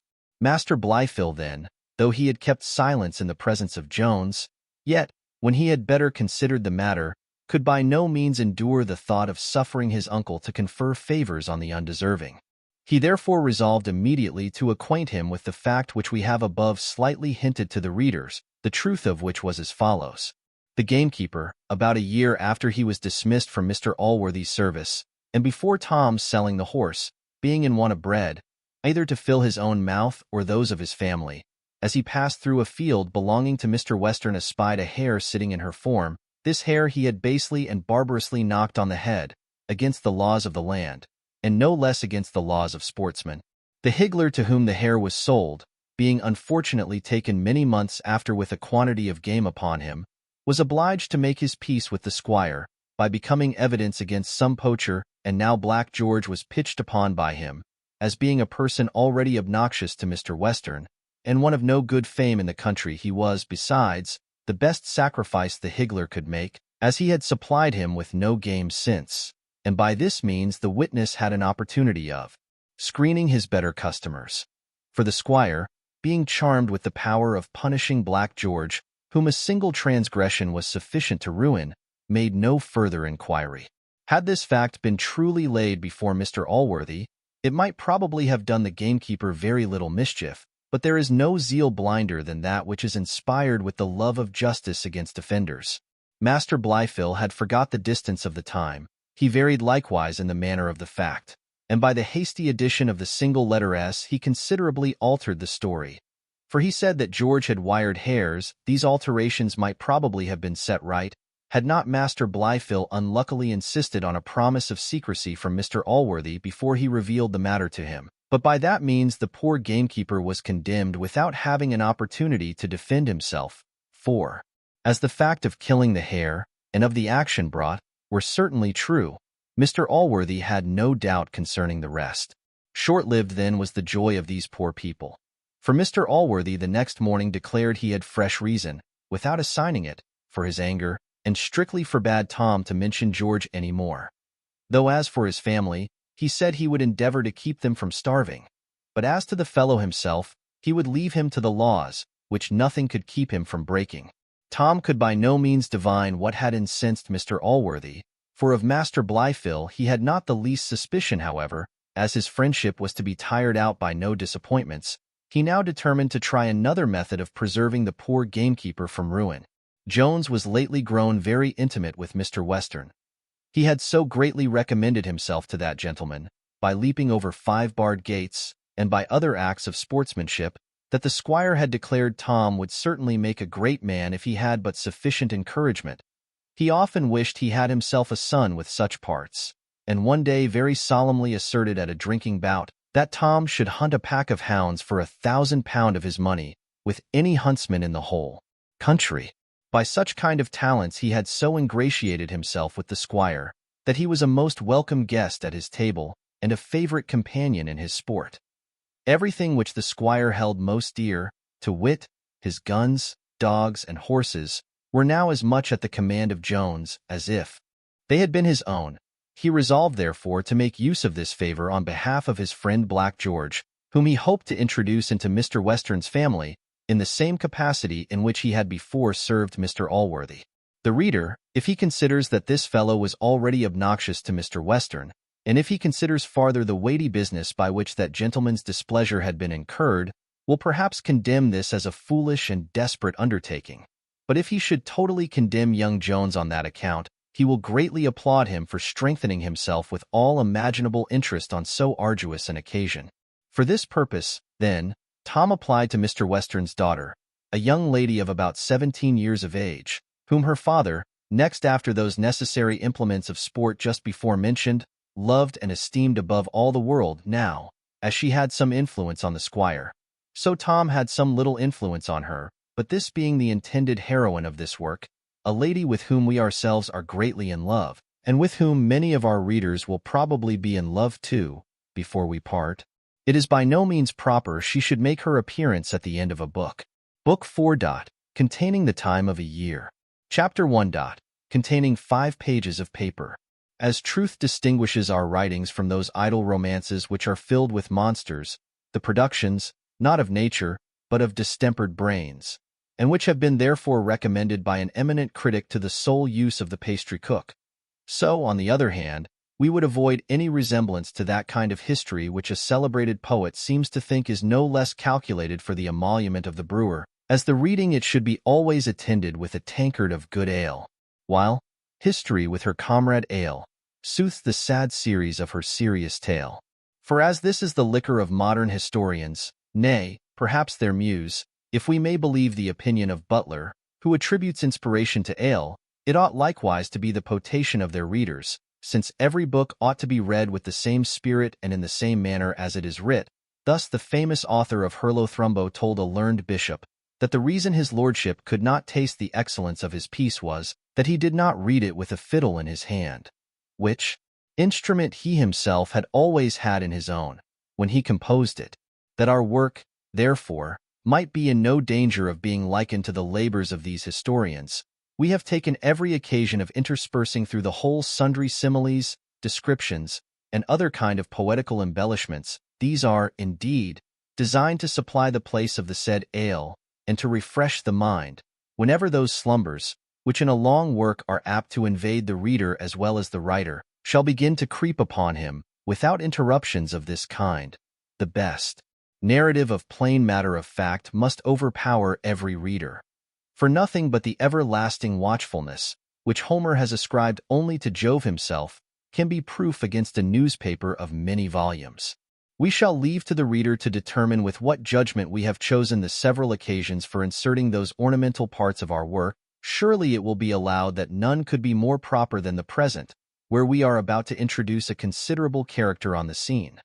No less, indeed, than the heroine of this heroic, historical, prosaic poem. Here, therefore, we have thought proper to prepare the mind of the reader for her reception, by filling it with every pleasing image which we can draw from the face of nature, and for this method we plead many precedents. First, this is an art well known to, and much practiced by, our tragic poets, who seldom fail to prepare their audience for the reception of their principal characters. Thus the hero is always introduced with a flourish of drums and trumpets, in order to rouse a martial spirit in the audience, and to accommodate their ears to bombast and fustian, which Mr. Locke's blind man would not have grossly erred in likening to the sound of a trumpet. Again, when lovers are coming forth, soft music often conducts them on the stage, either to soothe the audience with the softness of the tender passion, or to lull and prepare them for that gentle slumber in which they will most probably be composed by the ensuing scene. And not only the poets, but the masters of these poets, the managers of playhouses, seem to be in this secret. For, besides the aforesaid kettle drums and which denote the hero's approach, he is generally ushered on the stage by a large troop of half a dozen scene-shifters, and how necessary these are imagined to his appearance may be concluded from the following theatrical story. King Pyrrhus was at dinner at an alehouse bordering on the theater, when he was summoned to go on the stage. The hero, being unwilling to quit his shoulder of mutton, and as unwilling to draw on himself the indignation of Mr. Wilkes, his brother manager, for making the audience wait, had bribed these his harbingers to be out of the way while Mr. Wilkes, therefore, was thundering out, "Where are the carpenters to walk on before King Pyrrhus?" That monarch very quietly eat his mutton, and the audience, however impatient, were obliged to entertain themselves with music in his absence. To be plain, I much question whether the politician, who hath generally a good nose, hath not scented out somewhat of the utility of this practice. I am convinced that awful magistrate my Lord Mayor contracts a good deal of that reverence which attends him through the year, by the several pageants which precede his pomp. Nay, I must confess that even I myself, who am not remarkably liable to be captivated with show, have yielded not a little to the impressions of much preceding state, when I have seen a man strutting in a procession, after others whose business was only to walk before him. I have conceived a higher notion of his dignity than I have felt on seeing him in a common situation. But there is one instance, which comes exactly up to my purpose. This is the custom of sending on a basket woman, who is to precede the pomp at a coronation, and to strew the stage with flowers, before the great personages begin their procession. The ancients would certainly have invoked the goddess Flora for this purpose, and it would have been no difficulty for their priests or politicians to have persuaded the people of the real presence of the deity, though a plain mortal had personated her and performed her office. But we have no such design of imposing on our reader, and therefore those who object to the heathen theology may, if they please, change our goddess into the above-mentioned basket woman. Our intention, in short, is to introduce our heroine with the utmost solemnity in our power, with an elevation of style, and all other circumstances proper to raise the veneration of our reader. Indeed, we would, for certain causes, advise those of our male readers who have any hearts to read no farther, were we not well assured that how amiable soever the picture of our heroine will appear, as it is really a copy from nature, many of our fair countrywomen will be found worthy to satisfy any passion, and to answer any idea of female perfection which our pencil will be able to raise. And now, without any further preface, we proceed to our next chapter. Chapter 2, a short hint of what we can do in the sublime, and a description of Miss Sophia Western. Hushed be every ruder breath, may the heathen ruler of the winds confine in iron chains the boisterous limbs of noisy Boreas, and the sharp-pointed nose of bitter-biting Eurus. Do thou, sweet Zephyrus, rising from thy fragrant bed, mount the western sky, and lead on those delicious gales, the charms of which call forth the lovely Flora from her chamber, perfumed with pearly dews, when on the 1st of June, her birthday, the blooming maid in loose attire gently trips it over the verdant mead, where every flower rises to do her homage, till the whole field becomes enameled, and colors contend with sweets which shall ravish her most.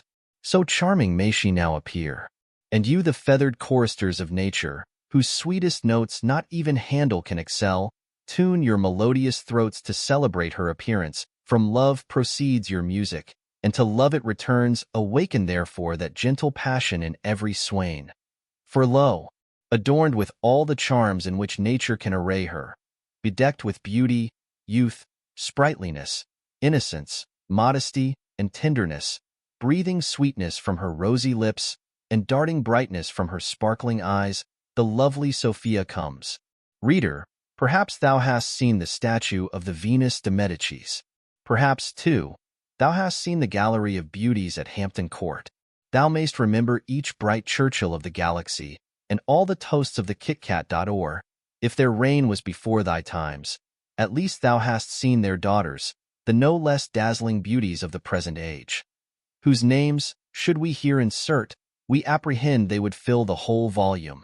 Now if thou hast seen all these, be not afraid of the rude answer which Lord Rochester once gave to a man who had seen many things. No, if thou hast seen all these without knowing what beauty is, thou hast no eyes. If without feeling its power, thou hast no heart. Yet is it possible, my friend, that thou mayest have seen all these without being able to form an exact idea of Sophia, for she did not exactly resemble any of them. She was most like the picture of Lady Ranelagh, and I have heard, more still to the famous Duchess of Mazarine. But most of all she resembled one whose image never can depart from my breast, and whom, if thou dost remember, thou hast then, my friend, an adequate idea of Sophia. But lest this should not have been thy fortune, we will endeavor with our utmost skill to describe this paragon, though we are sensible that our highest abilities are very inadequate to the task. Sophia, then, the only daughter of Mr. Western, was a middle-sized woman, but rather inclining to tall. Her shape was not only exact, but extremely delicate, and the nice proportion of her arms promised the truest symmetry in her limbs. Her hair, which was black, was so luxuriant that it reached her middle, before she cut it to comply with the modern fashion, and it was now curled so gracefully in her neck that few could believe it to be her own.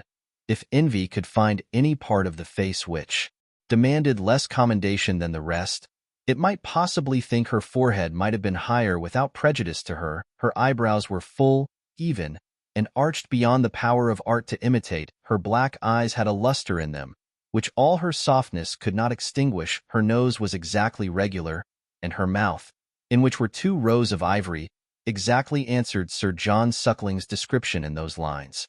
Her lips were red, and one was thin, compared to that was next her chin. Somebody had stung it newly. Her cheeks were of the oval kind, and in her right she had a dimple, which the least smile discovered. Her chin had certainly its share in forming the beauty of her face, but it was difficult to say it was either large or small, though perhaps it was rather of the former kind. Her complexion had rather more of the lily than of the rose, but when exercise or modesty increased her natural color, no vermilion could equal it. Then one might indeed cry out with the celebrated Dr. Donne. Her pure and eloquent blood spoke in her cheeks, and so distinctly wrought that one might almost say her body thought. Her neck was long and finely turned, and here, if I was not afraid of offending her delicacy, I might justly say, the highest beauties of the famous Venus de Medicis were outdone. Here was whiteness which no lilies, ivory, nor alabaster could match. The finest cambric might indeed be supposed from envy to cover that bosom which was much whiter than itself. It was indeed Niter splendens pario marmor purius, a gloss shining beyond the purest brightness of Parian marble. Such was the outside of Sophia, nor was this beautiful frame disgraced by an inhabitant unworthy of it. Her mind was every way equal to her person. Nay, the latter borrowed some charms from the former, for when she smiled, the sweetness of her temper diffused that glory over her countenance which no regularity of features can give. But as there are no perfections of the mind which do not discover themselves in that perfect intimacy to which we intend to introduce our reader with this charming young creature, so it is needless to mention them here. Nay, it is a kind of tacit affront to our reader's understanding, and may also rob him of that pleasure which he will receive in forming his own judgment of her character. It may, however, be proper to say that whatever mental accomplishments she had derived from nature, they were somewhat improved and cultivated by art. For she had been educated under the care of an aunt, who was a lady of great discretion, and was thoroughly acquainted with the world, having lived in her youth about the court, when she had retired some years since into the country. By her conversation and instructions, Sophia was perfectly well bred, though perhaps she wanted a little of that ease in her behavior which is to be acquired only by habit, and living within what is called the polite circle. But this, to say the truth, is often too dearly purchased, and though it hath charms so inexpressible that the French, perhaps among other qualities, mean to express this when they declare they know not what it is, yet its absence is well compensated by innocence, nor can good sense and a natural gentility ever stand in need of it. Chapter 3, wherein the history goes back to commemorate a trifling incident that happened some years since, but which, trifling as it was, had some future consequences. The amiable Sophia was now in her 18th year.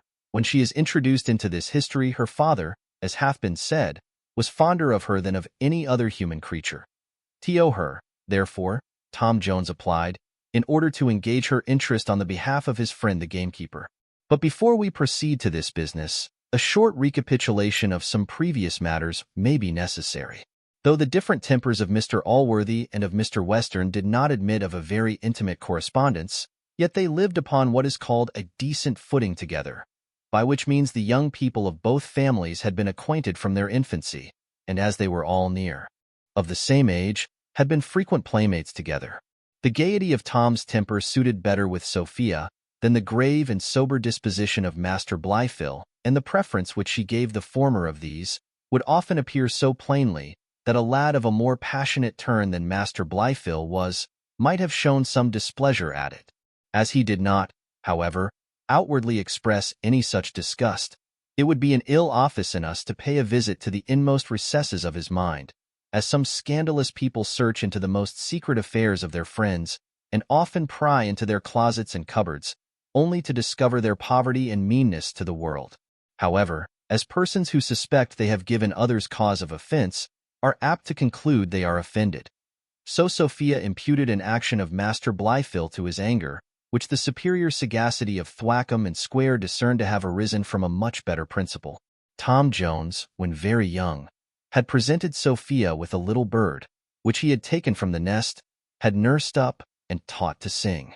Of this bird, Sophia, then about 13 years old, was so extremely fond that her chief business was to feed and tend it, and her chief pleasure to play with it. By these means little Tommy, for so the bird was called, was become so tame that it would feed out of the hand of its mistress, would perch upon the finger, and lie contented in her bosom, where it seemed almost sensible of its own happiness, though she always kept a small string about its leg, nor would ever trust it with the liberty of flying away. One day, when Mr. Allworthy and his whole family dined at Mr. Western's, Master Blifil, being in the garden with little Sophia, and observing the extreme fondness that she showed for her little bird, desired her to trust it for a moment in his hands. Sophia presently complied with the young gentleman's request, and after some previous caution, delivered him her bird, of which he was no sooner in possession than he slipped the string from its leg and tossed it into the air. The foolish animal no sooner perceived itself at liberty than, forgetting all the favors it had received from Sophia, it flew directly from her, and perched on a bough at some distance. Sophia, seeing her bird gone, screamed out so loud that Tom Jones, who was at a little distance, immediately ran to her assistance. He was no sooner informed of what had happened than he cursed Blifil for a pitiful malicious rascal, and then immediately stripping off his coat he applied himself to climbing the tree to which the bird escaped. Tom had almost recovered his little namesake, when the branch on which it was perched, and that hung over a canal, broke, and the poor lad plumped over head and ears into the water. Sophia's concern now changed its object, and as she apprehended the boy's life was in danger, she screamed 10 times louder than before. And indeed Master Blifil himself now seconded her with all the vociferation in his power. The company, who were sitting in a room next the garden, were instantly alarmed, and came all forth. But just as they reached the canal, Tom, for the water was luckily pretty shallow in that part, arrived safely on shore. Thwackum fell violently on poor Tom, who stood dropping and shivering before him, when Mr. Allworthy desired him to have patience, and turning to Master Blifil, said, "Pray, child, what is the reason of all this disturbance?" Master Blifil answered, "Indeed, uncle, I am very sorry for what I have done. I have been unhappily the occasion of it all. I had Miss Sophia's bird in my hand, and thinking the poor creature languished for liberty, I own I could not forbear giving it what it desired. For I always thought there was something very cruel in confining anything it seemed to be against the law of nature, by which everything hath a right to liberty. Nay, it is even unchristian, for it is not doing what we would be done by. But if I had imagined Miss Sophia would have been so much concerned at it, I am sure I never would have done it. Nay, if I had known what would have happened to the bird itself. For when Master Jones, who climbed up that tree after it, fell into the water, the bird took a second flight, and presently a nasty hawk carried it away. Poor Sophia, who now first heard of her little Tommy's fate, for her concern for Jones had prevented her perceiving it when it happened, shed a shower of tears. These Mr. Allworthy endeavored to assuage, promising her a much finer bird. But she declared she would never have another. Her father chid her for crying so for a foolish bird, but could not help telling young Blifil, if he was a son of his backside should be well flead. Sophia now returned to her chamber, the 2 young gentlemen were sent home, and the rest of the company returned to their bottle, where a conversation ensued on the subject of the bird, so curious that we think it deserves a chapter by itself. Chapter 4, containing such very deep and grave matters that some readers, perhaps, may not relish it. Square had no sooner lighted his pipe than, addressing himself to Allworthy, he thus began, "Sir, I cannot help congratulating you on your nephew, who, at an age when few lads have any ideas but of sensible objects, is arrived at a capacity of distinguishing right from wrong, though confine anything, seems to me against the law of nature, by which everything hath a right to liberty." These were his words, and the impression they have made on me is never to be eradicated. Can any man have a higher notion of the rule of right and the eternal fitness of things? I cannot help promising myself, from such a dawn, that the meridian of this youth will be equal to that of either the elder or the younger Brutus. Here Thwackum hastily interrupted, and spilling some of his wine, and swallowing the rest with great eagerness, answered, from another expression he made use of, I hope he will resemble much better men. The law of nature is a jargon of words, which means nothing. I know not of any such law, nor of any right which can be derived from it. To do as we would be done by, is indeed a Christian motive, as the boy well expressed himself, and I am glad to find my instructions have borne such good fruit. If vanity was a thing fit, says Square, I might indulge some on the same occasion. For whence only he can have learnt his notions of right or wrong, I think is pretty apparent. If there be no law of nature, there is no right nor wrong. How, says the parson, do you then banish revelation? Am I talking with a deist or an atheist? Drink about, says Western, pox of your laws of nature. I don't know what you mean, either of you, by right and wrong. To take away my girl's bird was wrong, in my opinion, and my neighbor Allworthy may do as he pleases, but to encourage boys in such practices is to breed them up to the gallows.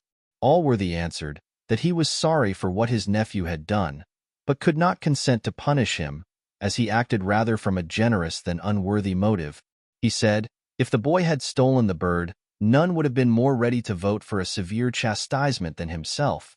But it was plain that was not his design, and indeed, it was as apparent to him that he could have no other view but what he had himself avowed.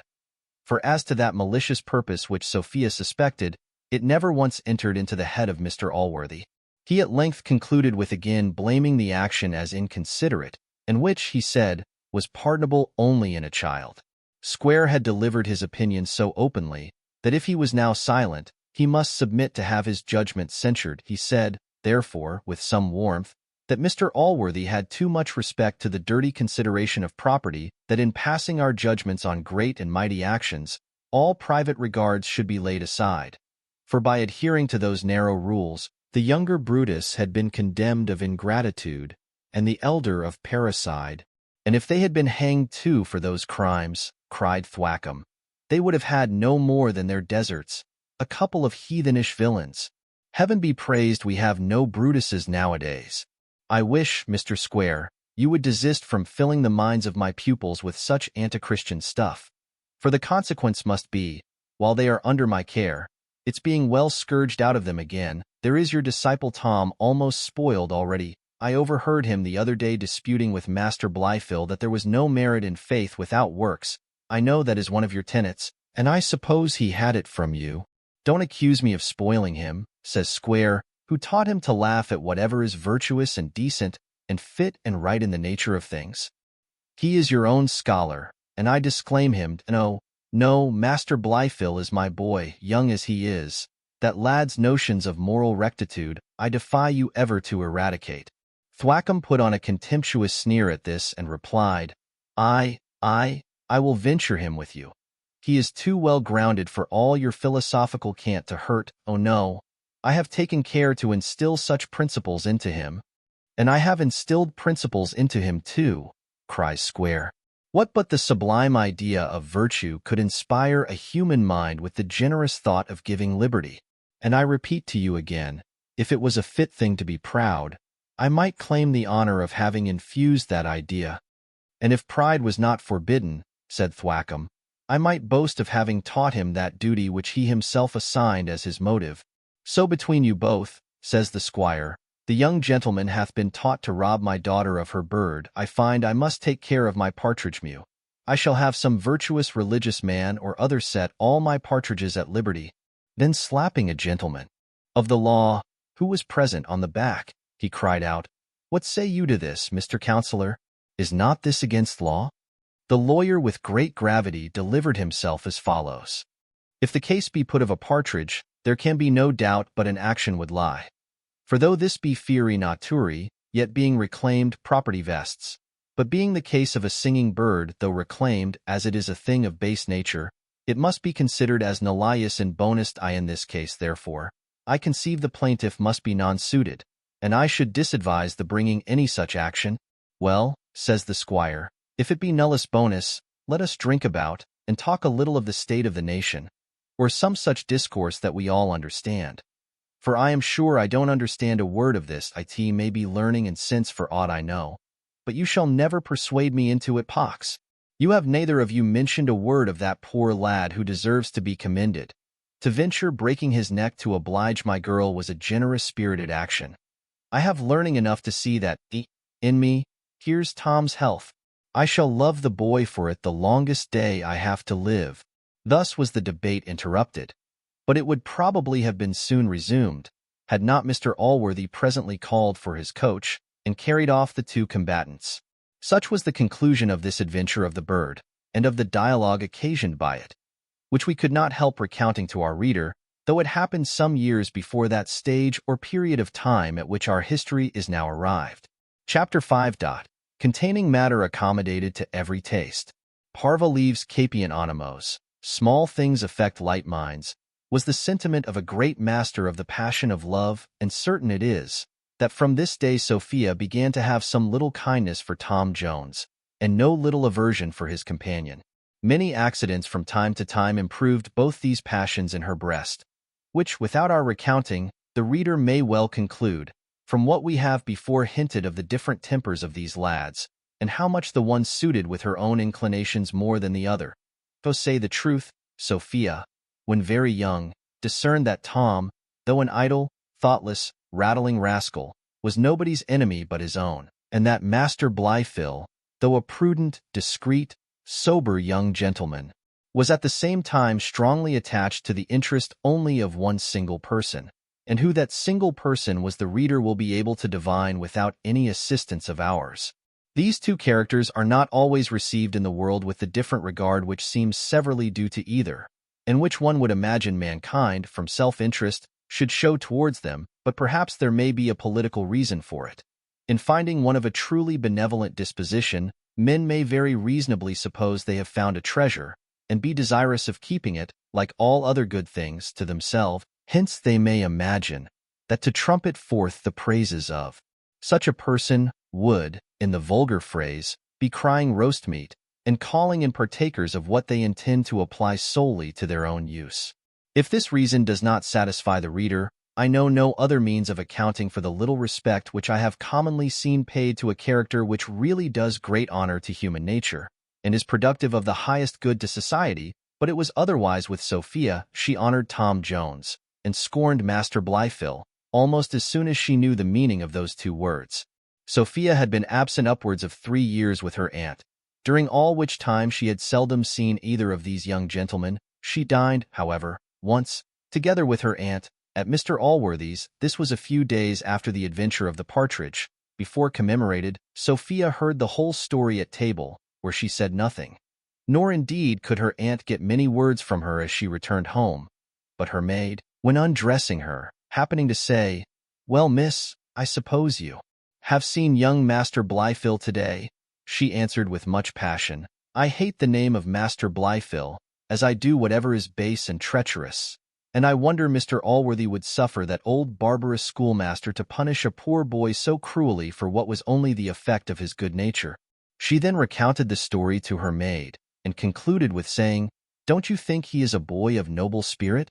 This young lady was now returned to her father, who gave her the command of his house, and placed her at the upper end of his table, where Tom, who for his great love of hunting was become a great favorite of the squire, often dined. Young men of open, generous dispositions are naturally inclined to gallantry, which, if they have good understandings, as was in reality Tom's case, exerts itself in an obliging, complacent behavior to all women in general. This greatly distinguished Tom from the boisterous brutality of mere country squires on the one hand, and from the solemn and somewhat sullen deportment of Master Blifil on the other. And he began now, at 20, to have the name of a pretty fellow among all the women in the neighborhood. Tom behaved to Sophia with no particularity, unless perhaps by showing her a higher respect than he paid to any other. This distinction her beauty, fortune, sense, and amiable carriage seemed to demand.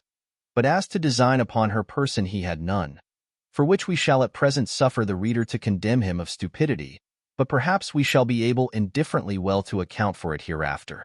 Sophia, with the highest degree of innocence and modesty, had a remarkable sprightliness in her temper. this was so greatly increased whenever she was in company with Tom, that had he not been very young and thoughtless, he must have observed it. Or had not Mr. Western's thoughts been generally either in the field, the stable, or the dog kennel, it might have perhaps created some jealousy in him. But so far was the good gentleman from entertaining any such suspicions, that he gave Tom every opportunity with his daughter which any lover could have wished. And this Tom innocently improved to better advantage, by following only the dictates of his natural gallantry and good nature, than he might perhaps have done had he had the deepest designs on the young lady. But indeed it can occasion little wonder that this matter escaped the observation of others, since poor Sophia herself never remarked it, and her heart was irretrievably lost before she suspected it was in danger. Matters were in this situation, when Tom, one afternoon, finding Sophia alone, began, after a short apology, with a very serious face, to acquaint her that he had a favor to ask of her which he hoped her goodness would comply with. Though neither the young man's behavior, nor indeed his manner of opening this business, were such as could give her any just cause of suspecting he intended to make love to her. Yet whether nature whispered something into her ear, or from what cause it arose, I will not determine. Certain it is, some idea of that kind must have intruded itself, for her color forsook her cheeks, her limbs trembled, and her tongue would have faltered, had Tom stopped for an answer, but he soon relieved her from her perplexity, by proceeding to inform her of his request, which was to solicit her interest on behalf of the gamekeeper, whose own ruin, and that of a large family, must be, he said, the consequence of Mr. Western's pursuing his action against him. Sophia presently recovered her confusion, and, with a smile full of sweetness, said, "Is this the mighty favor you asked with so much gravity? I will do it with all my heart. I really pity the poor fellow, and no longer ago than yesterday sent a small matter to his wife.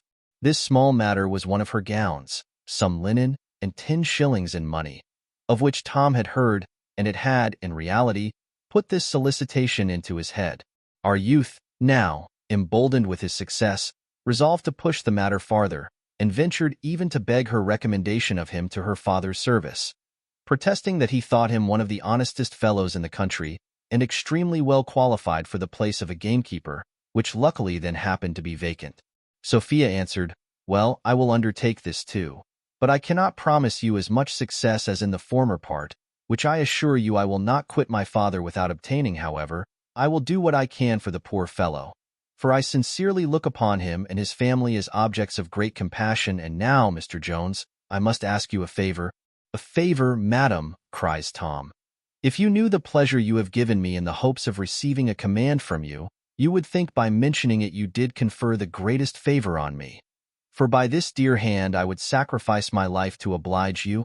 He then snatched her hand and eagerly kissed it, which was the first time his lips had ever touched her. The blood, which before had forsaken her cheeks, now made her sufficient amends, by rushing all over her face and neck with such violence, that they became all of a scarlet color. She now first felt a sensation to which she had been before a stranger, and which, when she had leisure to reflect on it, began to acquaint her with some secrets, which the reader, if he doth not already guess them, will know in due time.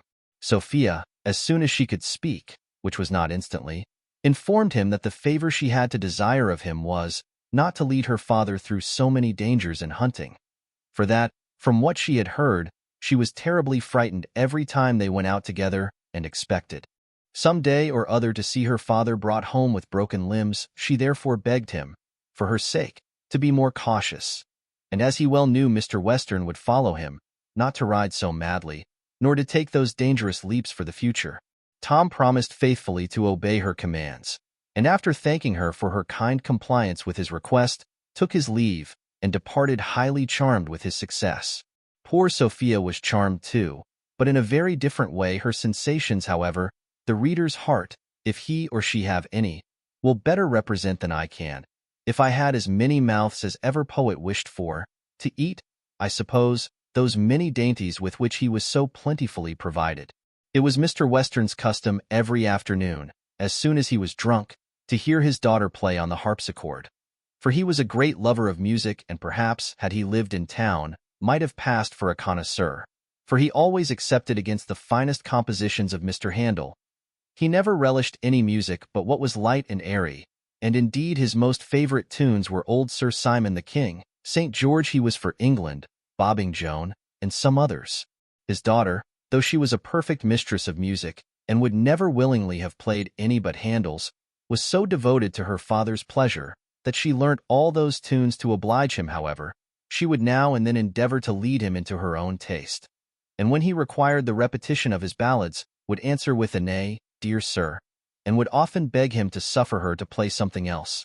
This evening, however, when the gentleman was retired from his bottle, she played all his favorites 3 times over without any solicitation. This so pleased the good squire that he started from his couch, gave his daughter a kiss, and swore her hand was greatly improved. She took this opportunity to execute her promise to Tom, in which she succeeded so well that the squire declared if she would give him t'other bout of Old Sir Simon, he would give the gamekeeper his deputation the next morning. Sir Simon was played again and again, till the charms of the music soothed Mr. Western to sleep. In the morning Sophia did not fail to remind him of his engagement, and his attorney was immediately sent for, ordered to stop any further proceedings in the action, and to make out the deputation. Tom's success in this affair soon began to ring over the country, and various were the censures passed upon it, some greatly applauding it as an act of good nature, others sneering and saying, no wonder that one idle fellow should love another. Young Blifil was greatly enraged at it. He had long hated Black George in the same proportion as Jones delighted in him, not from any offense which he had ever received, but from his great love to religion and virtue. For Black George had the reputation of a loose kind of a fellow. Blifil therefore represented this as flying in Mr. Allworthy's face, and declared with great concern that it was impossible to find any other motive for doing good to such a wretch. Thwackum and Square likewise sung to the same tune. They were now, especially the latter, become greatly jealous of young Jones with the widow, for he now approached the age of 20, was really a fine young fellow, and that lady, by her encouragements to him, seemed daily more and more to think him so. Allworthy was not, however, moved with their malice. He declared himself very well satisfied with what Jones had done. He said the perseverance and integrity of his friendship was highly commendable, and he wished he could see more frequent instances of that virtue. But fortune, who seldom greatly relishes such sparks as my friend Tom, perhaps because they do not pay more ardent addresses to her, gave now a very different turn to all his actions, and showed them to Mr. Allworthy in a light far less agreeable than that gentleman's goodness had hitherto seen them in. Chapter 6. An apology for the insensibility of Mr. Jones to all the charms of the lovely Sophia, in which possibly we may, in a considerable degree, lower his character in the estimation of those men of wit and gallantry who approve the heroes in most of our modern comedies. There are 2 sorts of people, who, I am afraid, have already conceived some contempt for my hero, on account of his behavior to Sophia. The former of these will blame his prudence in neglecting an opportunity to possess himself of Mr. Western's fortune, and the latter will no less despise him for his backwardness to so fine a girl, who seemed ready to fly into his arms, if he would open them to receive her. Now, though I shall not perhaps be able absolutely to acquit him of either of these charges, for want of prudence admits of no excuse, and what I shall produce against the latter charge will, I apprehend, be scarce satisfactory, yet, as evidence may sometimes be offered in mitigation, I shall set forth the plain matter of fact, and leave the whole to the reader's determination. Mr. Jones had somewhat about him, which, though I think writers are not thoroughly agreed in its name, doth certainly inhabit some human breasts, whose use is not so properly to distinguish right from wrong, as to prompt and incite them to the former, and to restrain and withhold them from the latter. This somewhat may be indeed resembled to the famous trunkmaker in the playhouse. For, whenever the person who is possessed of it doth what is right, no ravished or friendly spectator is so eager or so loud in his applause. On the contrary, when he doth wrong, no critic is so apt to hiss and explode him. To give a higher idea of the principle I mean, as well as one more familiar to the present age, it may be considered as sitting on its throne in the mind, like the Lord High Chancellor of this kingdom in his court, where it presides, governs, directs, judges, acquits, and condemns according to merit and justice, with a knowledge which nothing escapes, a penetration which nothing can deceive, and an integrity which nothing can corrupt. This active principle may perhaps be said to constitute the most essential barrier between us and our neighbors the brutes. For if there be some in the human shape who are not under any such dominion, I choose rather to consider them as deserters from us to our neighbors, among whom they will have the fate of deserters, and not be placed in the first rank. Our hero, whether he derived it from thwackum or square I will not determine, was very strongly under the guidance of this principle. For though he did not always act rightly, yet he never did otherwise without feeling and suffering, for it was this which taught him that to repay the civilities and little friendships of hospitality by robbing the house where you have received them is to be the basest and meanest of thieves. He did not think the baseness of this offense lessened by the height of the injury committed. On the contrary, if to steal another's plate deserved death and infamy, it seemed to him difficult to assign a punishment adequate to the robbing a man of his whole fortune, and of his child into the bargain. This principle, therefore, prevented him from any thought of making his fortune by such means, for this, as I have said, is an active principle, and doth not content itself with knowledge or belief only. Had he been greatly enamored of Sophia, he possibly might have thought otherwise. But give me leave to say, there is great difference between running away with a man's daughter from the motive of love, and doing the same thing from the motive of theft. Now, though this young gentleman was not insensible of the charms of Sophia, though he greatly liked her beauty, and esteemed all her other qualifications, she had made, however, no deep impression on his heart, for which, as it renders him liable to the charge of stupidity, or at least of want of taste, we shall now proceed to account. The truth then is, his heart was in the possession of another woman. Here I question not, but the reader will be surprised at our long taciturnity as to this matter, and quite at a loss to divine who this woman was, since we have hitherto not dropped a hint of anyone likely to be a rival to Sophia. For as to Mrs. Blifil, though we have been obliged to mention some suspicions of her affection for Tom, we have not hitherto given the least latitude for imagining that he had any for her. And indeed, I am sorry to say it, but the youth of both sexes are too apt to be deficient in their gratitude for that regard with which persons more advanced in years are sometimes so kind to honor them. That the reader may be no longer in suspense, he will be pleased to remember that we have often mentioned the family of George Seagrim, commonly called Black George, the gamekeeper, which consisted at present of a wife and 5 children. The second of these children was a daughter, whose name was Molly, and who was esteemed one of the handsomest girls in the whole country. Congreve well says there is in true beauty something which vulgar souls cannot admire. So can no dirt or rags hide this something from those souls which are not of the vulgar stamp.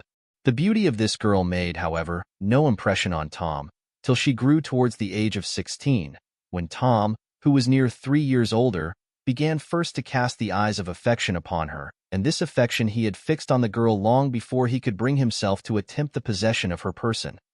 For though his constitution urged him greatly to this, his principles no less forcibly restrained him, though debauch a young woman, however low her condition was, appeared to him a very heinous crime, and the goodwill he bore the father, with the compassion he had for his family, very strongly corroborated all such sober reflections, so that he once resolved to get the better of his inclinations, and he actually abstained 3 whole months without ever going to Seagrim's house, or seeing his daughter. Now, though Molly was, as we have said, generally thought a very fine girl, and in reality she was so, yet her beauty was not of the most amiable kind. It had, indeed, very little of feminine in it, and would have become a man at least as well as a woman. For, to say the truth, youth and florid health had a very considerable share in the composition. Nor was her mind more effeminate than her person, as this was tall and robust. So was that bold and forward, so little had she of modesty, that Jones had more regard for her virtue than she herself, and as most probably she liked Tom as well as he liked her. So when she perceived his backwardness, she herself grew proportionably forward, and when she saw he had entirely deserted the house, she found means of throwing herself in his way, and behaved in such a manner that the youth must have had very much or very little of the hero if her endeavors had proved unsuccessful. In a word, she soon triumphed over all the virtuous resolutions of Jones. For though she behaved at last with all decent reluctance, yet I rather choose to attribute the triumph to her, since, in fact, it was her design which succeeded. In the conduct of this matter, I say, Molly so well played her part, that Jones attributed the conquest entirely to himself, and considered the young woman as one who had yielded to the violent attacks of his passion. He likewise imputed her yielding to the ungovernable force of her love towards him, and this the reader will allow to have been a very natural and probable supposition, as we have more than once mentioned the uncommon comeliness of his person. And indeed, he was one of the handsomest young fellows in the world. As there are some minds whose affections, like Master Blifil's, are solely placed on one single person, whose interest and indulgence alone they consider on every occasion, regarding the good and ill of all others as merely indifferent, any farther than as they contribute to the pleasure or advantage of that person.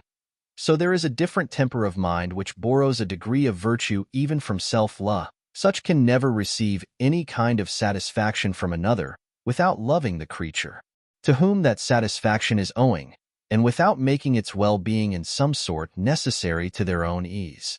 Of this latter species was our hero. He considered this poor girl as one whose happiness or misery he had caused to be dependent on himself. Her beauty was still the object of desire, though greater beauty, or a fresher object, might have been more so. But the little abatement which fruition had occasioned to this was highly overbalanced by the considerations of the affection which she visibly bore him, and of the situation into which he had brought her. The former of these created gratitude, the latter compassion, and both, together with his desire for her person, raised in him a passion which might, without any great violence to the word, be called love, though perhaps it was at first not very judiciously placed. This, then, was the true reason of that insensibility which he had shown to the charms of Sophia, and that behavior in her which might have been reasonably enough interpreted as an encouragement to his addresses. For as he could not think of abandoning his Molly, poor and destitute as she was, so no more could he entertain a notion of betraying such a creature as Sophia, and surely, had he given the least encouragement to any passion for that young lady, he must have been absolutely guilty of one or other of those crimes, either of which would, in my opinion, have very justly subjected him to that fate, which, at his first introduction into this history, I mentioned to have been generally predicted as his certain destiny. Chapter 7. Being the shortest chapter in this book, her mother first perceived the alteration in the shape of Molly, and in order to hide it from her neighbors, she foolishly clothed her in that sack which Sophia had sent her. Though, indeed, that young lady had little apprehension that the poor woman would have been weak enough to let any of her daughters wear it in that form. Molly was charmed with the first opportunity she ever had of showing her beauty to advantage, for though she could very well bear to contemplate herself in the glass, even when dressed in rags, and though she had in that dress conquered the heart of Jones, and perhaps of some others, yet she thought the addition of finery would much improve her charms and extend her conquests. Molly, therefore, having dressed herself out in this sack, with a new laced cap, and some other ornaments which Tom had given her, repairs to church with her fan in her hand the very next Sunday. The great are deceived if they imagine they have appropriated ambition and vanity to themselves. These noble qualities flourish as notably in a country church and churchyard as in the drawing-room, or in the closet. Schemes have indeed been laid in the vestry which would hardly disgrace the conclave. Here is a ministry, and here is an opposition. Here are plots and circumventions, parties and factions, equal to those which are to be found in courts. Nor are the women here less practiced in the highest feminine arts than their fair superiors in quality and fortune. Here are prudes and coquettes. Here are dressing and ogling, falsehood, envy, malice, scandal. In short, everything which is common to the most splendid assembly, or politest circle. Let those of high life, therefore, no longer despise the ignorance of their inferiors, nor the vulgar any longer rail at the vices of their betters. Molly had seated herself some time before she was known by her neighbors, and then a whisper ran through the whole congregation, "Who is she?" But when she was discovered, such sneering, giggling, tittering, and laughing ensued among the women, that Mr. Allworthy was obliged to exert his authority to preserve any decency among them. Chapter 8. A battle sung by the Muse in the Homerican style, in which none but the classical reader can taste. Mr. Western had an estate in this parish, and as his house stood at little greater distance from this church than from his own, he very often came to divine service here, and both he and the charming Sophia happened to be present at this time. Sophia was much pleased with the beauty of the girl, whom she pitied for her simplicity in having dressed herself in that manner. As she saw the envy which it had occasioned among her equals, she no sooner came home than she sent for the gamekeeper, and ordered him to bring his daughter to her, saying she would provide for her in the family, and might possibly place the girl about her own person, when her own maid, who was now going away, had left her. Poor Seagrim was thunderstruck at this, for he was no stranger to the fault in the shape of his daughter. He answered in a stammering voice that he was afraid Molly would be too awkward to wait on her ladyship, as she had never been at service. No matter for that, says Sophia. She will soon improve. I am pleased with the girl, and am resolved to try her. Black George now repaired to his wife, on whose prudent counsel he depended to extricate him out of this dilemma. But when he came thither he found his house in some confusion, so great envy had this sack occasioned, that when Mr. Allworthy and the other gentry were gone from church, the rage, which had hitherto been confined, burst into an uproar, and, having vented itself at first in opprobrious words, laughs, hisses, and gestures, betook itself at last to certain missile weapons, which, though, from their plastic nature, they threatened neither the loss of life or of limb, were however sufficiently dreadful to a well-dressed lady. Molly had too much spirit to bear this treatment tamely, having therefore. But hold, as we are diffident of our own abilities, let us here invite a superior power to our assistance. Ye muses, then, whoever ye are, who love to sing battles, and principally thou who whilom didst recount the slaughter in those fields where Hudibras and Trulla fought, if thou wert not starved with thy friend Butler, assist me on this great occasion. All things are not in the power of all. As a vast herd of cows in a rich farmer's yard, if, while they are milked, they hear their calves at a distance, lamenting the robbery which is then committing, roar and bellow. So roared forth the Somersetshire mob and hallelujah, made up of almost as many squalls, screams, and other different sounds as there were persons, or indeed passions among them. Some were inspired by rage, others alarmed by fear, and others had nothing in their heads but the love of fun, but chiefly envy, the sister of Satan, and his constant companion, rushed among the crowd and blew up the fury of the women, who no sooner came up to Molly than they pelted her with dirt and rubbish. Molly, having endeavored in vain to make a handsome retreat, faced about, and laying hold of Ragged Bess, who advanced in the front of the enemy, she at one blow felled her to the ground. The whole army of the enemy, though near 100 in number, seeing the fate of their general, gave back many paces and retired behind a new-dug grave. For the churchyard was the field of battle, where there was to be a funeral that very evening. Molly pursued her victory, and catching up a skull which lay on the side of the grave, discharged it with such fury that, having hit a tailor on the head, the two skulls sent equally forth a hollow sound at their meeting, and the tailor took presently measure of his length on the ground, where the skulls lay side by side, and it was doubtful which was the more valuable of the two. Molly, then taking a thigh-bone in her hand, fell in among the flying ranks, and dealing her blows with great liberality on either side, overthrew the carcass of many a mighty hero and heroine. Recount, O Muse, the names of those who fell on this fatal day. First, Jemmy Tweedle felt on his hinder head the direful bone, him the pleasant banks of sweetly winding Stour had nourished, where he first learnt the vocal art, with which, wandering up and down at wakes and fairs, he cheered the rural nymphs and swains, when upon the green they interweaved the sprightly dance, while he himself stood fiddling and jumping to his own music. How little now avails his fiddle! He thumps the verdant floor with his carcass. Next, old Echepole, the sowgelder, received a blow in his forehead from our Amazonian heroine, and immediately fell to the ground. He was a swinging fat fellow, and fell with almost as much noise as a house. His tobacco box dropped at the same time from his pocket, which Molly took up as lawful spoils. Then Kate of the Mill tumbled unfortunately over a tombstone, which, catching hold of her unguarded stocking, inverted the order of nature, and gave her heels the superiority to her head. Betty Pippin, with young Roger her lover, fell both to the ground, where, O perverse fate, she salutes the earth, and he the sky. Tom Freckle, the smith's son, was the next victim to her rage. He was an ingenious workman, and made excellent patents.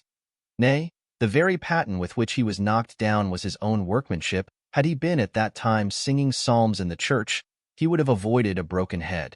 Miss Crow, the daughter of a farmer, John Giddish, himself a farmer, Nan Slouch, Esther Codling, Will Spray, Tom Bennett, the three Mrs. Potter, whose father keeps the sign of the Red Lion, Betty Chambermaid, Jack Ostler, and many others of inferior note, lay rolling among the graves.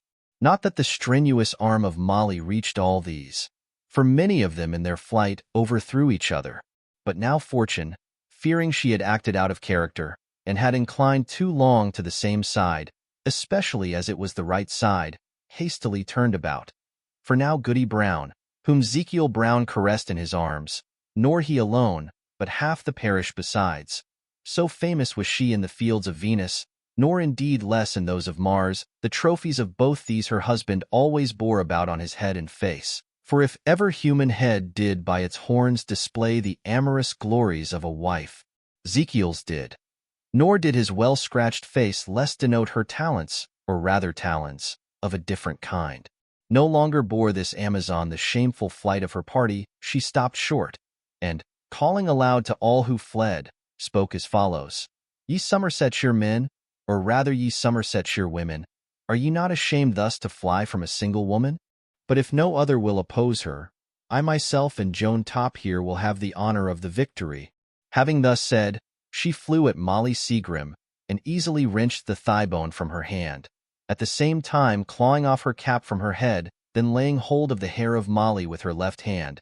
She attacked her so furiously in the face with the right, that the blood soon began to trickle from her nose. Molly was not idle this while. She soon removed the clout from the head of Goody Brown, and then fastening on her hair with one hand, with the other she caused another bloody stream to issue forth from the nostrils of the enemy. When each of the combatants had borne off sufficient spoils of hair from the head of her antagonist, the next rage was against the garments. In this attack they exerted so much violence, that in a very few minutes they were both naked to the middle. It is lucky for the women that the seat of fisticuff war is not the same with them as among men. But though they may seem a little to deviate from their sex, when they go forth to battle, yet I have observed, they never so far forget, as to assail the bosoms of each other. Where a few blows would be fatal to most of them, this, I know, some derive from their being of a more bloody inclination than the males, on which account they apply to the nose, as to the part whence blood may most easily be drawn.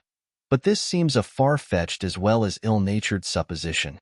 Goody Brown had great advantage of Molly in this particular, for the former had indeed no breasts, her bosom, if it may be so called, as well in color as in many other properties, exactly resembling an antient piece of parchment, upon which anyone might have drummed a considerable while without doing her any great damage. Molly, beside her present unhappy condition, was differently formed in those parts, and might, perhaps, have tempted the envy of Brown to give her a fatal blow, had not the lucky arrival of Tom Jones at this instant put an immediate end to the bloody scene. This accident was luckily owing to Mr. Square, for he, Master Blifil, and Jones had mounted their horses, after church, to take the air, and had ridden about a quarter of a mile, when Square, changing his mind, not idly, but for a reason which we shall unfold as soon as we have leisure, desired the young gentleman to ride with him another way than they had at first purposed. This motion being complied with, brought them of necessity back again to the churchyard. Master Blifil, who rode first, seeing such a mob assembled, and two women in the posture in which we left the combatants, stopped his horse to inquire what was the matter. A country fellow, scratching his head, answered him, I don't know, meester, An't please your honor, here hath been a fight, I think, between Goody Brown and Moll Seagrim. Who, cries Tom. But without waiting for an answer, having discovered the features of his Molly through all the discomposure in which they now were, he hastily alighted, turned his horse loose, and, leaping over the wall, ran to her. She now first bursting into tears, told him how barbarously she had been treated, upon which, forgetting the sex of Goody Brown, or perhaps not knowing it in his rage, for, in reality, she had no feminine appearance but a petticoat, which he might not observe, he gave her a lash or two with his horsewhip, and then flying at the mob, who were all accused by Moll, he dealt his blows so profusely on all sides, that unless I would again invoke the muse, which the good-natured reader may think a little too hard upon her, as she hath so lately been violently sweated, it would be impossible for me to recount the horsewhipping of that day. having scoured the whole coast of the enemy, as well as any of Homer's heroes ever did, or as Don Quixote or any knight-errant in the world could have done, he returned to Molly, whom he found in a condition which must give both me and my reader pain. Was it to be described here? Tom raved like a madman, beat his breast, tore his hair, stamped on the ground, and vowed the utmost vengeance on all who had been concerned. He then pulled off his coat and buttoned it round her, put his hat upon her head, wiped the blood from her face as well as he could with his handkerchief, and called out to the servant to ride as fast as possible for a side saddle or a pillion that he might carry her safe home. Master Blithedale objected to the sending away the servant, as they had only one with them, but as Square seconded the order of Jones, he was obliged to comply. The servant returned in a very short time with the pillion, and Molly, having collected her rags as well as she could, was placed behind him. In which manner she was carried home, Square, Blithedale, and Jones attending. Here Jones, having received his coat, given her a sly kiss, and whispered her that he would return in the evening, quitted his Molly, and rode on after his companions. Chapter 9. Containing matter of no very peaceable color. Molly had no sooner apparelled herself in her accustomed rags than her sisters began to fall violently upon her, particularly her eldest sister, who told her she was well enough served. How had she the assurance to wear a gown which young Madam Western had given to mother? If one of us was to wear it, I think, says she, I myself have the best right, but I warrant you think it belongs to your beauty. I suppose you think yourself more handsomer than any of us. Hand her down the bit of glass from over the cupboard, cries another. I'd wash the blood from my face before I talked of my beauty. You'd better have minded what the parson says, cries the eldest, and not a hearkened after men voke. Indeed, child, and so she had, says the mother, sobbing. She hath brought a disgrace upon us all. She's the worst of the family that ever was a whore. You need not upbraid me with that, mother, cries Molly. You yourself was brought to bed of sister there, within a week after you was married. Yes, hussy, answered the enraged mother. So I was, and what was the mighty matter of that? I was made an honest woman then, and if you was to be made an honest woman, I should not be angry, but you must have to doing with a gentleman, you nasty slut. You will have a bastard, hussy, you will, and that I defy anyone to say of me. In this situation Black George found his family, when he came home for the purpose before mentioned. As his wife and 3 daughters were all of them talking together, and most of them crying. It was some time before he could get an opportunity of being heard, but as soon as such an interval occurred, he acquainted the company with what Sophia had said to him. Goody Seagrim then began to revile her daughter afresh. Here, says she, you have brought us into a fine quandary indeed. What will madam say to that big belly? Oh, that ever I should live to see this day. Molly answered with great spirit, and what is this mighty place which you have got for me, father? For he had not well understood the phrase used by Sophia of being about her person. I suppose it is to be under the cook, but I shan't wash dishes for anybody, and why gentleman will provide better for me. See what he hath given me this afternoon. He hath promised I shall never want money, and you shan't want money neither, mother, if you will hold your tongue and know when you are well. And so saying, she pulled out several guineas, and gave her mother one of them. The good woman no sooner felt the gold within her palm than her temper began, such is the efficacy of that panacea, to be mollified. Why, husband, says she, would any but such a blockhead as you not have inquired what place this was before he had accepted it? Perhaps, as Molly says, it may be in the kitchen. And truly I don't care my daughter should be a scullion wench. For, poor as I am a gentlewoman, and thof I was obliged, as my father, who was a clergyman, died worse than nothing, and so could not give me a shilling of potion, to undervalue myself by marrying a poor man. Yet I would have you to know, I have a spirit above all them things merry come up. It would better become Madam Western to look at home, and remember who her own grandfather was. Some of my family, for aught I know, might ride in their coaches, when the grandfathers of some folk walked afoot. I warrant she fancies she did a mighty matter, when she sent us that old gown. Some of my family would not have picked up such rags in the street, but poor people are always trampled upon. The parish need not have been in such a fluster with Molly. You might have told them, child, your grandmother wore better things new out of the shop. Well, but consider, cried George. "What answer shall I make to madam?" "I don't know what answer," says she. "You are always bringing your family into one quandary or other. Do you remember when you shot the partridge, the occasion of all our misfortunes? Did not I advise you never to go into Squire Western's manor? Did not I tell you many a good year ago what would come of it? But you would have your own headstrong ways. Yes, you would, you villain." Black George was, in the main, a peaceable kind of fellow, and nothing choleric nor rash.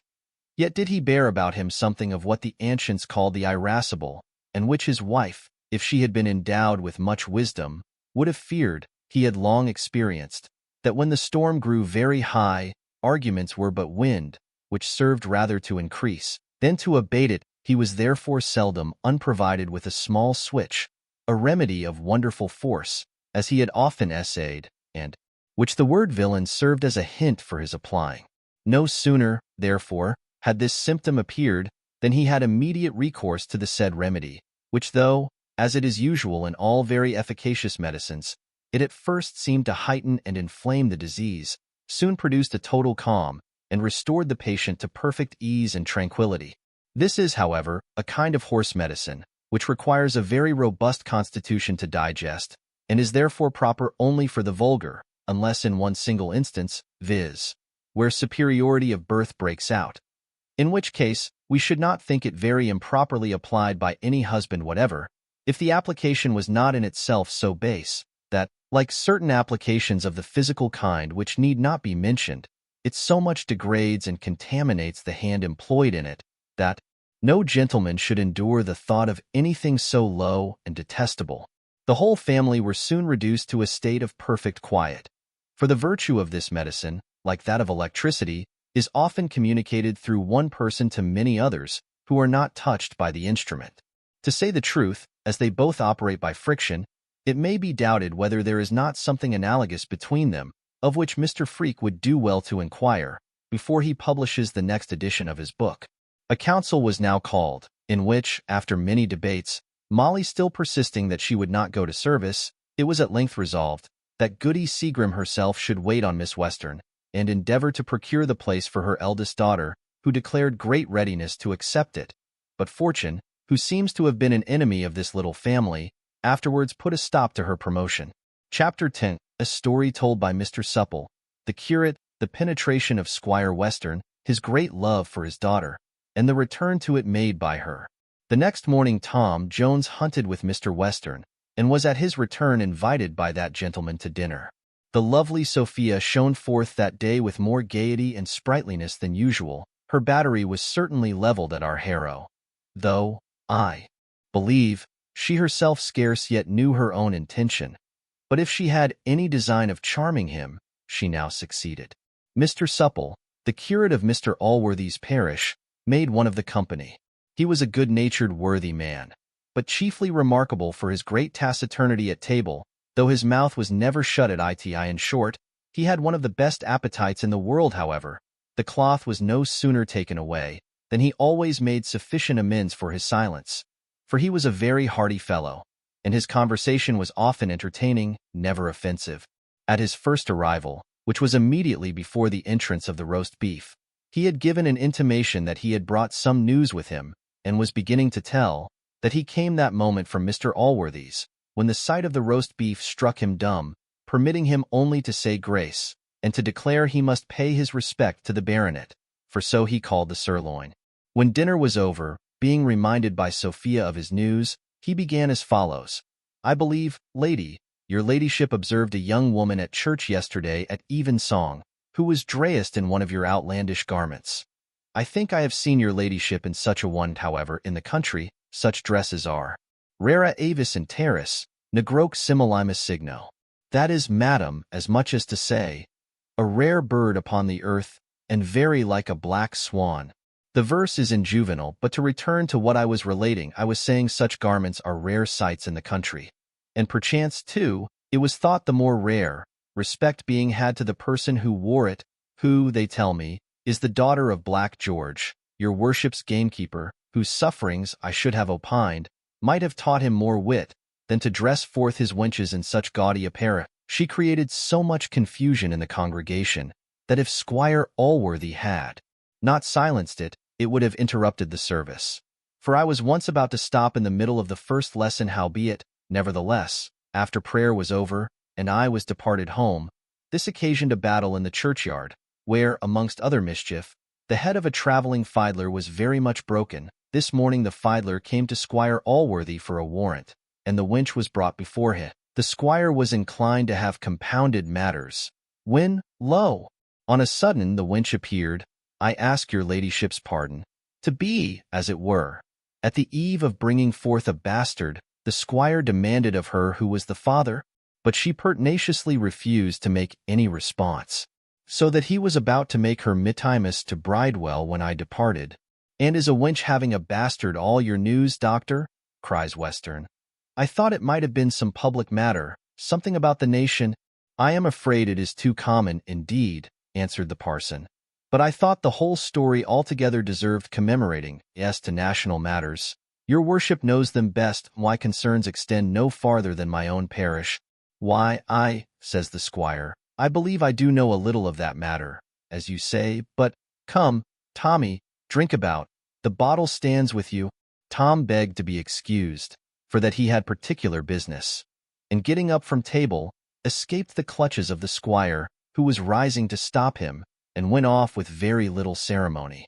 The squire gave him a good curse at his departure, and then turning to the parson, he cried out, I smoke it. I smoke it. Tom is certainly the father of this bastard. Zooks, parson, you remember how he recommended the Vethero her to me in un. What a sly bee it is that I, as sure as 2 pence, Tom is the vether of the bastard. I should be very sorry for that, says the parson. Why sorry, cries the squire. Where is the mighty matter o't? What? I suppose dost pretend that thee hast never got a bastard? Pox, more good luck's thine? For I warrant hast a done a therefore many's the good time and often. Your worship is pleased to be jocular, answered the parson. But I do not only animadvert on the sinfulness of the action, though that surely is to be greatly deprecated, but I fear his unrighteousness may injure him with Mr. Allworthy, and truly I must say, though he hath the character of being a little wild, I never saw any harm in the young man. Nor can I say I have heard any, save what your worship now mentions. I wish, indeed, he was a little more regular in his responses at church, but, altogether he seems ingenui voltus puer ingenuique pudoris. That is a classical line, young lady, and being rendered into English, is, a lad of an ingenuous countenance, and of an ingenuous modesty. For this was a virtue in great repute both among the Latins and Greeks. I must say, the young gentleman, for so I think I may call him, notwithstanding his birth, appears to me a very modest, civil lad, and I should be sorry that he should do himself any injury in Squire Allworthy's opinion. Pooh, says the squire, injury with Allworthy? Why, Allworthy loves a wench himself. Doth not all the country know whose son Tom is? You must talk to another person in that manner. I remember Allworthy at college. I thought, said the parson, he had never been at the university. Yes, he was, says the squire, and many a wench have we two had together. As errant a whoremaster as any within 5 miles owned. No, it will do no harm with he, assure yourself, nor with anybody else. Ask Sophie there. You have not the worse opinion of a young fellow for getting a bastard, have you, girl? No, the women will like un the better for't.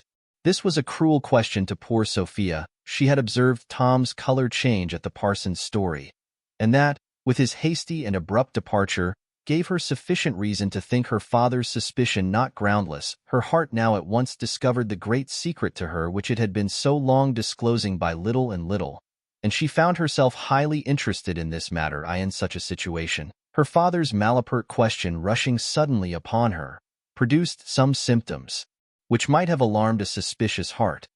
But, to do the squire justice, that was not his fault. When she rose therefore from her chair, and told him a hint from him was always sufficient to make her withdraw, he suffered her to leave the room, and then with great gravity of countenance remarked, that it was better to see a daughter over-modest than over-forward, a sentiment which was highly applauded by the parson. There now ensued between the squire and the parson a most excellent political discourse, framed out of newspapers and political pamphlets. in which they made a libation of 4 bottles of wine to the good of their country. And then, the squire being fast asleep, the parson lighted his pipe, mounted his horse, and rode home. When the squire had finished his half-hour's nap, he summoned his daughter to her harpsichord. But she begged to be excused that evening. On account of a violent headache, this remission was presently granted. For indeed she seldom had occasion to ask him twice, as he loved her with such ardent affection, that, by gratifying her, he commonly conveyed the highest gratification to himself. She was really, what he frequently called her, his little darling, and she well deserved to be so, for she returned all his affection in the most ample manner. She had preserved the most inviolable duty to him in all things. And this her love made not only easy, but so delightful, that when one of her companions laughed at her for placing so much merit in such scrupulous obedience, as that young lady called it, Sophia answered, "You mistake me, madam, if you think I value myself upon this account. For besides that I am barely discharging my duty, I am likewise pleasing myself. I can truly say I have no delight equal to that of contributing to my father's happiness. And if I value myself, my dear, it is on having this power, and not on executing it." This was a satisfaction, however, which poor Sophia was incapable of tasting this evening. She therefore not only desired to be excused from her attendance at the harpsichord, but likewise begged that he would suffer her to absent herself from supper. To this request likewise the squire agreed, though not without some reluctance, for he scarce ever permitted her to be out of his sight, unless when he was engaged with his horses, dogs, or bottle. Nevertheless he yielded to the desire of his daughter, though the poor man was at the same time obliged to avoid his own company, if I may so express myself, by sending for a neighboring farmer to sit with him. Chapter 11. The narrow escape of Molly Seagrim, with some observations for which we have been forced to dive pretty deep into nature. Tom Jones had ridden one of Mr. Western's horses that morning in the chase, so that having no horse of his own in the squire's stable, he was obliged to go home on foot. This he did so expeditiously that he ran upwards of 3 miles within the half-hour. Just as he arrived at Mr. Allworthy's outward gate, he met the constable in company with Molly in their possession, whom they were conducting to that house where the inferior sort of people may learn one good lesson, viz., respect and deference to their superiors, since it must show them the wide distinction fortune intends between those persons who are to be corrected for their faults and those who are not, which lesson if they do not learn, I am afraid they very rarely learn any other good lesson, or improve their morals, at the house of correction. A lawyer may perhaps think Mr. Allworthy exceeded his authority a little in this instance, and, to say the truth, I question, as here was no regular information before him, whether his conduct was strictly regular. However, as his intention was truly upright, he ought to be excused in foro conscientia, since so many arbitrary acts are daily committed by magistrates who have not this excuse to plead for themselves. Tom was no sooner informed by the constable whither they were proceeding, indeed he pretty well guessed it of himself, than he caught Molly in his arms, and embracing her tenderly before them all, swore he would murder the first man who offered to lay hold of her. He bid her dry her eyes and be comforted, for, wherever she went, he would accompany her. Then turning to the constable, who stood trembling with his hat off, he desired him, in a very mild voice, to return with him for a moment only to his father, for so he now called Allworthy, for he durst, he said, be assured that, when he had alleged what he had to say in her favor, the girl would be discharged.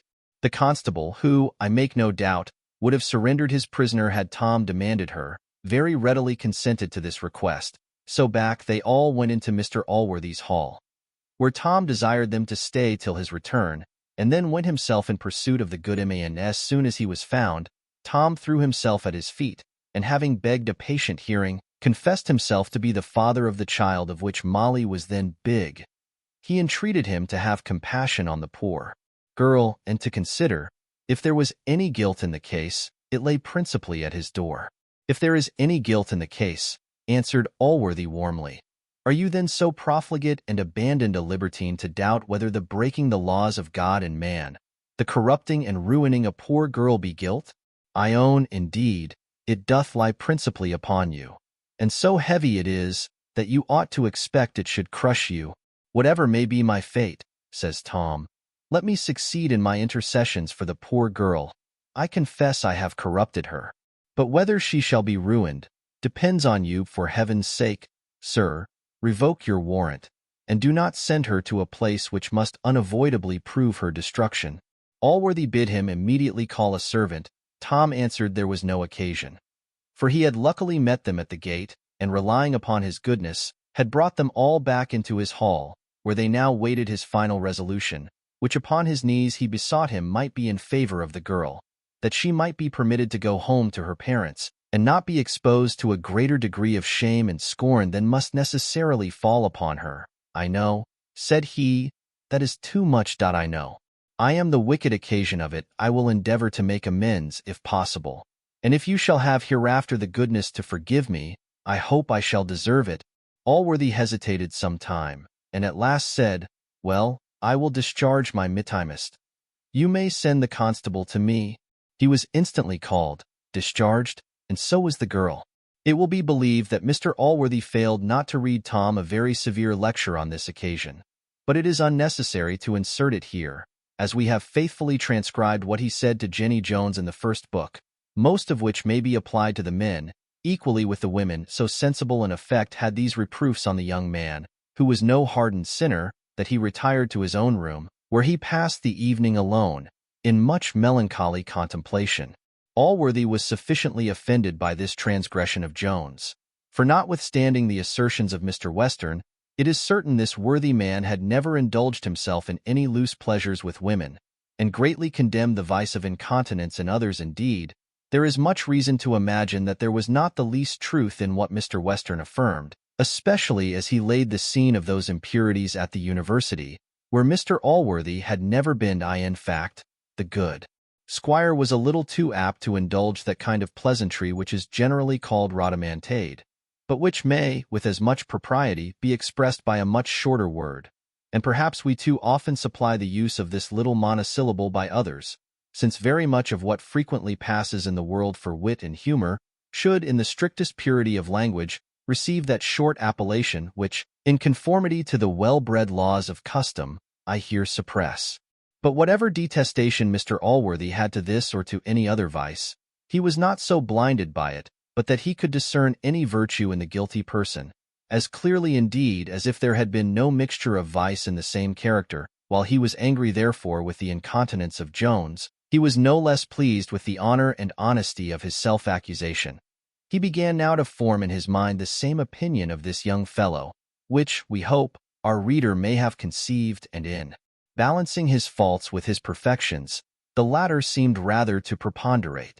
It was to no purpose, therefore, that Thwackum, who was immediately charged by Mr. Blifil with the story, unbended all his rancor against poor Tom. Allworthy gave a patient hearing to their invectives, and then answered coldly, that young men of Tom's complexion were too generally addicted to this vice. But he believed that youth was sincerely affected with what he had said to him on the occasion, and he hoped he would not transgress again. So that, as the days of whipping were at an end, the tutor had no other vent but his own mouth for his gall, the usual poor resource of impotent revenge. But Square, who was a less violent, was a much more artful man, and as he hated Jones more perhaps than Thwackum himself did, so he contrived to do him more mischief in the mind of Mr. Allworthy. The reader must remember the several little incidents of the partridge, the horse, and the Bible, which were recounted in the second book, by all which Jones had rather improved than injured the affection which Mr. Allworthy was inclined to entertain for him. The same, I believe, must have happened to him with every other person who hath any idea of friendship, generosity, and greatness of spirit, that is to say, who hath any traces of goodness in his mind. Square himself was not unacquainted with the true impression which those several instances of goodness had made on the excellent heart of Allworthy. For the philosopher very well knew what virtue was, though he was not always perhaps steady in its pursuit. But as for Thwackum, from what reason I will not determine, no such thoughts ever entered into his head. He saw Jones in a bad light, and he imagined Allworthy saw him in the same, but that he was resolved, from pride and stubbornness of spirit, not to give up the boy whom he had once cherished, since by so doing he must tacitly acknowledge that his former opinion of him had been wrong. Square therefore embraced this opportunity of injuring Jones in the tenderest part, by giving a very bad turn to all these before-mentioned occurrences. I am sorry, sir, said he, to own I have been deceived as well as yourself. I could not, I confess, help being pleased with what I ascribed to the motive of friendship, though it was carried to an excess, and all excess is faulty and vicious. But in this I made allowance for you. Little did I suspect that the sacrifice of truth, which we both imagined to have been made to friendship, was in reality a prostitution of it to a depraved and debauched appetite. You now plainly see whence all the seeming generosity of this young man to the family of the gamekeeper proceeded. He supported the father in order to corrupt the daughter, and preserve the family from starving, to bring one of them to shame and ruin. This is friendship. This is generosity. As Sir Richard Steele says, gluttons who give high prices for delicacies are very worthy to be called generous.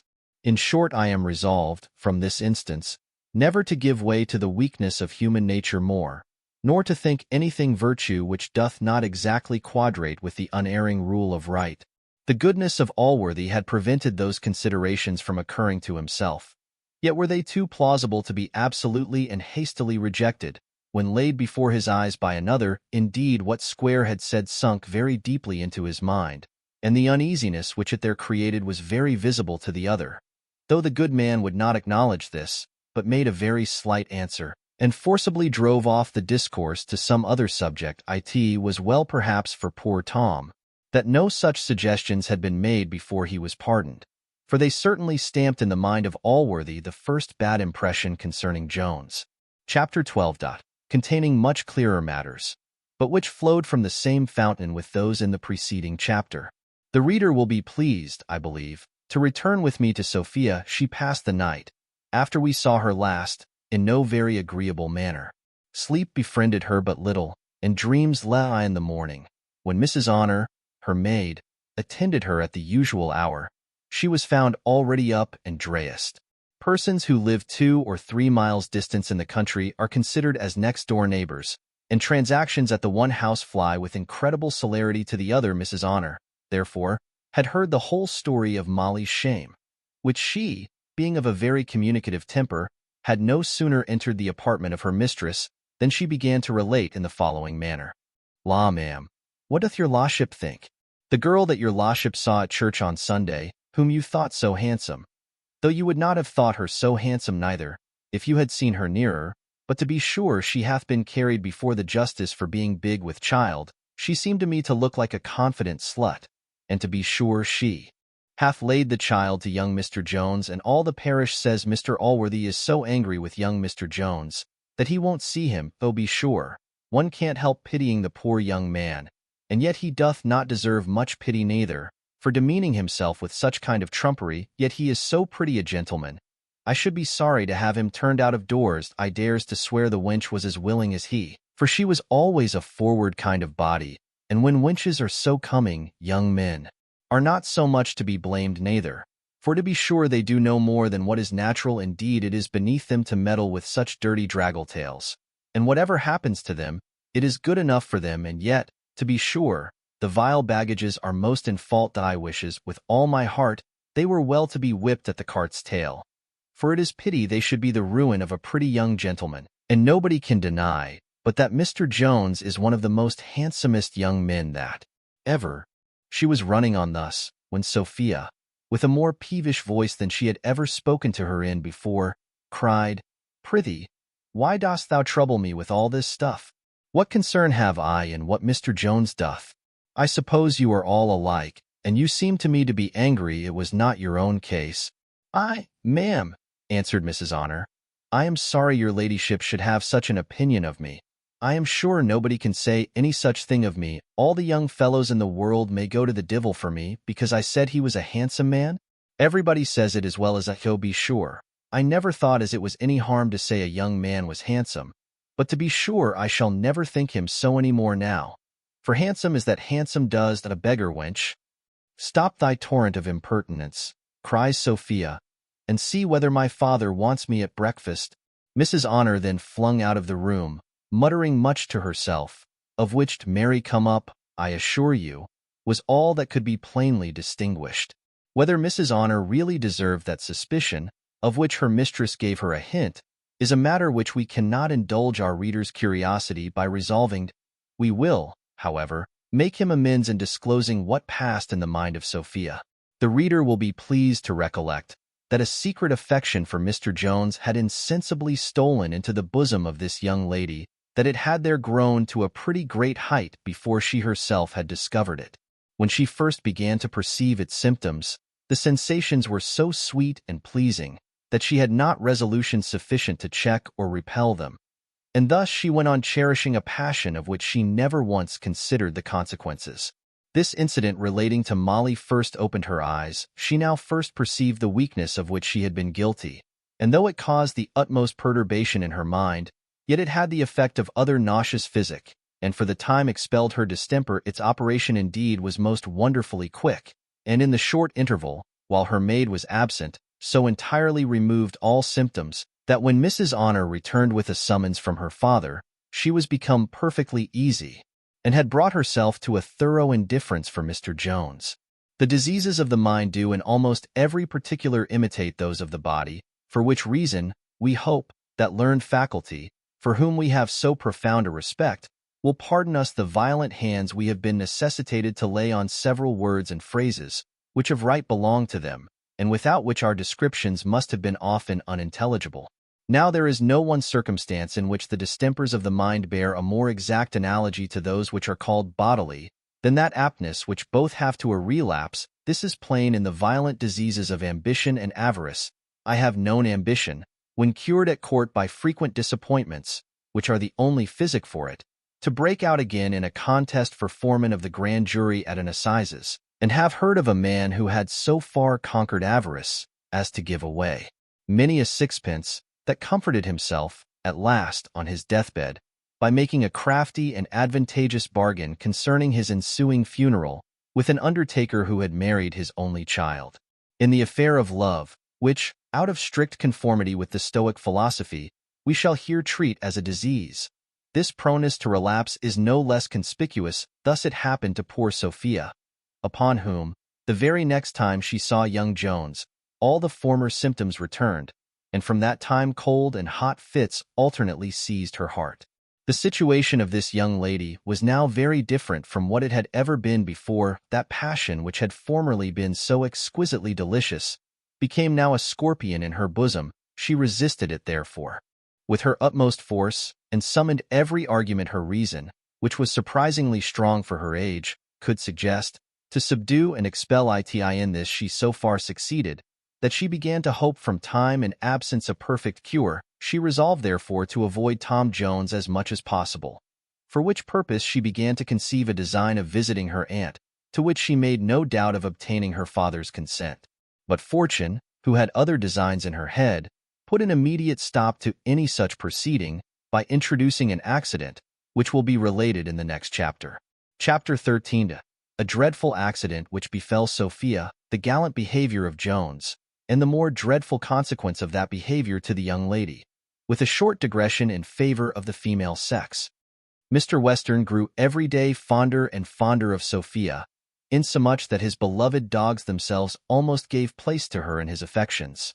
But as he could not prevail on himself to abandon these, he contrived very cunningly to enjoy their company, together with that of his daughter, by insisting on her riding a hunting with him. Sophia, to whom her father's word was a law, readily complied with his desires, though she had not the least delight in a sport, which was of too rough and masculine a nature to suit with her disposition. She had, however, another motive, beside her obedience, to accompany the old gentleman in the chase, for by her presence she hoped in some measure to restrain his impetuosity, and to prevent him from so frequently exposing his neck to the utmost hazard. The strongest objection was that which would have formerly been an inducement to her, namely, the frequent meeting with young Jones, whom she had determined to avoid. But as the end of the hunting season now approached, she hoped, by a short absence with her aunt, to reason herself entirely out of her unfortunate passion, and had not any doubt of being able to meet him in the field the subsequent season without the least danger. On the second day of her hunting, as she was returning from the chase, and was arrived within a little distance from Mr. Western's house, her horse, whose mettlesome spirit required a better rider, fell suddenly to prancing and capering in such a manner that she was in the most imminent peril of falling. Tom Jones, who was at a little distance behind, saw this, and immediately galloped up to her assistance. As soon as he came up, he leapt from his own horse and caught hold of hers by the bridle. The unruly beast presently reared himself an end on his hind legs and threw his lovely burthen from his back, and Jones caught her in his arms. She was so affected with the fright that she was not immediately able to satisfy Jones, who was very solicitous to know whether she had received any hurt. She soon after, however, recovered her spirits, assured him she was safe, and thanked him for the care he had taken of her. Jones answered, "If I have preserved you, madam, I am sufficiently repaid. For I promise you, I would have secured you from the least harm at the expense of a much greater misfortune to myself than I have suffered on this occasion." "What misfortune?" replied Sophia eagerly. "I hope you have come to no mischief." "Be not concerned, madam," answered Jones. "Heaven be praised you have escaped so well, considering the danger you was in. If I have broke my arm, I consider it as a trifle in comparison of what I feared upon your account." Sophia then screamed out, "Broke your arm? Heaven forbid!" "I am afraid I have, madam," says Jones. "But I beg you will suffer me first to take care of you. I have a right hand yet at your service, to help you into the next field, whence we have but a very little walk to your father's house." Sophia, seeing his left arm dangling by his side, while he was using the other to lead her, no longer doubted of the truth. She now grew much paler than her fears for herself had made her before. All her limbs were seized with a trembling, insomuch that Jones could scarce support her. And as her thoughts were in no less agitation, she could not refrain from giving Jones a look so full of tenderness that it almost argued a stronger sensation in her mind than even gratitude and pity united can raise in the gentlest female bosom, without the assistance of a third more powerful passion. Mr. Western, who was advanced at some distance when this accident happened, was now returned, as were the rest of the horsemen. Sophia immediately acquainted them with what had befallen Jones, and begged them to take care of him, upon which Western, who had been much alarmed by meeting his daughter's horse without its rider, and was now overjoyed to find her unhurt, cried out, "I am glad it is no worse. If Tom hath broken his arm, we will get a joiner to mend on again." The squire alighted from his horse, and proceeded to his house on foot, with his daughter and Jones.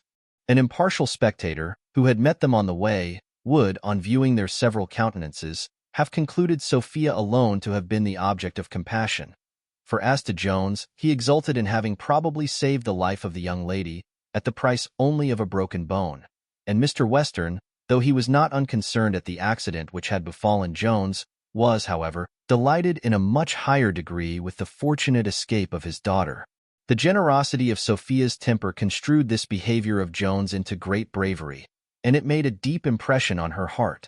For certain it is that there is no one quality which so generally recommends men to women as this, proceeding, if we believe the common opinion, from that natural timidity of the sex, which is, says Mr. Osborne, so great, that a woman is the most cowardly of all the creatures God ever made, a sentiment more remarkable for its bluntness than for its truth. Aristotle, in his Politics, doth them, I believe, more justice when he says, "The modesty and fortitude of men differ from those virtues in women.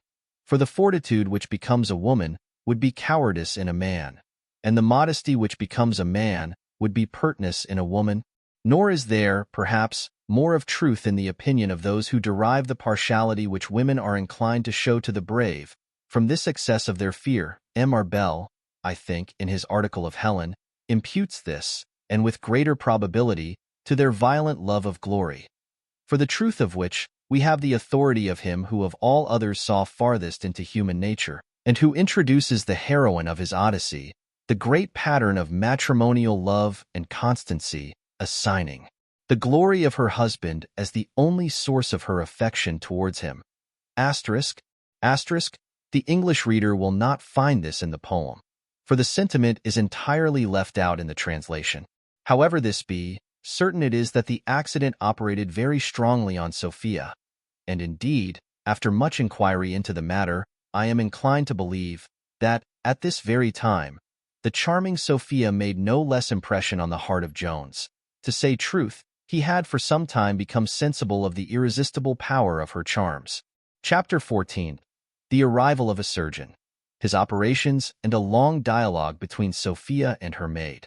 When they arrived at Mr. Western's hall, Sophia, who had tottered along with much difficulty, sunk down in her chair, but by the assistance of hartshorn and water, she was prevented from fainting away, and had pretty well recovered her spirits, when the surgeon who was sent for to Jones appeared. Mr. Western, who imputed these symptoms in his daughter to her fall, advised her to be presently blooded by way of prevention. In this opinion he was seconded by the surgeon, who gave so many reasons for bleeding, and quoted so many cases where persons had miscarried for want of it, that the squire became very importunate, and indeed insisted peremptorily that his daughter should be blooded. Sophia soon yielded to the commands of her father, though entirely contrary to her own inclinations, for she suspected, I believe, less danger from the fright than either the squire or the surgeon. She then stretched out her beautiful arm, and the operator began to prepare for his work. While the servants were busied in providing materials, the surgeon, who imputed the backwardness which had appeared in Sophia to her fears, began to comfort her with assurances that there was not the least danger. For no accident, he said, could ever happen in bleeding, but from the monstrous ignorance of pretenders to surgery, which he pretty plainly insinuated was not at present to be apprehended. Sophia declared she was not under the least apprehension, adding, "If you open an artery, I promise you I'll forgive you." "Will you?" cries Western. "D-n me, if I will, if he does thee the least mischief, D-n me if I don't hot the heart's blood o' one out." The surgeon assented to bleed her upon these conditions, and then proceeded to his operation, which he performed with as much dexterity as he had promised, and with as much quickness. For he took but little blood from her, saying, it was much safer to bleed again and again, than to take away too much at once. Sophia, when her arm was bound up, retired, for she was not willing, nor was it, perhaps, strictly decent, to be present at the operation on Jones. Indeed, one objection which she had to bleeding, though she did not make it, was the delay which it would occasion to setting the broken bone. For Western, when Sophia was concerned, had no consideration but for her. And as for Jones himself, he sat like Patience on a monument smiling at grief. To say the truth, when he saw the blood springing from the lovely arm of Sophia, he scarce thought of what had happened to himself. The surgeon now ordered his patient to be stripped to his shirt, and then entirely baring the arm, he began to stretch and examine it, in such a manner that the tortures he put him to caused Jones to make several wry faces, which the surgeon observing, greatly wondered at, crying, "What is the matter, sir? I am sure it is impossible I should hurt you." And then holding forth the broken arm, he began a long and very learned lecture of anatomy, in which simple and double fractures were most accurately considered, and the several ways in which Jones might have broken his arm were discussed, with proper annotations showing how many of these would have been better, and how many worse than the present case. Having at length finished his labored harangue, with which the audience, though it had greatly raised their attention and admiration, were not much edified, as they really understood not a single syllable of all he had said, he proceeded to business, which he was more expeditious in finishing than he had been in beginning. Jones was then ordered into a bed, which Mr. Western compelled him to accept at his own house, and sentence of water gruel was passed upon him. Among the good company which had attended in the hall during the bone-setting, Mrs. Honor was one, who being summoned to her mistress as soon as it was over, and asked by her how the young gentleman did, presently launched into extravagant praises on the magnanimity, as she called it, of his behavior, which, she said, was so charming in so pretty a creature. She then burst forth into much warmer encomiums on the beauty of his person, enumerating many particulars, and ending with the whiteness of his skin. This discourse had an effect on Sophia's countenance, which would not perhaps have escaped the observance of the sagacious waiting-woman, had she once looked her mistress in the face, all the time she was speaking, but as a looking-glass, which was most commodiously placed opposite to her, gave her an opportunity of surveying those features, in which, of all others, she took most delight. So she had not once removed her eyes from that amiable object during her whole speech. Mrs. Honor was so entirely wrapped up in the subject on which she exercised her tongue, and the object before her eyes, that she gave her mistress time to conquer her confusion, which having done, she smiled on her maid and told her she was certainly in love with this young fellow. "I in love, madam," answers she, Upon my word, ma'am, I assure you, ma'am, upon my soul, ma'am, I am not. Why, if you was, cries her mistress, I see no reason that you should be ashamed of it, for he is certainly a pretty fellow. Yes, ma'am, answered the other, that he is the most handsomest man I ever saw in my life. Yes, to be sure, that he is, and as your ladyship says, I don't know why I should be ashamed of loving him, though he is my betters. Do be sure, gentlefolks are but flesh and blood no more than us servants. Besides, as for Mr. Jones, thof Squire Allworthy hath made a gentleman of him, he was not so good as myself by birth, for thof I am a poor body, I am an honest person's child, and my father and mother were married, which is more than some people can say. As high as they hold their heads, Mary, come up. I assure you, my dirty cousin, thof his skin be so white, and to be sure it is the most whitest that ever was seen. I am a Christian as well as he, and nobody can say that I am base-born. My grandfather was a clergyman, and would have been very angry, I believe, to have thought any of his family should have taken up with Molly Seagrim's dirty leavings. This is the second person of low condition whom we have recorded in this history to have sprung from the clergy. It is to be hoped such instances will, in future ages, when some provision is made for the families of the inferior clergy, appear stranger than they can be thought at present. Perhaps Sophia might have suffered her maid to run on in this manner, from wanting sufficient spirits to stop her tongue, which the reader may probably conjecture was no very easy task. For certainly there were some passages in her speech which were far from being agreeable to the lady.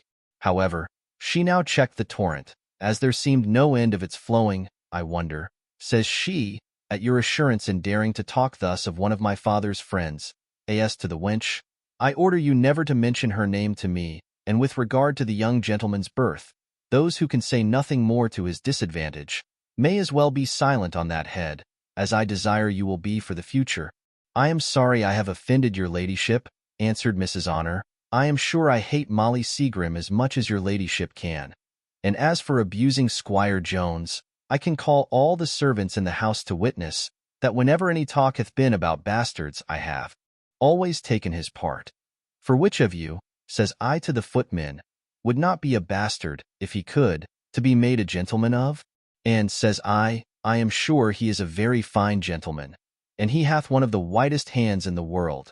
For to be sure so he hath, and, says I, one of the sweetest temperedest, best-naturedest men in the world he is, and, says I, all the servants and neighbors all round the country loves him, and, to be sure, I could tell your ladyship something, but that I am afraid it would offend you. What could you tell me, Honor? Says Sophia. Nay, ma'am, to be sure he meant nothing by it, therefore I would not have your ladyship be offended. Prithee tell me, says Sophia. I will know at this instant. Why, ma'am, answered Mrs. Honor, he came into the room one day last week when I was at work, and there lay your ladyship's muff on a chair, and to be sure he put his hands into it. That very muff your ladyship gave me but yesterday. Says I, Mr. Jones, you will stretch my lady's muff and spoil it. But he still kept his hands in it, and then he kissed it. To be sure I hardly ever saw such a kiss in my life as he gave it. I suppose he did not know it was mine, replied Sophia. Your ladyship shall hear. Ma'am, he kissed it again and again, and said it was the prettiest muff in the world. Sir, says I, you have seen it 100 times. Yes, Mrs. Honor, cried he, but who can see anything beautiful in the presence of your lady but herself? Nay, that's not all neither. But I hope your ladyship won't be offended, for to be sure he meant nothing. Point one day, as your ladyship was playing on the harpsichord to my master, Mr. Jones was sitting in the next room, and methought he looked melancholy. Says I, Mr. Jones, what's the matter?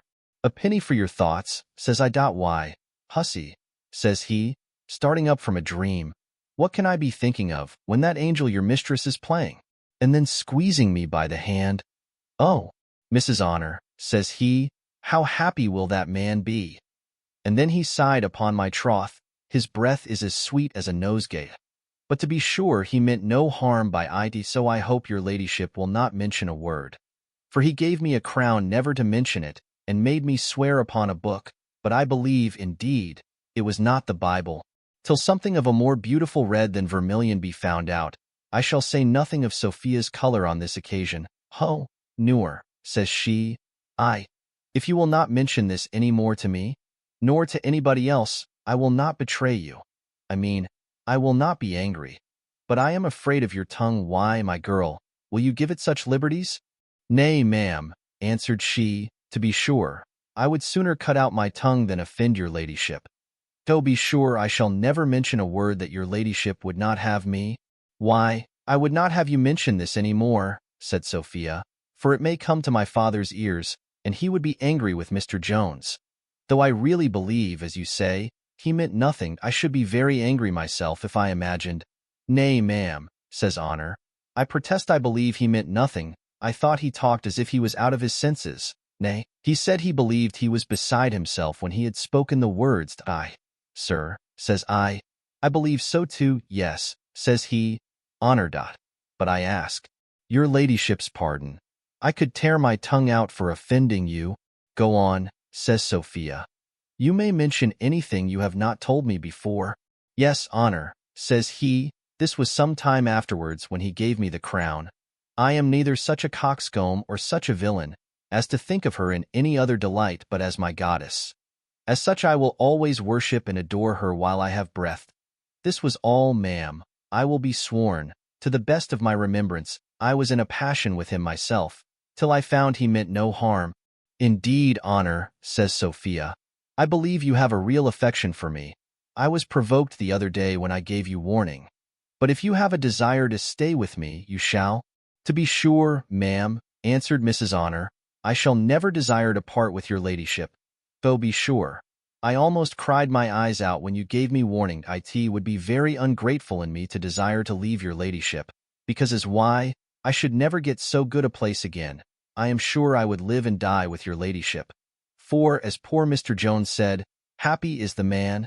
Here the dinner bell interrupted a conversation which had wrought such an effect on Sophia that she was, perhaps, more obliged to her bleeding in the morning than she, at the time, had apprehended she should be as to the present situation of her mind. I shall adhere to a rule of Horace, by not attempting to describe it, from despair of success. Most of my readers will suggest it easily to themselves, and the few who cannot, would not understand the picture, or at least would deny it to be natural, if ever so well drawn. Book V, containing a portion of time somewhat longer than half a year. Chapter 1. Of the serious in writing, and for what purpose it is introduced. Peradventure there may be no parts in this prodigious work which will give the reader less pleasure in the perusing than those which have given the author the greatest pains in composing. Among these probably may be reckoned those initial essays which we have prefixed to the historical matter contained in every book, and which we have determined to be essentially necessary to this kind of writing, of which we have set ourselves at the head. For this our determination we do not hold ourselves strictly bound to assign any reason, it being abundantly sufficient that we have laid it down as a rule necessary to be observed in all prosaic homoepic writing. Whoever demanded the reasons of that nice unity of time or place which is now established to be so essential to dramatic poetry? What critic hath been ever asked why a play may not contain 2 days as well as one? Or why the audience, provided they travel, like electors, without any expense, may not be wafted 50 miles as well as 5? Hath any commentator well accounted for the limitation which an antient critic hath set to the drama, which he will have contain neither more nor less than 5 acts? Or hath any one living attempted to explain what the modern judges of our theatres mean by that word low, by which they have happily succeeded in banishing all humor from the stage, and have made the theatre as dull as a drawing-room? Upon all these occasions the world seems to have embraced a maxim of our law, viz., quicunque in arte tua perito credendum est. For it seems perhaps difficult to conceive that anyone should have had enough of impudence to lay down dogmatical rules in any art or science without the least foundation. In such cases, therefore, we are apt to conclude there are sound and good reasons at the bottom, though we are unfortunately not able to see so far. Now, in reality, the world have paid too great a compliment to critics, and have imagined them men of much greater profundity than they really are. From this complacence, the critics have been emboldened to assume a dictatorial power, and have so far succeeded that they are now become the masters, and have the assurance to give laws to those authors from whose predecessors they originally received them. The critic, rightly considered, is no more than the clerk, whose office it is to transcribe the rules and laws laid down by those great judges whose vast strength of genius hath placed them in the light of legislators. In the several sciences over which they presided, this office was all which the critics of old aspired to. Nor did they ever dare to advance a sentence, without supporting it by the authority of the judge from whence it was borrowed. But in process of time, and in ages of ignorance, the clerk began to invade the power and assume the dignity of his master. The laws of writing were no longer founded on the practice of the author, but on the dictates of the critic. The clerk became the legislator, and those very peremptorily gave laws whose business it was, at first, only to transcribe them. Hence arose an obvious, and perhaps an unavoidable error. For these critics, being men of shallow capacities, very easily mistook mere form for substance. They acted as a judge would, who should adhere to the lifeless letter of law, and reject the spirit. Little circumstances, which were perhaps accidental in a great author, were by these critics considered to constitute his chief merit, and transmitted as essentials to be observed by all his successors.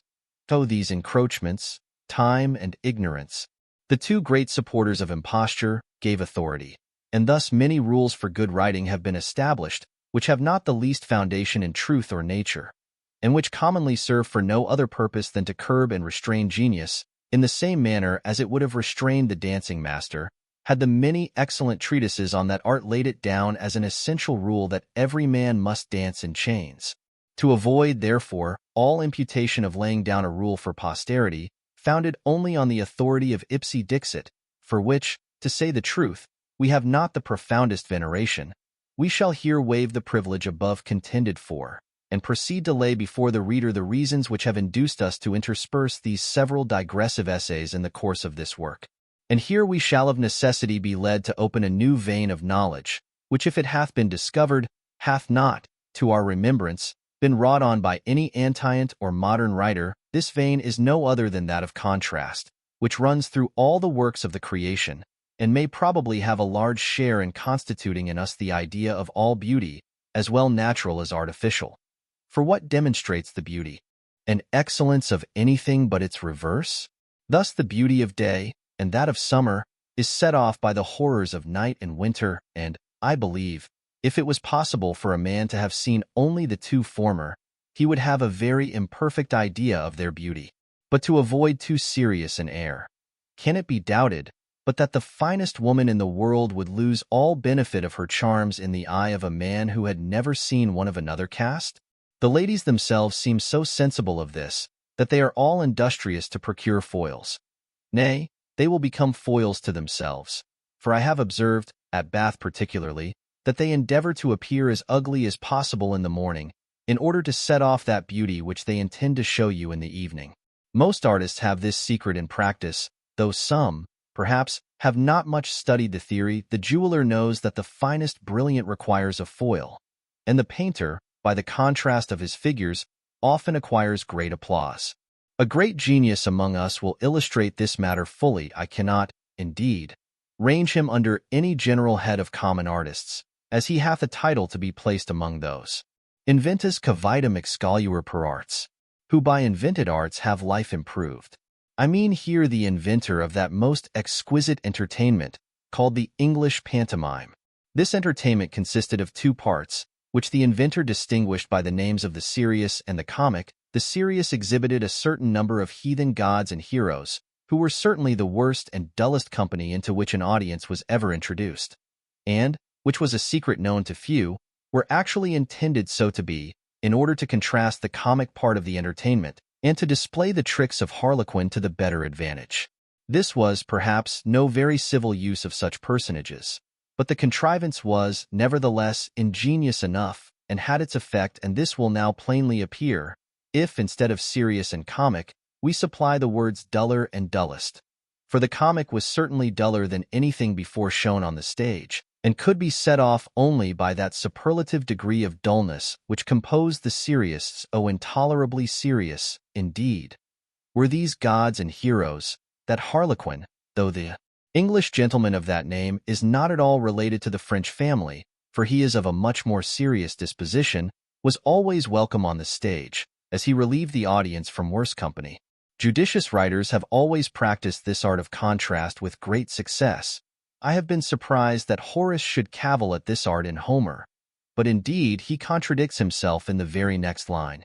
Indignor quandoque bonus dormitat Homerus, verum opere in longo fas est oberpere somnum. I grieve if e'er great Homer chance to sleep, yet slumbers on long works have right to creep. For we are not here to understand, as perhaps some have, that an author actually falls asleep while he is writing. It is true that readers are too apt to be so overtaken, but if the work was as long as any of Old Mixon, the author himself is too well entertained to be subject to the least drowsiness. He is, as Mr. Pope observes, sleepless himself to give his readers sleep. To say the truth, these soporific parts are so many scenes of serious artfully interwoven, in order to contrast and set off the rest. And this is the true meaning of a late facetious writer, who told the public that whenever he was dull they might be assured there was a design in it. In this light, then, or rather in this darkness, I would have the reader to consider these initial essays, and after this warning, if he shall be of opinion that he can find enough of serious in other parts of this history, he may pass over these, in which we profess to be laboriously dull, and begin the following books at the second chapter. Chapter 2, in which Mr. Jones receives many friendly visits during his confinement, with some fine touches of the passion of love, scarce visible to the naked eye. Tom Jones had many visitors during his confinement, though some, perhaps, were not very agreeable to him. Or Allworthy saw him almost every day. But though he pitied Tom's sufferings, and greatly approved the gallant behavior which had occasioned them, yet he thought this was a favorable opportunity to bring him to a sober sense of his indiscreet conduct, and that wholesome advice for that purpose could never be applied at a more proper season than at the present, when the mind was softened by pain and sickness and alarmed by danger, and when its attention was unembarrassed with those turbulent passions which engage us in the pursuit of pleasure. At all seasons, therefore, when the good man was alone with the youth, especially when the latter was totally at ease, he took occasion to remind him of his former miscarriages, but in the mildest and tenderest manner, and only in order to introduce the caution which he prescribed for his future behavior, on which alone, he assured him, would depend his own felicity and the kindness which he might yet promise himself to receive at the hands of his father by adoption, unless he should hereafter forfeit his good opinion. For as to what had passed, he said, it should be all forgiven and forgotten. He therefore advised him to make a good use of this accident, that so in the end it might prove a visitation for his own good. Thwackum was likewise pretty assiduous in his visits, and he too considered a sickbed to be a convenient scene for lectures. His style, however, was more severe than Mr. Allworthy's. He told his pupil that he ought to look on his broken limb as a judgment from heaven on his sins, that it would become him to be daily on his knees, pouring forth thanksgivings that he had broken his arm only, and not his neck, which latter, he said, was very probably reserved for some future occasion, and that, perhaps not very remote for his part, he said, he had often wondered some judgment had not overtaken him before, but it might be perceived by this, that divine punishments, though slow, are always sure. Hence likewise he advised him to foresee, with equal certainty, the greater evils which were yet behind, and which were as sure as this of overtaking him in his state of reprobacy. These are, said he, to be averted only by such a thorough and sincere repentance as is not to be expected or hoped for from one so abandoned in his youth, and whose mind, I am afraid, is totally corrupted. It is my duty, however, to exhort you to this repentance, though I too well know all exhortations will be vain and fruitless, but liberavi animum meum, I can accuse my own conscience of no neglect, though it is at the same time with the utmost concern I see you traveling on to certain misery in this world, and to as certain damnation in the next. Square talked in a very different strain. He said, such accidents as a broken bone were below the consideration of a wise man, that it was abundantly sufficient to reconcile the mind to any of these mischances, to reflect that they are liable to befall the wisest of mankind, and are undoubtedly for the good of the whole. He said, it was a mere abuse of words to call those things evils, in which there was no moral unfitness. That pain, which was the worst consequence of such accidents, was the most contemptible thing in the world. With more of the like sentences, extracted out of the second book of Tully's Tusculan Questions, and from the great Lord Shaftesbury, in pronouncing these he was one day so eager, that he unfortunately bit his tongue, and in such a manner that it not only put an end to his discourse, but created much emotion in him, and caused him to mutter an oath or two. But what was worst of all, this accident gave Thwackum, who was present, and who held all such doctrine to be heathenish and atheistical, an opportunity to clap a judgment on his back. Now this was done with so malicious a sneer, that it totally unhinged, if I may so say, the temper of the philosopher, which the bite of his tongue had somewhat ruffled, and as he was disabled from venting his wrath at his lips, he had possibly found a more violent method of revenging himself, had not the surgeon, who was then luckily in the room, contrary to his own interest, interposed and preserved the peace.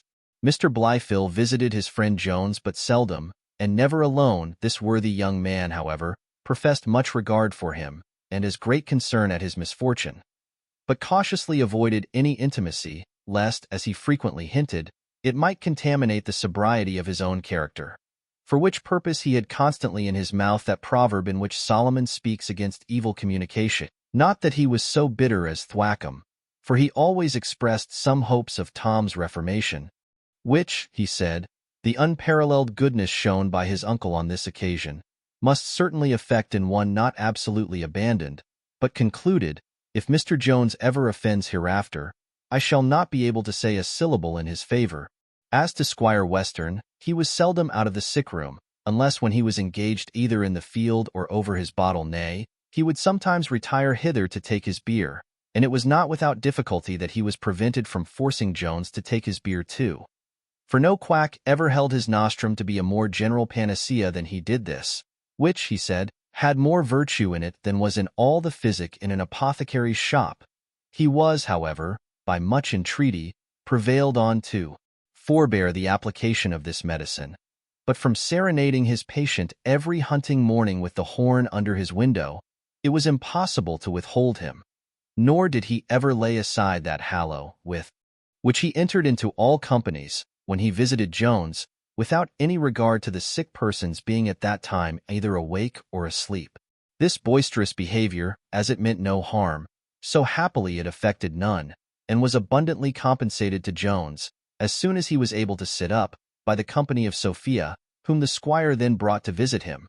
Nor was it, indeed, long before Jones was able to attend her to the harpsichord, where she would kindly condescend, for hours together, to charm him with the most delicious music, unless when the squire thought proper to interrupt her, by insisting on old Sir Simon, or some other of his favorite pieces. Notwithstanding the nicest guard which Sophia endeavored to set on her behavior, she could not avoid letting some appearances now and then slip forth. For love may again be likened to a disease in this, that when it is denied a vent in one part, it will certainly break out in another. What her lips, therefore, concealed, her eyes, her blushes, and many little involuntary actions, betrayed. One day, when Sophia was playing on the harpsichord, and Jones was attending, the squire came into the room, crying, "There, Tom, I have had a battle for thee below stairs with thick Parson Thwackum. He hath been a-telling Allworthy, before my face, that the broken bone was a judgment upon thee. In it, says I, how can that be? Did he not come by it in defense of a young woman? A judgment indeed.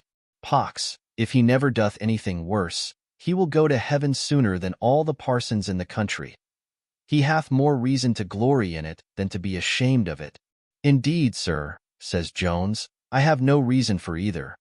But if it preserved Miss Western, I shall always think it the happiest accident of my life. And to goo, said the squire, to zet Allworthy against thee vor it. If the parson had unt his petticoats on, I should have lent on Flick, for I love thee dearly, my boy, and in me if there is anything in my power which I won't do for thee. Shot take thy choice of all the horses in my stable tomorrow morning, except only the Chevalier and Miss Slouch. Jones thanked him, but declined accepting the offer. Nay, added the squire, shot how the sorrel mare that Sophy rode, she cost me 50 guineas, and comes 6 years old this grass. If she had cost me 1,000, cries Jones passionately, I would have given her to the dogs. Pooh, pooh, answered Western. What, because she broke thy arm? Shouldst forget and forgive, I thought hadst been more a man than to bear malice against a dumb creature. Here Sophia interposed, and put an end to the conversation by desiring her father's leave to play to him, a request which he never refused. The countenance of Sophia had undergone more than one change during the foregoing speeches, and probably she imputed the passionate resentment which Jones had expressed against the mayor to a different motive from that from which her father had derived it. Her spirits were at this time in a visible flutter, and she played so intolerably ill that had not Western soon fallen asleep, he must have remarked it. Jones, however, who was sufficiently awake, and was not without an ear any more than without eyes, made some observations, which being joined to all which the reader may remember to have passed formerly, gave him pretty strong assurances, when he came to reflect on the whole, that all was not well in the tender bosom of Sophia, an opinion which many young gentlemen will, I doubt not, extremely wonder at his not having been well confirmed in long ago.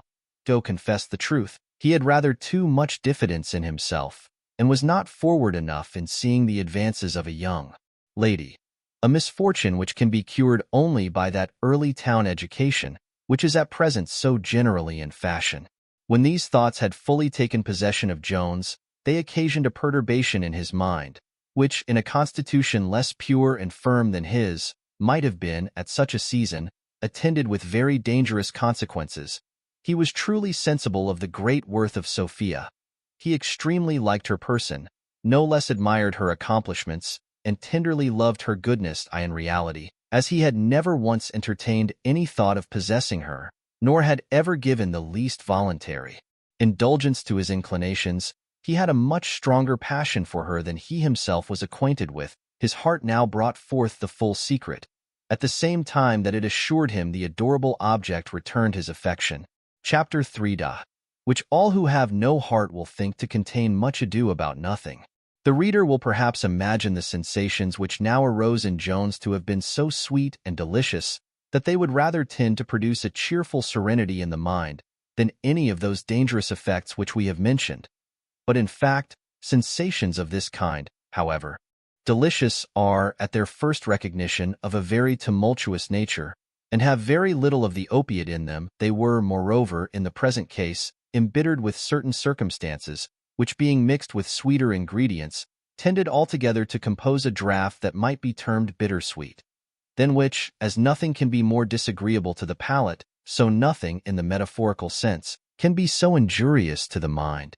For first, though he had sufficient foundation to flatter himself in what he had observed in Sophia, he was not yet free from doubt of misconstruing compassion, or at best esteem, into a warmer regard. He was far from a sanguine assurance that Sophia had any such affection towards him as might promise his inclinations that harvest, which, if they were encouraged and nursed, they would finally grow up to require. Besides, if he could hope to find no bar to his happiness from the daughter, he thought himself certain of meeting an effectual bar in the father, who, though he was a country squire in his diversions, was perfectly a man of the world in whatever regarded his fortune, had the most violent affection for his only daughter, and had often signified in his cups the pleasure he proposed in seeing her married to one of the richest men in the county.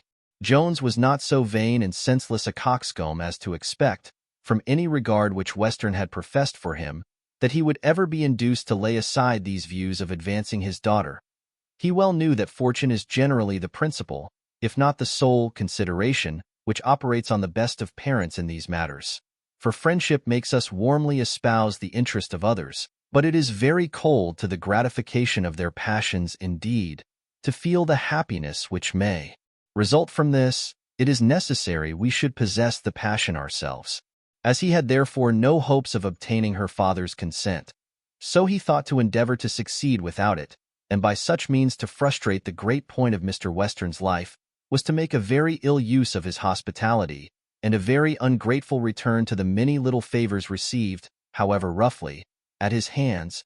If he saw such a consequence with horror and disdain, how much more was he shocked with what regarded Mr. Allworthy, to whom, as he had more than filial obligations, so had he for him more than filial piety.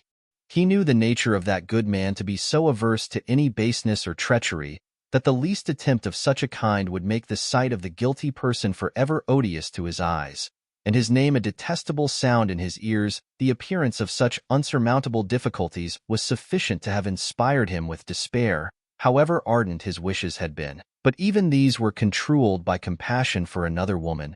The idea of lovely Molly now intruded itself before him. He had sworn eternal constancy in her arms, and she had as often vowed never to outlive his deserting her. He now saw her in all the most shocking postures of death. Nay, he considered all the miseries of prostitution to which she would be liable, and of which he would be doubly the occasion, first by seducing, and then by deserting her.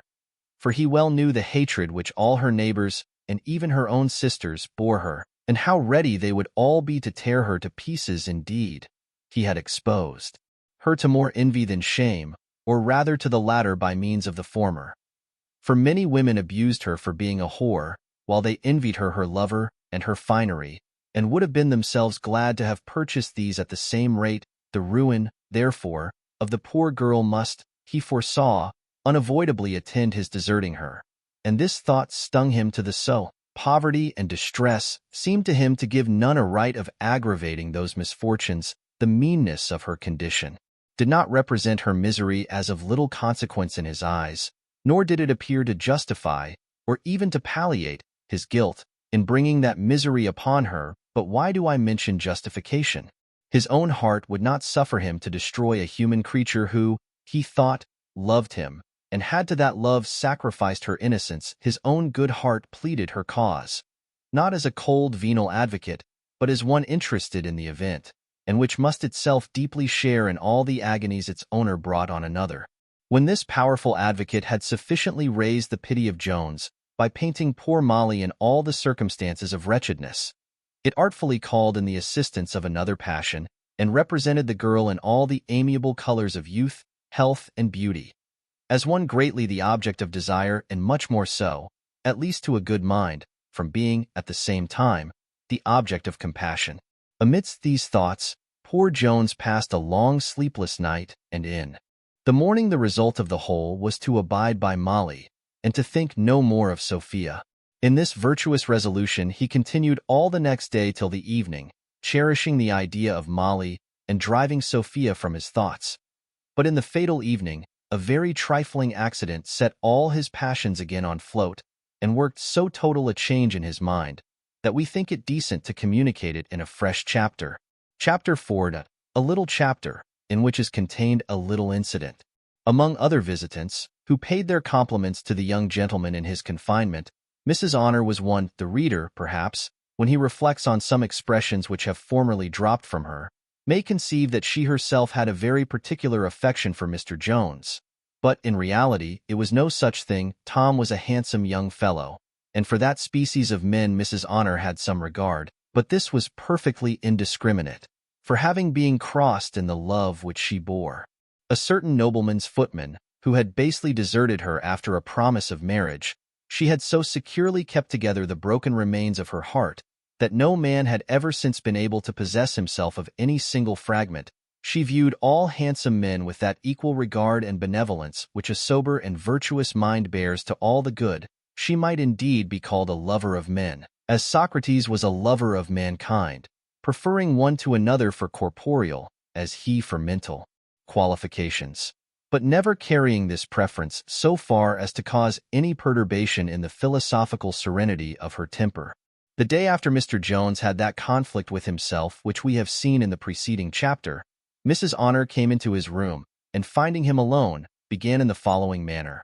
"La, sir, where do you think I have been? I warrants you, you would not guess in 50 years. But if you did guess, to be sure I must not tell you neither."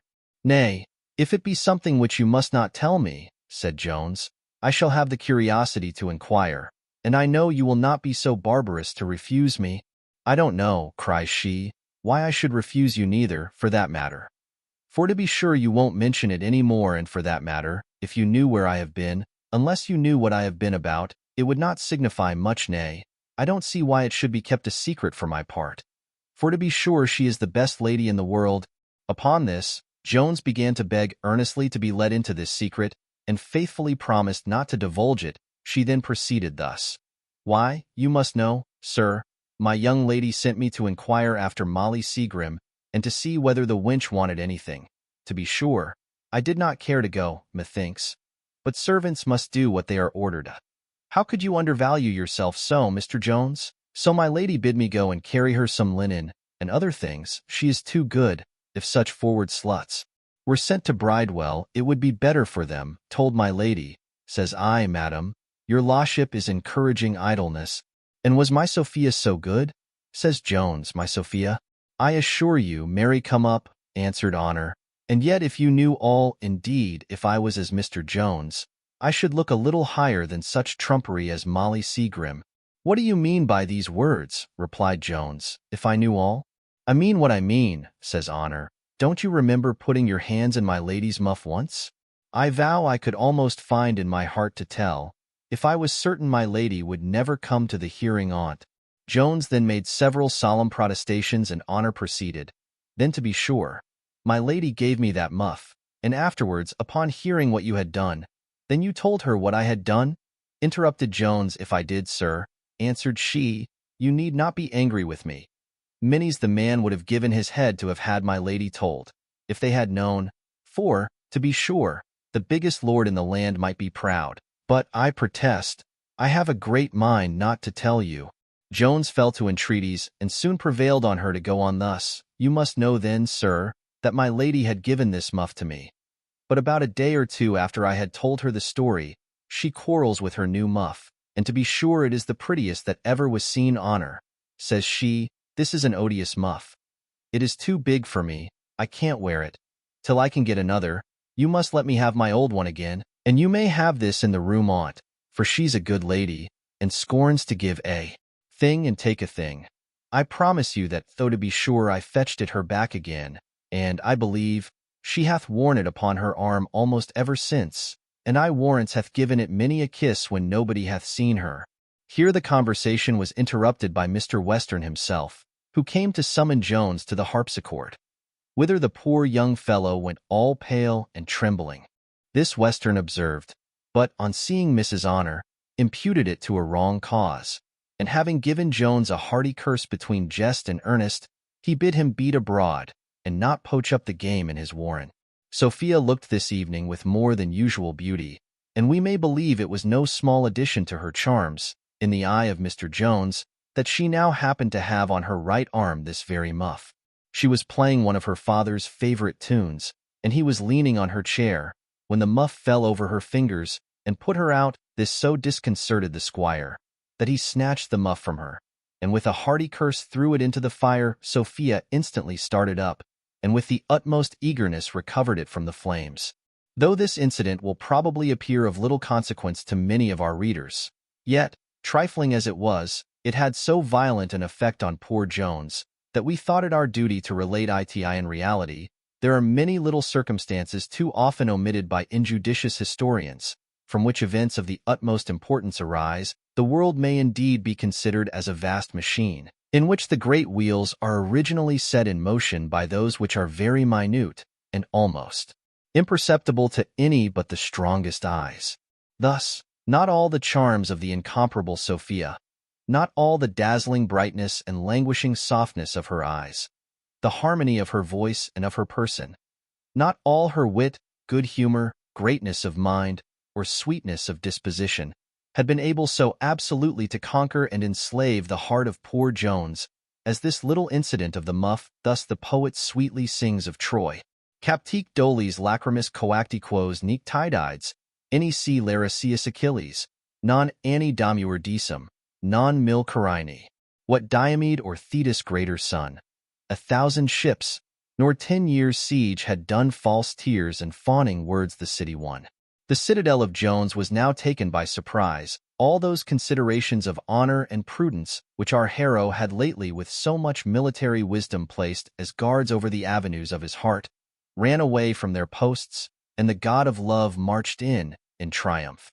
Chapter 5. A very long chapter, containing a very great incident. But though this victorious deity easily expelled his avowed enemies from the heart of Jones, he found it more difficult to supplant the garrison which he himself had placed there. Though lay aside all allegory, the concern for what must become of poor Molly greatly disturbed and perplexed the mind of the worthy youth. The superior merit of Sophia totally eclipsed, or rather extinguished, all the beauties of the poor girl. But compassion instead of contempt succeeded to love. He was convinced the girl had placed all her affections and all her prospect of future happiness in him only. For this he had, he knew, given sufficient occasion by the utmost profusion of tenderness towards her. A tenderness which he had taken every means to persuade her he would always maintain. She, on her side, had assured him of her firm belief in his promise, and had with the most solemn vows declared that on his fulfilling or breaking these promises it depended whether she should be the happiest or most miserable of womankind. And to be the author of this highest degree of misery to a human being was a thought on which he could not bear to ruminate a single moment. He considered this poor girl as having sacrificed to him everything in her little power, as having been at her own expense the object of his pleasure, as sighing and languishing for him even at that very instant shall then, says he, my recovery, for which she hath so ardently wished, shall my presence, which she hath so eagerly expected, instead of giving her that joy with which she hath flattered herself, cast her at once down into misery and despair? Can I be such a villain? Here, when the genius of poor Molly seemed triumphant, the love of Sophia towards him, which now appeared no longer dubious, rushed upon his mind, and bore away every obstacle before it.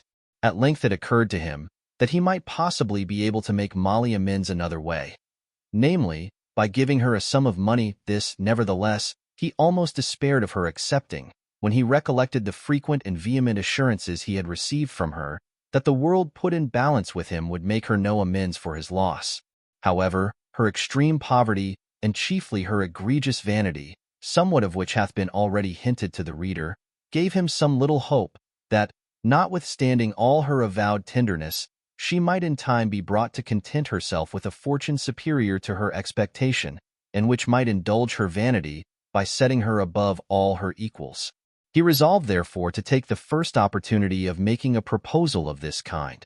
One day, accordingly, when his arm was so well recovered that he could walk easily with it slung in a sash, he stole forth, at a season when the squire was engaged in his field exercises, and visited his fair one, her mother and sisters, whom he found taking their tea, informed him first that Molly was not at home, but afterwards the eldest sister acquainted him, with a malicious smile, that she was above stairs a bed. Tom had no objection to this situation of his mistress, and immediately ascended the ladder which led towards her bedchamber.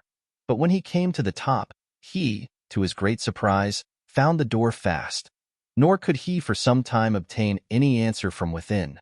For Molly, as she herself afterwards informed him, was fast asleep. The extremes of grief and joy have been remarked to produce very similar effects, and when either of these rushes on us by surprise, it is apt to create such a total perturbation and confusion that we are often thereby deprived of the use of all our faculties. It cannot therefore be wondered at that the unexpected sight of Mr. Jones should so strongly operate on the mind of Molly, and should overwhelm her with such confusion, that for some minutes she was unable to express the great raptures with which the reader will suppose she was affected on this occasion. As for Jones, he was so entirely possessed, and as it were enchanted, by the presence of his beloved object, that he for a while forgot Sophia, and consequently the principal purpose of his visit. This, however, soon recurred to his memory, and after the first transports of their meeting were over, he found means by degrees to introduce a discourse on the fatal consequences which must attend their amour, if Mr. Allworthy, who had strictly forbidden him ever seeing her more, should discover that he still carried on this commerce. Such a discovery, which his enemies gave him reason to think would be unavoidable, must, he said, end in his ruin, and consequently in hers, since therefore their hard fates had determined that they must separate. He advised her to bear it with resolution, and swore he would never omit any opportunity, through the course of his life, of showing her the sincerity of his affection, by providing for her in a manner beyond her utmost expectation, or even beyond her wishes, if ever that should be in his power, concluding at last that she might soon find some man who would marry her, and who would make her much happier than she could be by leading a disreputable life with him. Molly remained a few moments in silence, and then bursting into a flood of tears, she began to upbraid him in the following words: "And this is your love for me, to forsake me in this manner? Now you have ruined me. How often, when I have told you that all men are false and perjury alike, and grow tired of us as soon as ever they have had their wicked wills of us? How often have you sworn you would never forsake me? And can you be such a perjury man after all? What signifies all the riches in the world to me without you? Now you have gained my heart. So you have. Why do you mention another man to me? I can never love any other man as long as I live. All other men are nothing to me. If the greatest squire in all the country would come a-suiting to me tomorrow, I would not give my company to him, and oh, I shall always hate and despise the whole sex for your sake. She was proceeding thus, when an accident put a stop to her tongue, before it had run out half its career. The room, or rather garret, in which Molly lay, being up one pair of stairs, that is to say, at the top of the house, was of a sloping figure, resembling the great delta of the Greeks. The English reader may perhaps form a better idea of it, by being told that it was impossible to stand upright anywhere but in the midst. Now, as this room wanted the conveniency of a closet, Molly had, to supply that defect, nailed up an old rug against the rafters of the house, which enclosed a little hole where her best apparel, such as the remains of that sack which we have formerly mentioned, some caps, and other things with which she had lately provided herself, were hung up and secured from the dust. This enclosed place exactly fronted the foot of the bed, to which, indeed, the rug hung so near, that it served in a manner to supply the want of curtains. Now, whether Molly, in the agonies of her rage, pushed this rug with her feet, or Jones might touch it, or whether the pin or nail gave way of its own accord, I am not certain.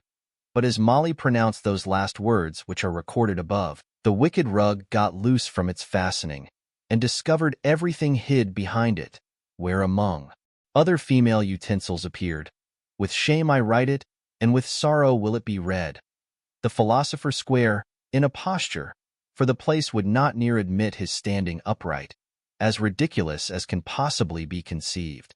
The posture, indeed, in which he stood, was not greatly unlike that of a soldier who is tied neck and heels, or rather resembling the attitude in which we often see fellows in the public streets of London, who are not suffering but deserving punishment by so standing.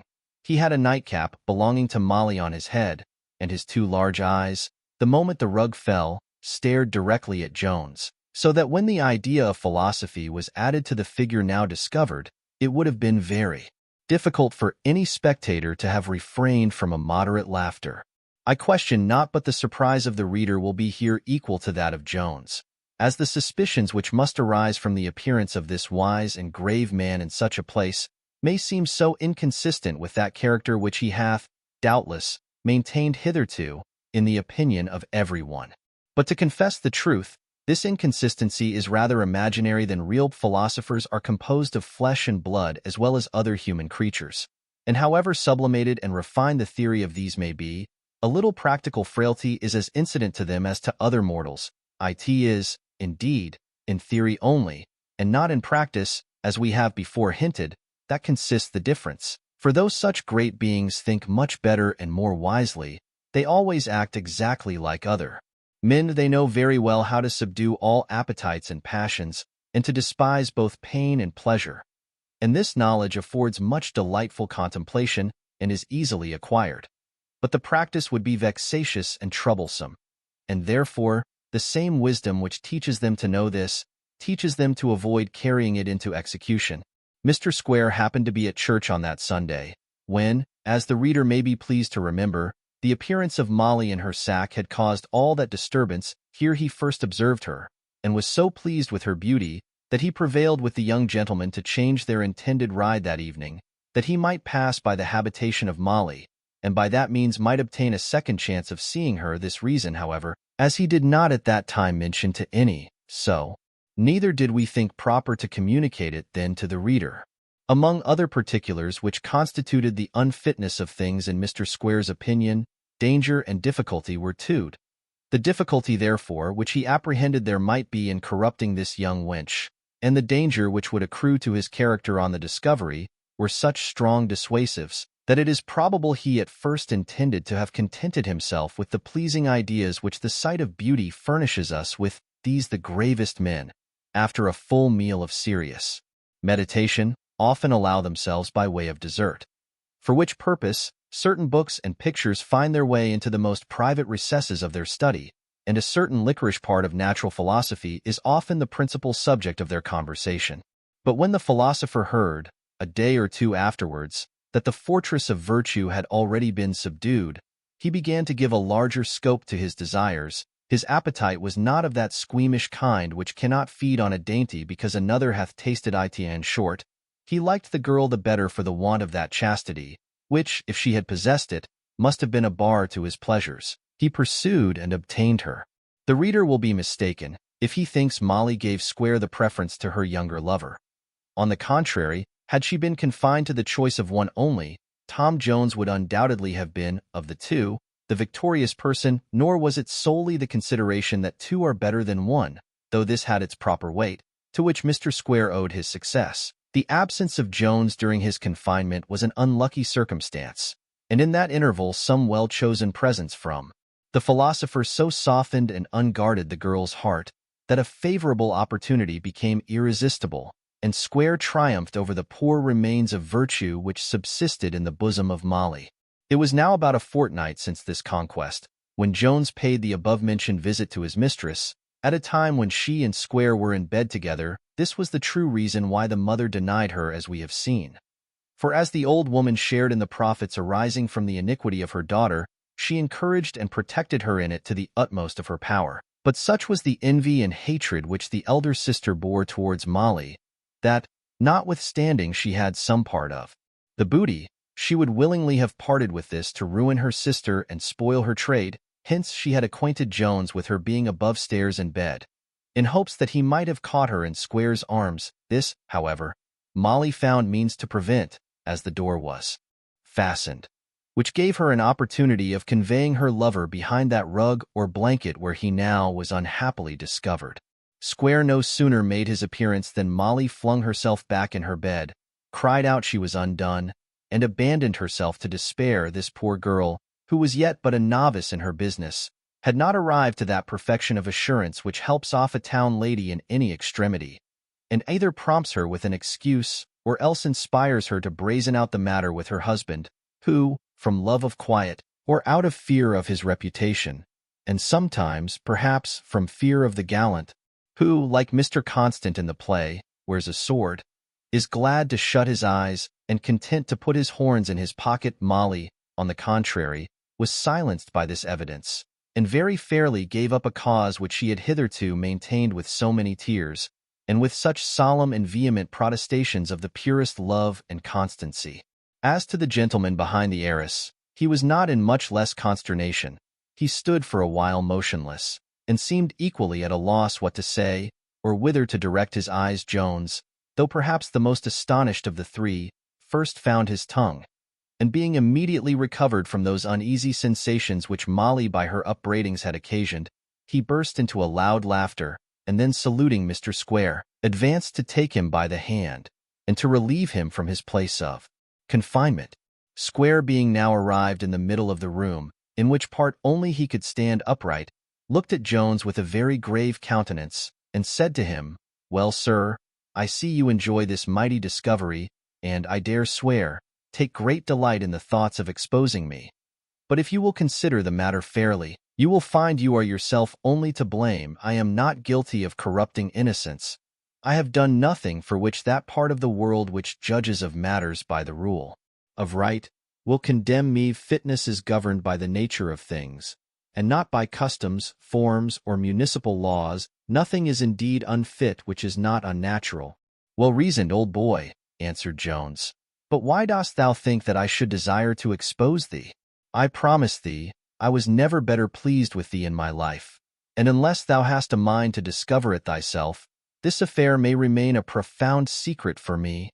"Nay, Mr. Jones," replied Square, "I would not be thought to undervalue reputation. Good fame is a species of the Callan, and it is by no means fitting to neglect it. Besides, to murder one's own reputation is a kind of suicide, a detestable and odious vice. If you think proper, therefore, to conceal any infirmity of mine, for such I may have, since no man is perfectly perfect, I promise you I will not betray myself. Things may be fitting to be done, which are not fitting to be boasted of. For by the perverse judgment of the world, that often becomes the subject of censure, which is, in truth, not only innocent but laudable. Right? Cries Jones.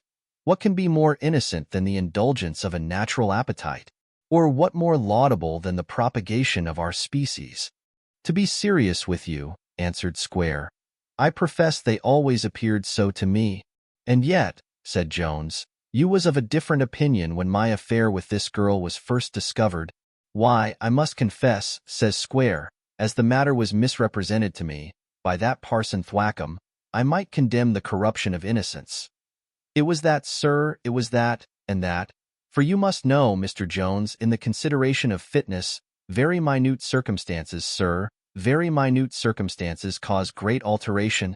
Well, cries Jones, be that as it will, it shall be your own fault, as I have promised you. If you ever hear any more of this adventure, behave kindly to the girl, and I will never open my lips concerning the matter to anyone. And, Molly, do you be faithful to your friend, and I will not only forgive your infidelity to me, but will do you all the service I can. So saying, he took a hasty leave, and, slipping down the ladder, retired with much expedition.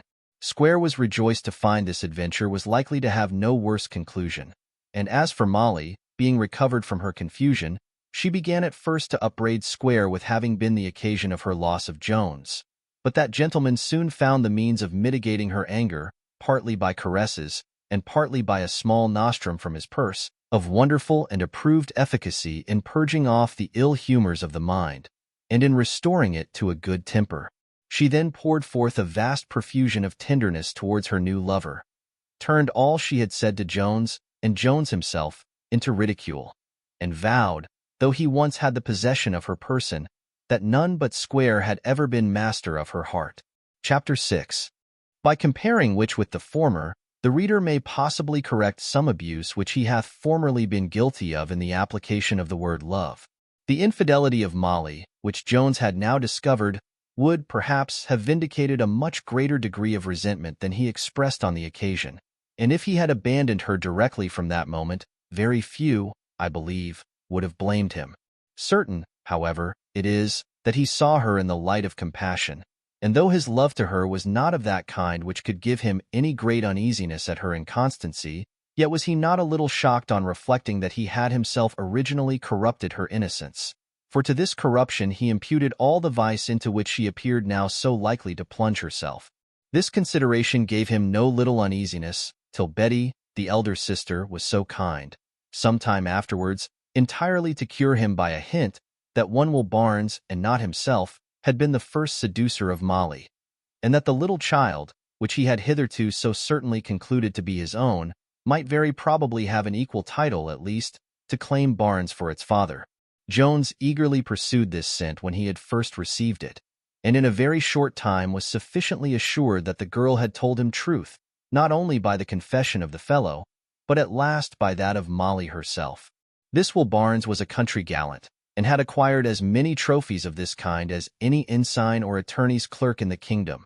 He had, indeed, reduced several women to a state of utter profligacy, had broke the hearts of some, and had the honor of occasioning the violent death of one poor girl, who had either drowned herself, or, what was rather more probable, had been drowned by him. Among other of his conquests, this fellow had triumphed over the heart of Betty Seagrim. He had made love to her long before Molly was grown to be a fit object of that pastime, but had afterwards deserted her, and applied to her sister, with whom he had almost immediate success. Now Will had, in reality, the sole possession of Molly's affection, while Jones and Square were almost equally sacrifices to her interest and to her pride. Hence had grown that implacable hatred which we have before seen raging in the mind of Betty, though we did not think it necessary to assign this cause sooner, as envy itself alone was adequate to all the effects we have mentioned. Jones was become perfectly easy by possession of this secret with regard to Molly, but as to Sophia, he was far from being in a state of tranquillity. Nay, indeed, he was under the most violent perturbation. His heart was now, if I may use the metaphor, entirely evacuated, and Sophia took absolute possession of it. He loved her with an unbounded passion, and plainly saw the tender sentiments she had for him. Yet could not this assurance lessen his despair of obtaining the consent of her father, nor the horrors which attended his pursuit of her by any base or treacherous method. The injury which he must thus do to Mr. Western, and the concern which would accrue to Mr. Allworthy, were circumstances that tormented him all day, and haunted him on his pillow at night. His life was a constant struggle between honor and inclination, which alternately triumphed over each other in his mind.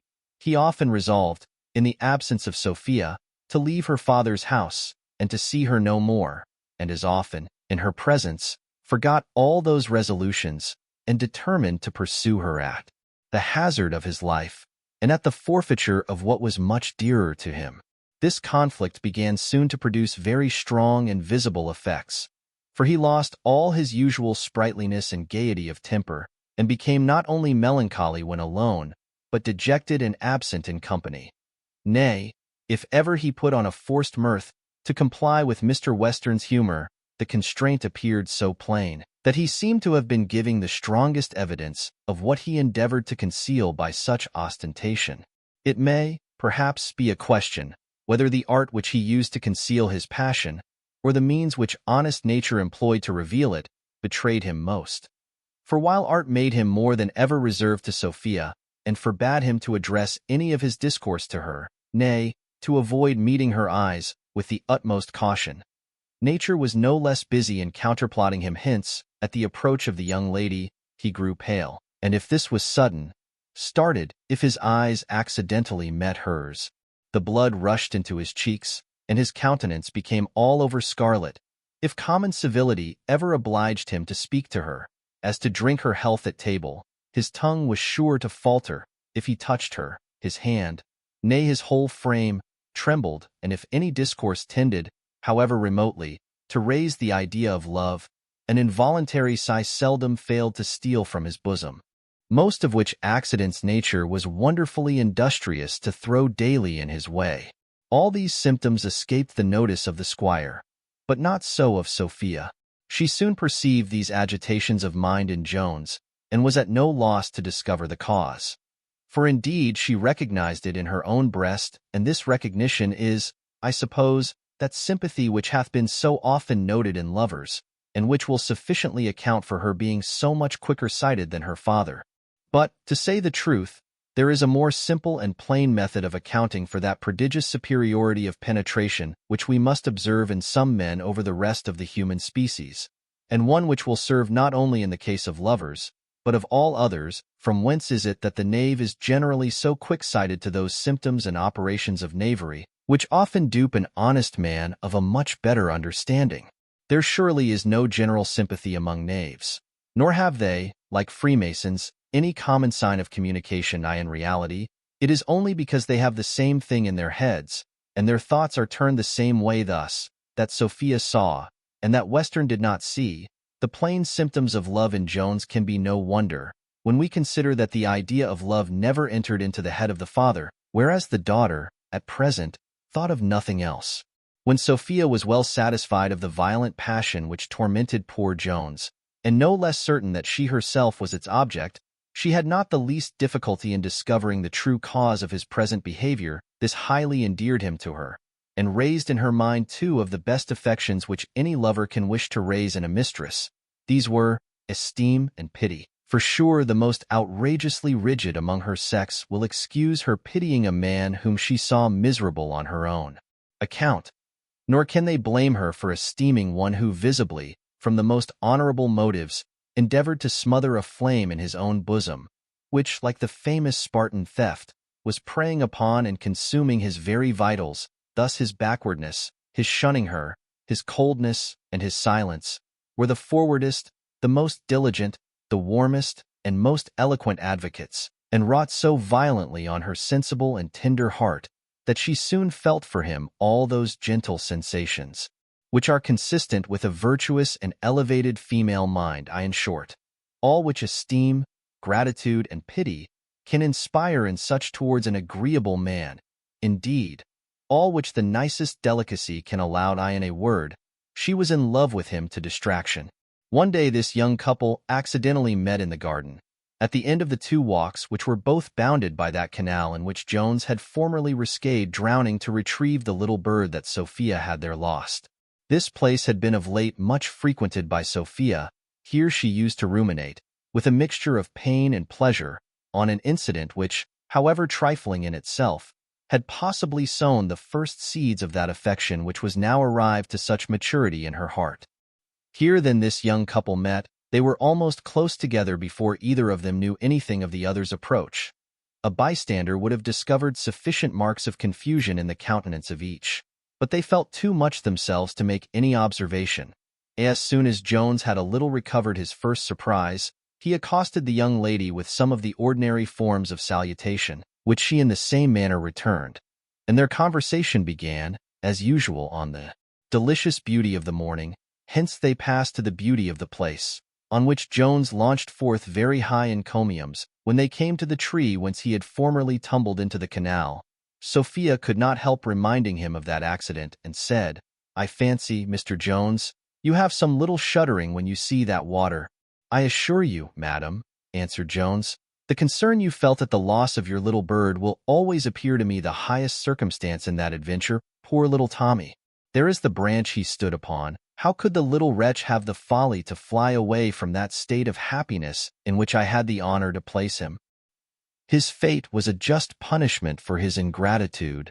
"Upon my word, Mr. Jones," said she, "your gallantry very narrowly escaped as severe a fate. Sure the remembrance must affect you."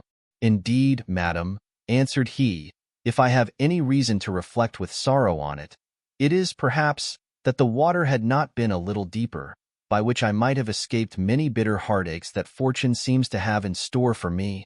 "Fie, Mr. Jones," replied Sophia, "I am sure you cannot be in earnest now. This affected contempt of life is only an excess of your complaisance to me. You would endeavor to lessen the obligation of having twice ventured it for my sake. Beware the third time." She spoke these last words with a smile, and a softness inexpressible. Jones answered with a sigh. He feared it was already too late for caution, and then looking tenderly and steadfastly on her, he cried, "Oh, Miss Western, can you desire me to live? Can you wish me so ill?" Sophia, looking down on the ground, answered with some hesitation, "Indeed, Mr. Jones, I do not wish you ill." "Oh, I know too well that heavenly temper," cries Jones, "that divine goodness, which is beyond every other charm." "Nay, now," answered she, "I understand you not that I can stay no longer." I would not be understood," cries he, "nay, I can't be understood. I know not what I say, meeting you here so unexpectedly. I have been unguarded. For heaven's sake pardon me, if I have said anything to offend you. I did not mean it indeed. I would rather have died. Nay, the very thought would kill me." "You surprise me," answered she. "How can you possibly think you have offended me?" "Fear, madam," says he, "easily runs into madness. And there is no degree of fear like that which I feel of offending you. How can I speak then? Nay, don't look angrily at me. One frown will destroy me. I mean nothing. Blame my eyes, or blame those beauties. What am I saying? Pardon me if I have said too much. My heart overflowed. I have struggled with my love to the utmost, and have endeavored to conceal a fever which preys on my vitals, and will, I hope, soon make it impossible for me ever to offend you more."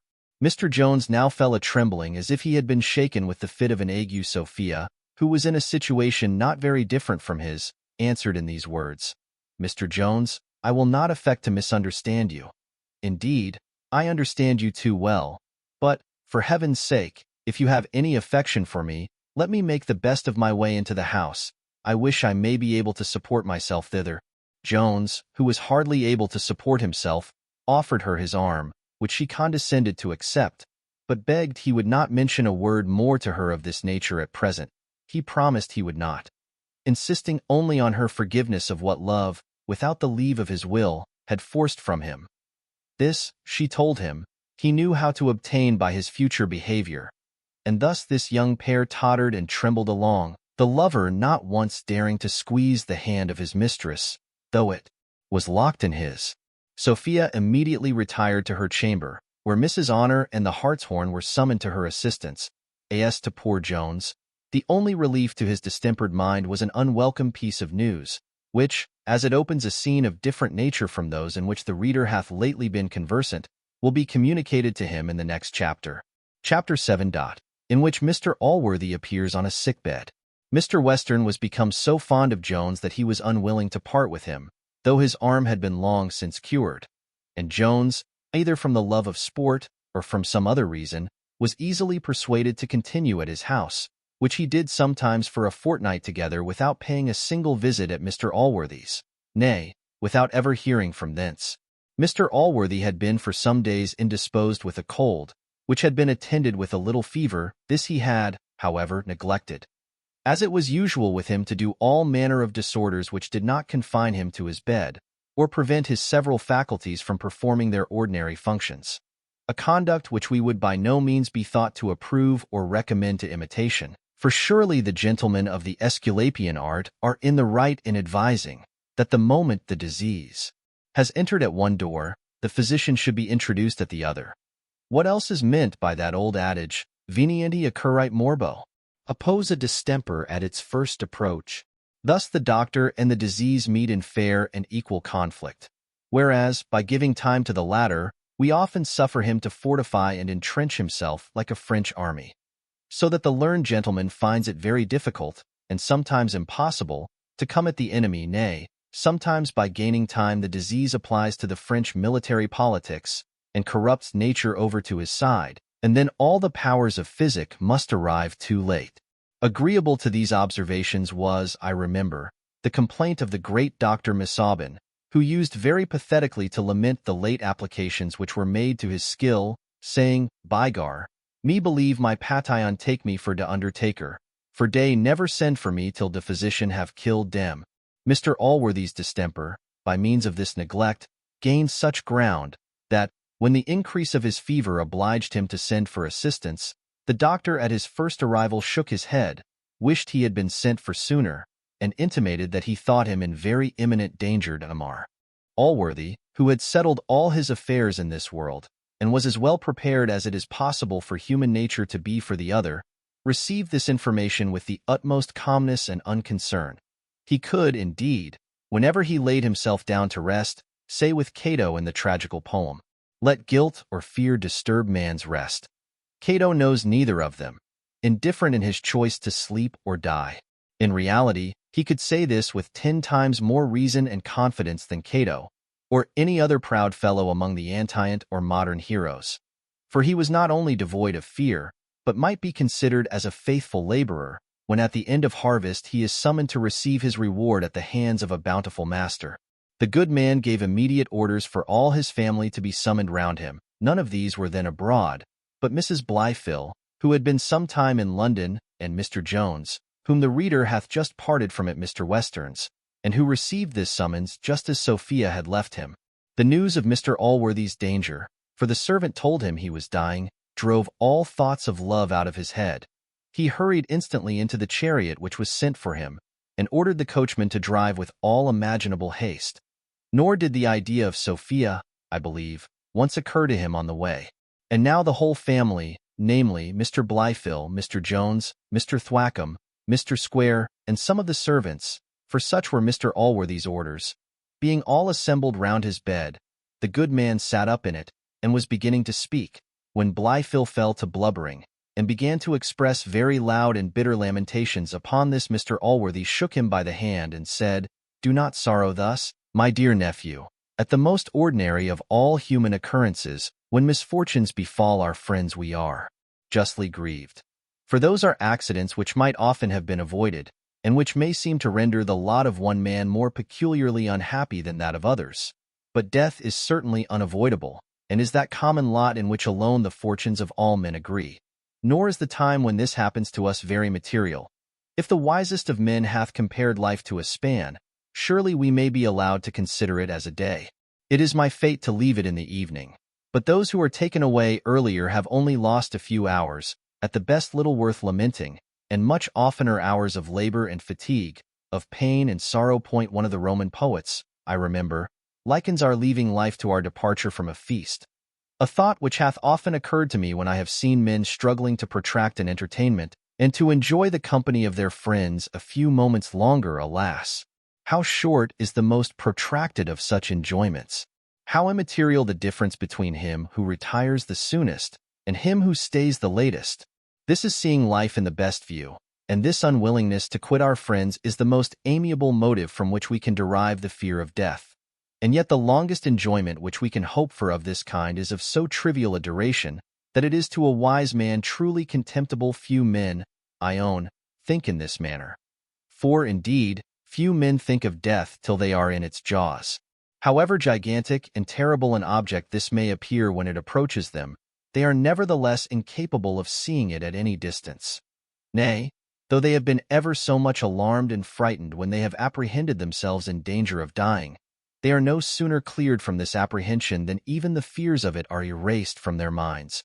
But, alas, he who escapes from death is not pardoned.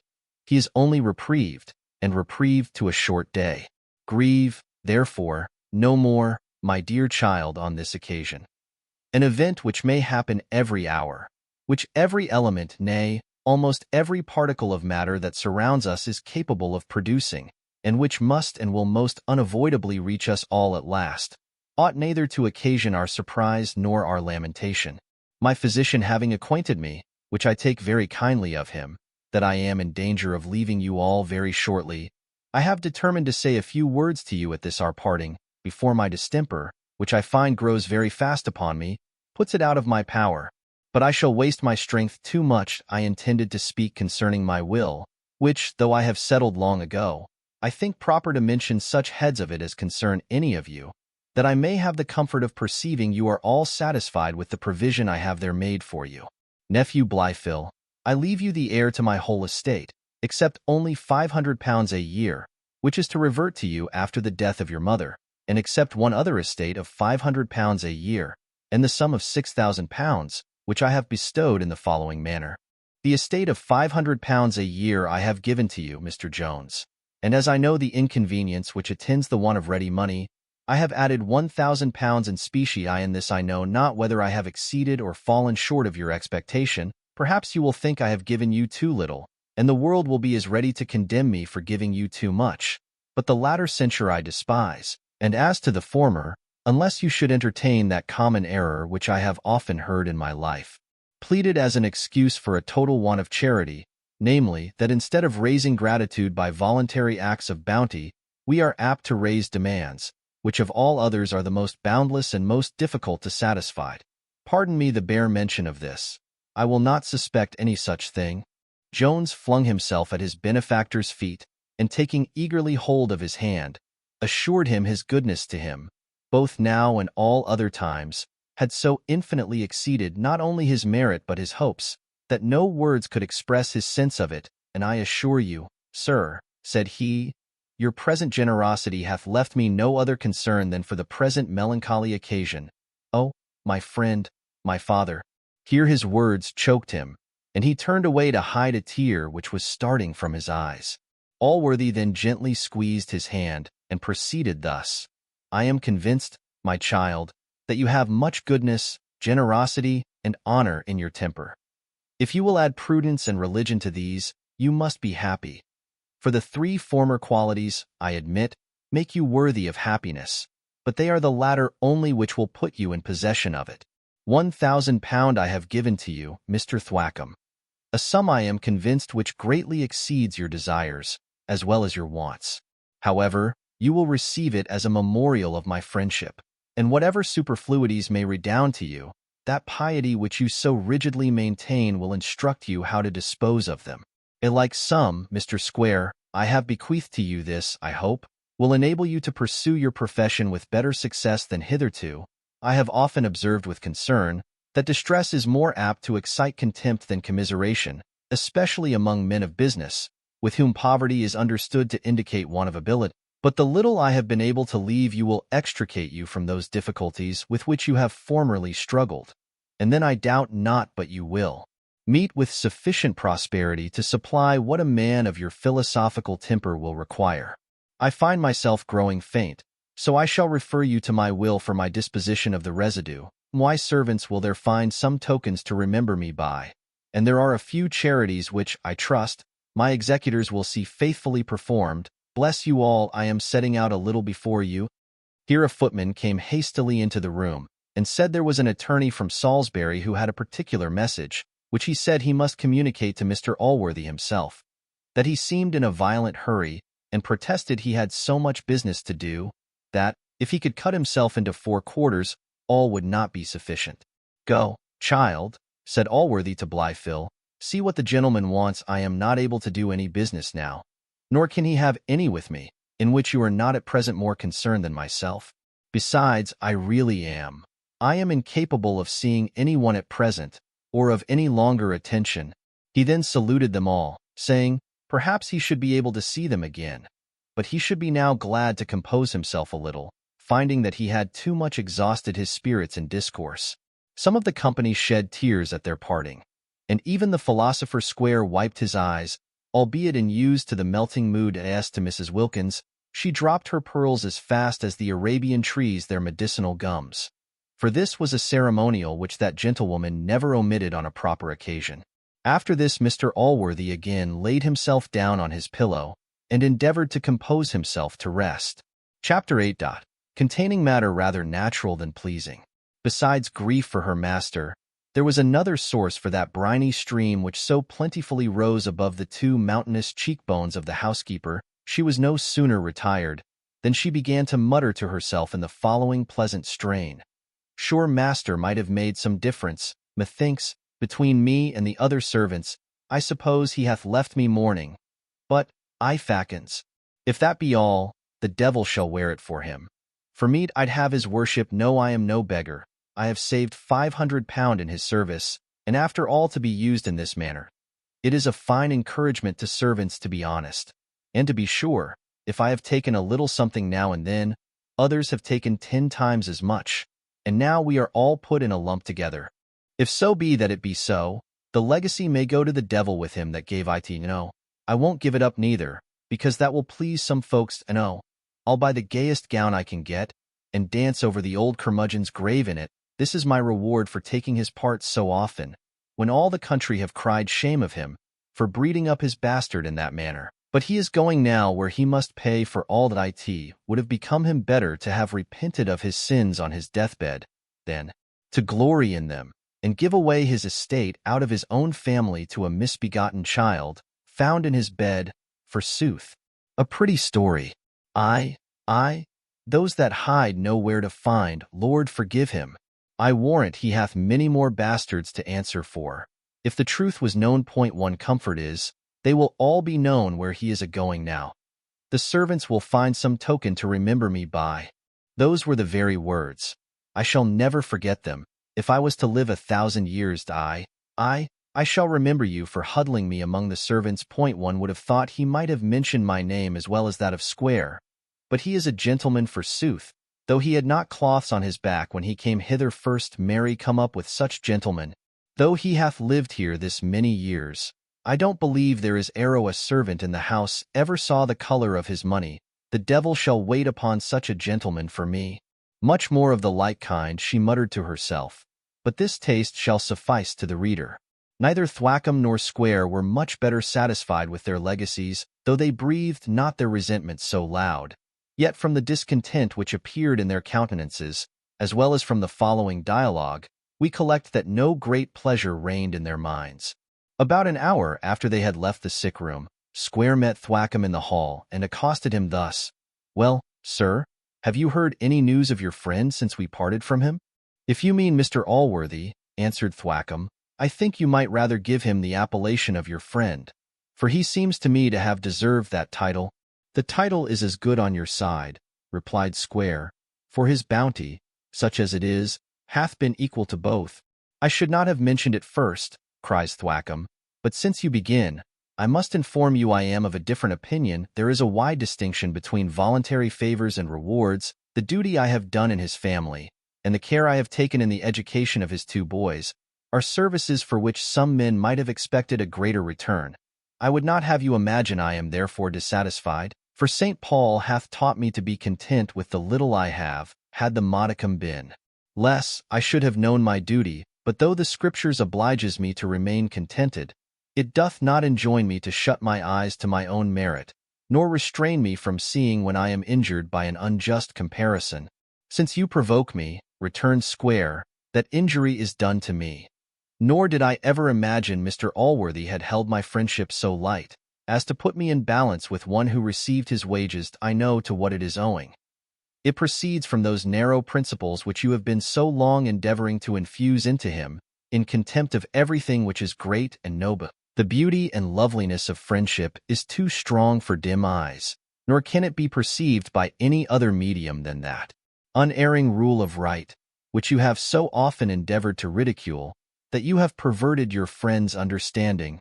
I wish," cries Thwackum, in a rage, "I wish, for the sake of his soul, your damnable doctrines have not perverted his faith. It is to this I impute his present behavior, so unbecoming a Christian, who but an atheist could think of leaving the world without having first made up his account, without confessing his sins, and receiving that absolution which he knew he had one in the house duly authorized to give him. He will feel the want of these necessaries when it is too late.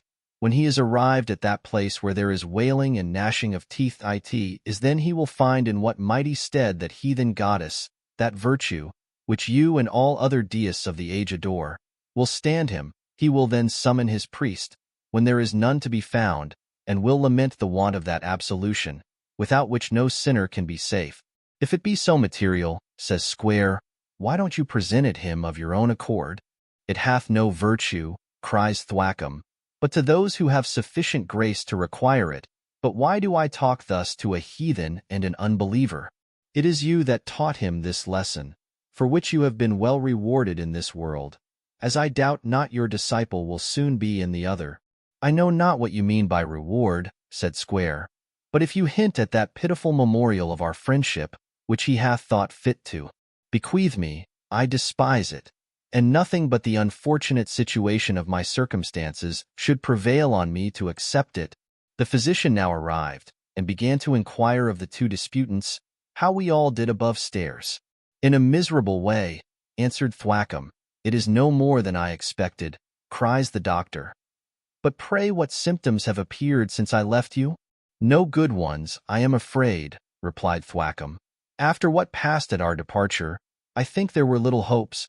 The bodily physician, perhaps, misunderstood the curer of souls, and before they came to an explanation, Mr. Blyfill came to them with a most melancholy countenance, and acquainted them that he brought sad news, that his mother was dead at Salisbury, that she had been seized on the road home with the gout in her head and stomach, which had carried her off in a few hours. Good lackaday, says the doctor, one cannot answer for events, but I wish I had been at hand, to have been called in. The gout is a distemper which it is difficult to treat, yet I have been remarkably successful in it. Thwackum and Square both condoled with Mr. Blyfill for the loss of his mother, which the one advised him to bear like a man, and the other like a Christian. The young gentleman said he knew very well we were all mortal, and he would endeavor to submit to his loss as well as he could, that he could not, however, help complaining a little against the peculiar severity of his fate, which brought the news of so great a calamity to him by surprise, and that at a time when he hourly expected the severest blow he was capable of feeling from the malice of fortune. He said, the present occasion would put to the test those excellent rudiments which he had learnt from Mr. Thwackum and Mr. Square, and it would be entirely owing to them if he was enabled to survive such misfortunes. It was now debated whether Mr. Allworthy should be informed of the death of his sister. This the doctor violently opposed, in which, I believe, the whole college would agree with him. But Mr. Blyfill said he had received such positive and repeated orders from his uncle never to keep any secret from him for fear of the disquietude which it might give him, that he durst not think of disobedience, whatever might be the consequence. He said, for his part, considering the religious and philosophic temper of his uncle, he could not agree with the doctor in his apprehensions. He was therefore resolved to communicate it to him. For if his uncle recovered, as he heartily prayed he might, he knew he would never forgive an endeavor to keep a secret of this kind from him. The physician was forced to submit to these resolutions, which the two other learned gentlemen very highly commended. So together moved Mr. Blyfill and the doctor toward the sick-room, where the physician first entered and approached the bed, in order to feel his patient's pulse, which he had no sooner done than he declared he was much better, that the last application had succeeded to a miracle, and had brought the fever to intermit, so that, he said, there appeared now to be as little danger as he had before apprehended. There were hopes. To say the truth, Mr. Allworthy's situation had never been so bad as the great caution of the doctor had represented it. But as a wise general never despises his enemy, however inferior that enemy's force may be, so neither doth a wise physician ever despise a distemper, however inconsiderable. As the former preserves the same strict discipline, places the same guards, and employs the same scouts, though the enemy be never so weak. So the latter maintains the same gravity of countenance, and shakes his head with the same significant air. Let the distemper be never so trifling, and both, among many other good ones, may assign this solid reason for their conduct, that by these means the greater glory redounds to them if they gain the victory, and the less disgrace if by any unlucky accident they should happen to be conquered. Mr. Allworthy had no sooner lifted up his eyes, and thanked heaven for these hopes of his recovery, than Mr. Blyfield drew near, with a very dejected aspect, and having applied his handkerchief to his eye, either to wipe away his tears, or to do as Ovid somewhere expresses himself on another occasion, Si nullus erit, tamen execute nullum. If there be none, then wipe away that none. He communicated to his uncle what the reader hath been just before acquainted with. Allworthy received the news with concern, with patience, and with resignation. He dropped a tender tear, then composed his countenance, and at last cried, "The Lord's will be done in everything." He now inquired for the messenger, but Blyfield told him it had been impossible to detain him a moment, for he appeared by the great hurry he was in to have some business of importance on his hands, that he complained of being hurried and driven and torn out of his life, and repeated many times that if he could divide himself into 4 quarters, he knew how to dispose of everyone.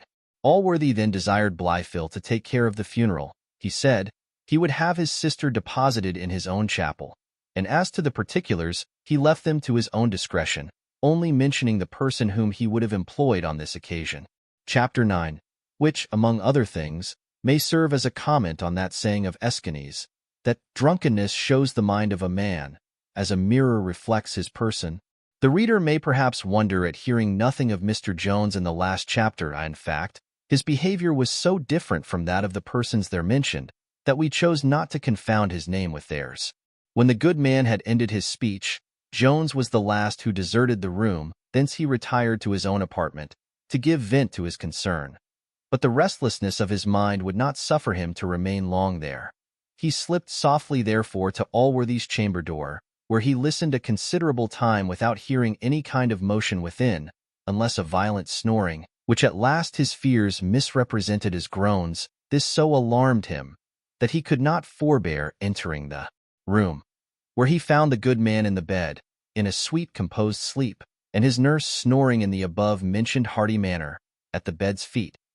He immediately took the only method of silencing this thorough bass, whose music he feared might disturb Mr. Allworthy, and then sitting down by the nurse, he remained motionless till Blyfield and the doctor came in together and waked the sick man, in order that the doctor might feel his pulse, and that the other might communicate to him that piece of news, which, had Jones been apprised of it, would have had great difficulty of finding its way to Mr. Allworthy's ear at such a season.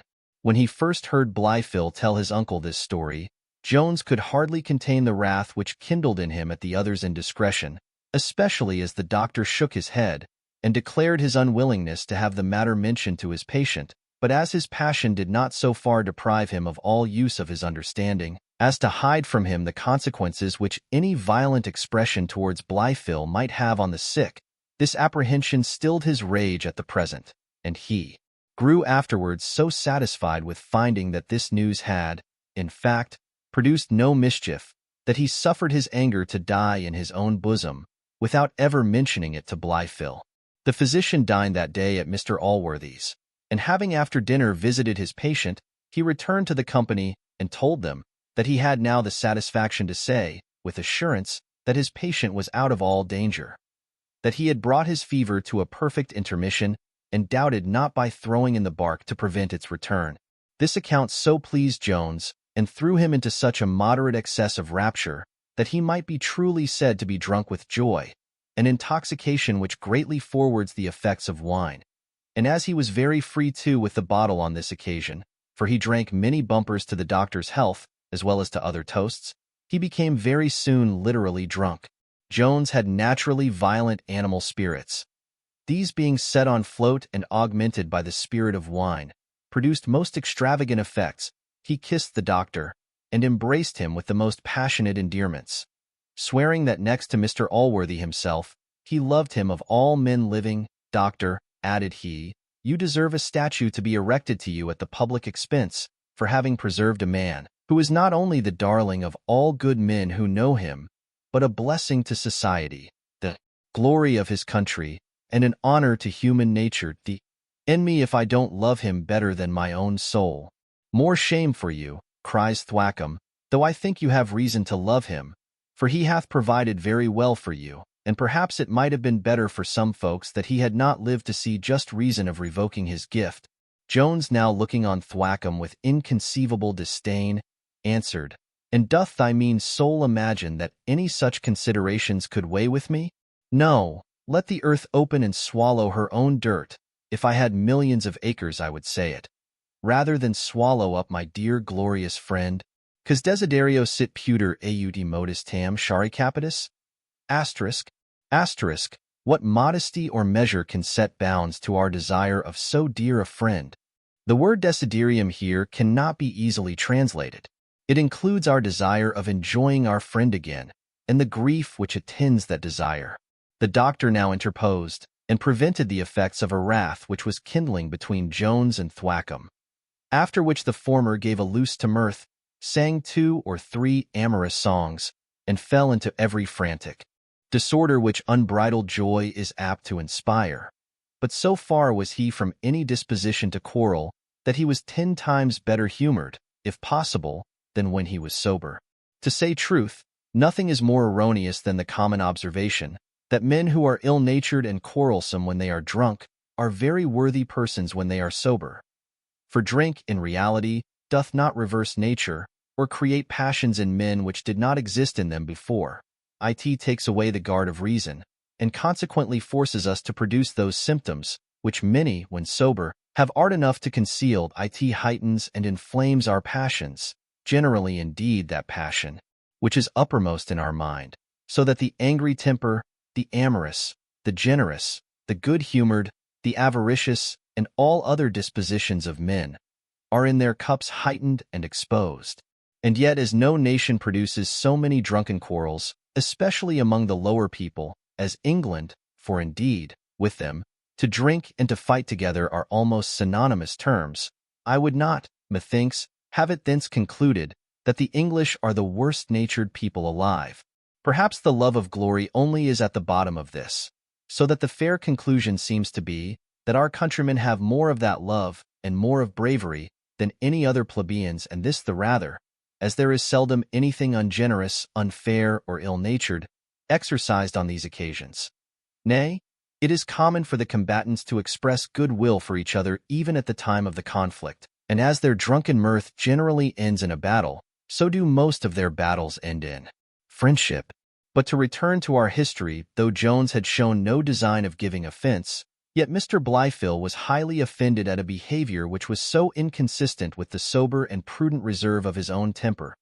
He bore it too with the greater impatience, as it appeared to him very indecent at this season, when, as he said, the house was a house of mourning on the account of his dear mother, and if it had pleased heaven to give him some prospect of Mr. Allworthy's recovery, it would become them better to express the exultations of their hearts in thanksgiving than in drunkenness and riots, which were properer methods to increase the divine wrath than to avert it. Thwackum, who had swallowed more liquor than Jones, but without any ill effect on his brain, seconded the pious harangue of Blifil, but Square, for reasons which the reader may probably guess, was totally silent. Wine had not so totally overpowered Jones as to prevent his recollecting Mr. Blifil's loss. The moment it was mentioned, no person, therefore, was more ready to confess and condemn his own errors. He offered to shake Mr. Blifil by the hand, and begged his pardon, saying, his excessive joy for Mr. Allworthy's recovery had driven every other thought out of his mind. Blifil scornfully rejected his hand, and with much indignation answered, it was little to be wondered at, if tragical spectacles made no impression on the blind. But, For his part, he had the misfortune to know who his parents were, and consequently must be affected with their loss. Jones, who, notwithstanding his good humor, had some mixture of the irascible in his constitution, leaped hastily from his chair, and catching hold of Blifil's collar, cried out, "D—n you for a rascal! Do you insult me with the misfortune of my birth?" He accompanied these words with such rough actions that they soon got the better of Mr. Blifil's peaceful temper, and a scuffle immediately ensued, which might have produced mischief had it not been prevented by the interposition of Thwackum and the physician. For the philosophy of Square rendered him superior to all emotions, and he very calmly smoked his pipe, as was his custom in all broils, unless when he apprehended some danger of having it broke in his mouth. The combatants being now prevented from executing present vengeance on each other, betook themselves to the common resources of disappointed rage, and vented their wrath in threats and defiance. In this kind of conflict, fortune, which, in the personal attack, seemed to incline to Jones, was now altogether as favorable to his enemy.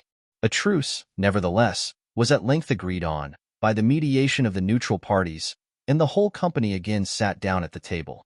Where Jones being prevailed on to ask pardon, and Blifil to give it, peace was restored, and everything seemed in statu quo.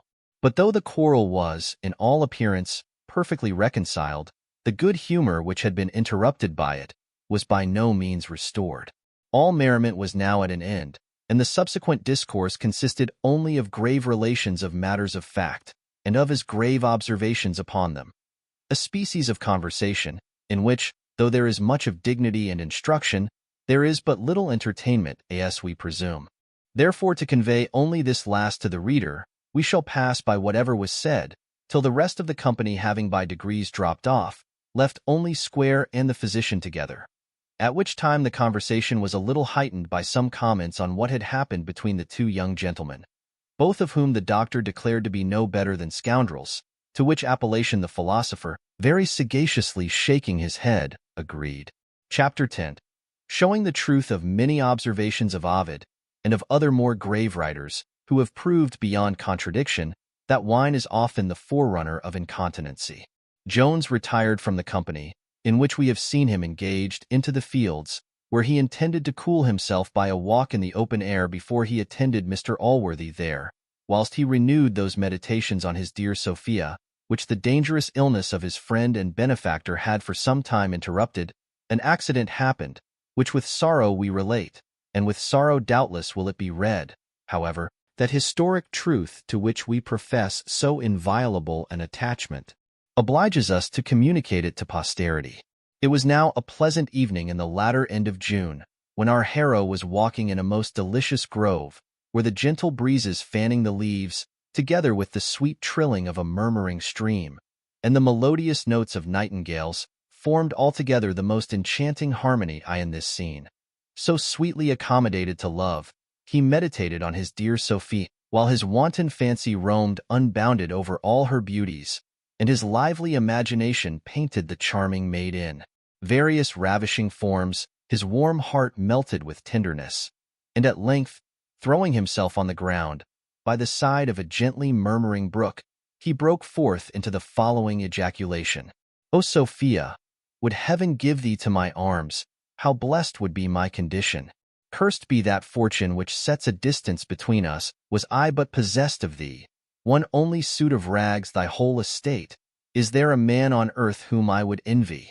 How contemptible would the brightest Circassian beauty, drayest in all the jewels of the Indies, appear to my eyes! But why do I mention another woman? Could I think my eyes capable of looking at any other with tenderness, these hands should tear them from my head.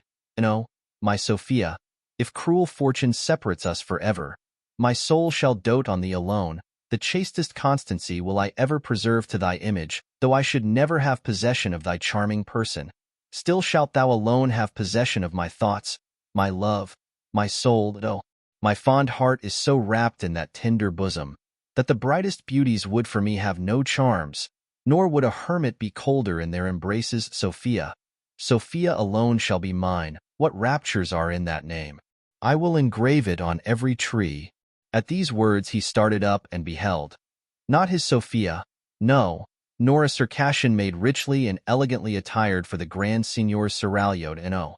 Without a gown, in a shift that was somewhat of the coarsest and none of the cleanest, bedewed likewise with some odoriferous effluvia, the produce of the day's labor, with a pitchfork in her hand, Molly Seagrim approached our hero had his penknife in his hand, which he had drawn for the before-mentioned purpose of carving on the bark, when the girl coming near him, cried out with a smile, "You don't intend to kill me, squire, I hope?"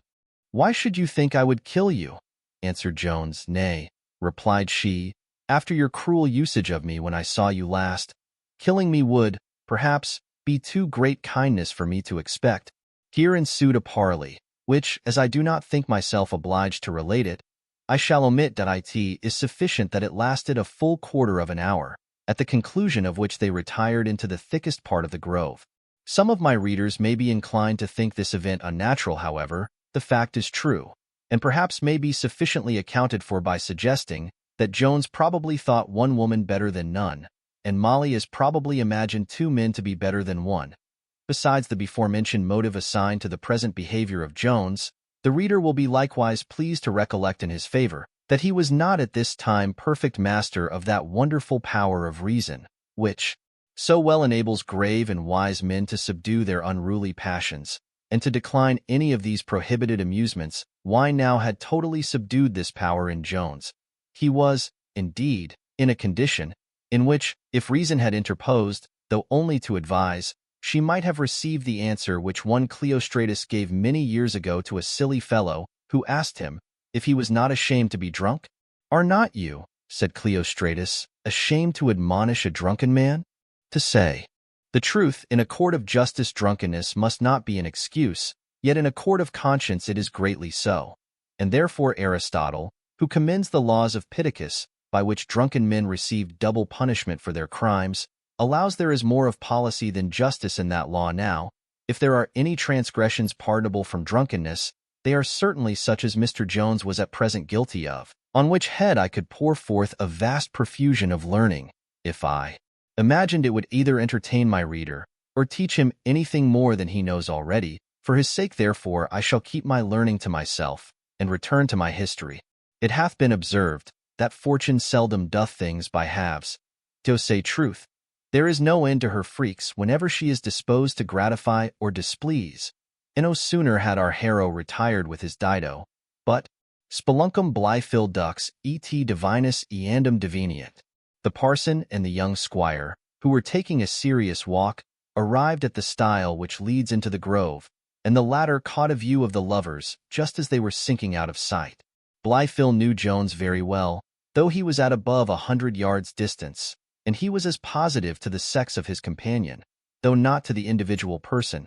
He started, blessed himself, and uttered a very solemn ejaculation.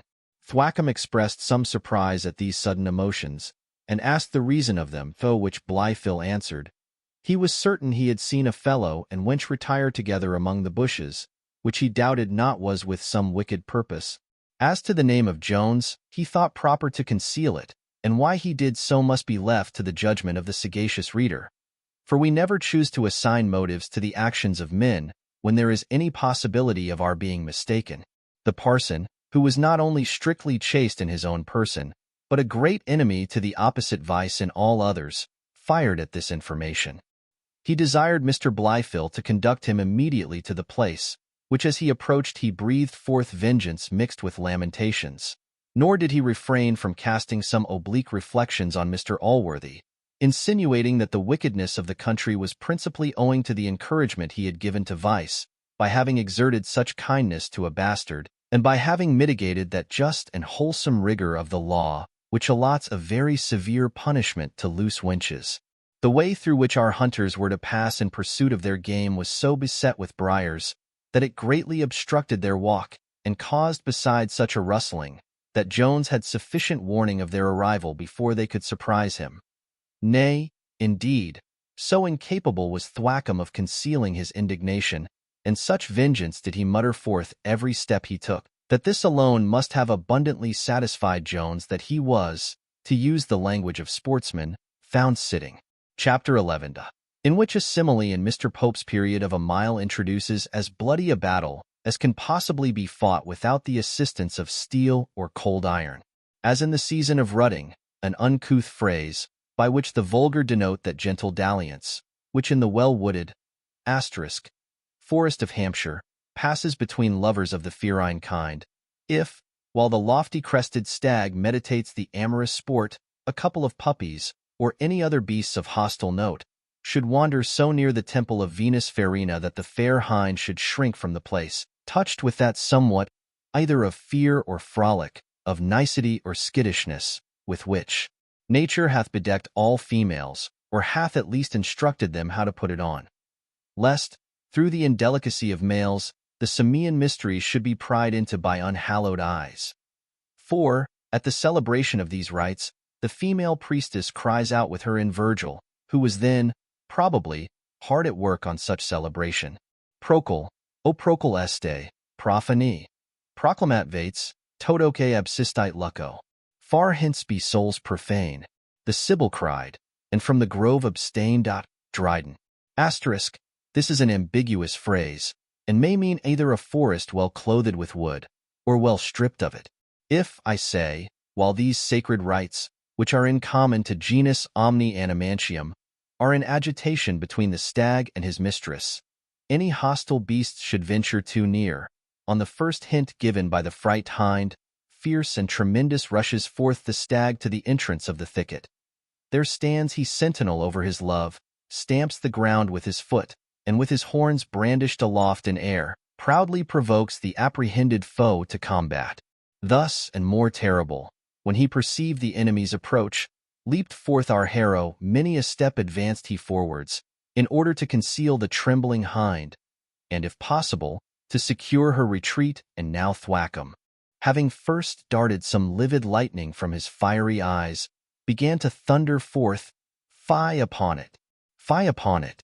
Mr. Jones, is it possible you should be the person?" "You see," answered Jones, "it is possible I should be here." "And who," said Thwackum, "is that wicked slut with you?" "If I have any wicked slut with me," cries Jones, "it is possible I shall not let you know who she is." "I command you to tell me immediately," says Thwackum, "and I would not have you imagine, young man, that your age, though it hath somewhat abridged the purpose of tuition, hath totally taken away the authority of the master. The relation of the master and scholar is indelible, as, indeed, all other relations are, for they all derive their original from heaven. I would have you think yourself, therefore, as much obliged to obey me now, as when I taught you your first rudiments." "I believe you would," cries Jones, "but that will not happen, unless you had the same birchen argument to convince me." "Then I must tell you plainly," said Thwackum, "I am resolved to discover the wicked wretch." "And I must tell you plainly," returned Jones, "I am resolved you shall not." Thwackum then offered to advance, and Jones laid hold of his arms, which Mr. Blifil endeavored to rescue, declaring he would not see his old master insulted. Jones, now finding himself engaged with two, thought it necessary to rid himself of one of his antagonists as soon as possible. He therefore applied to the weakest first, and, letting the parson go, he directed a blow at the young squire's breast, which, luckily taking place, reduced him to measure his length on the ground. Thwackum was so intent on the discovery that, the moment he found himself at liberty, he stepped forward directly into the fern, without any great consideration of what might in the meantime befall his friend. But he had advanced a very few paces into the thicket before Jones, having defeated Blifil, overtook the parson, and dragged him backward by the skirt of his coat. This parson had been a champion in his youth, and had won much honor by his fist, both at school and at the university. He had now, indeed, for a great number of years, declined the practice of that noble art. Yet was his courage full as strong as his faith, and his body no less strong than either. He was, moreover, as the reader may perhaps have conceived, somewhat irascible in his nature when he looked back, therefore, and saw his friend stretched out on the ground, and found himself at the same time so roughly handled by one who had formerly been only passive in all conflicts between them, a circumstance which highly aggravated the whole. His patience at length gave way. He threw himself into a posture of offense, and collecting all his force, attacked Jones in the front with as much impetuosity as he had formerly attacked him in the rear. Our hero received the enemy's attack with the most undaunted intrepidity, and his bosom resounded with the blow. This he presently returned with no less violence, aiming likewise at the parson's breast. But he dexterously drove down the fist of Jones, so that it reached only his belly, where 2 pounds of beef and as many of pudding were then deposited, and whence consequently no hollow sound could proceed. Many lusty blows, much more pleasant as well as easy to have seen, than to read or describe, were given on both sides.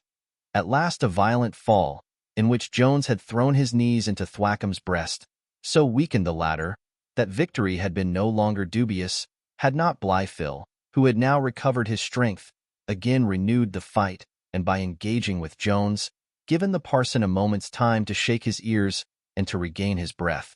And now both together attacked our hero, whose blows did not retain that force with which they had fallen at first, so weakened was he by his combat with Thwackum. For though the pedagogue chose rather to play solos on the human instrument, and had been lately used to those only, yet he still retained enough of his antient knowledge to perform his part very well in a duet. The victory, according to modern custom, was like to be decided by numbers, when, on a sudden, a fourth pair of fists appeared in the battle, and immediately paid their compliments to the parson, and the owner of them at the same time crying out, "Are not you ashamed, and indeed to you, to fall 2 of you upon one?" The battle, which was of the kind that for distinction's sake is called royal, now raged with the utmost violence during a few minutes, till Blifil being a second time laid sprawling by Jones, Thwackum condescended to apply for quarter to his new antagonist, who was now found to be Mr. Western himself, for in the heat of the action none of the combatants had recognized him. In fact, that honest squire, happening, in his afternoon's walk with some company, to pass through the field where the bloody battle was fought, and, having concluded, from seeing 3 men engaged, that 2 of them must be on a side, he hastened from his companions, and with more gallantry than policy, espoused the cause of the weaker party, by which generous proceeding he very probably prevented Mr. Jones from becoming a victim to the wrath of Thwackum, and to the pious friendship which Blifil bore his old master. For, besides the disadvantage of such odds, Jones had not yet sufficiently recovered the former strength of his broken arm. This reinforcement, however, soon put an end to the action, and Jones with his ally obtained the victory. Chapter 12. In which is seen a more moving spectacle than all the blood in the bodies of Thwackum and Blifil, and of 20 other such, is capable of producing. The rest of Mr. Western's company were now come up, being just at the instant when the action was over. These were the honest clergymen, whom we have formerly seen at Mr. Western's table, Mrs. Western, the aunt of Sophia, and lastly, the lovely Sophia herself.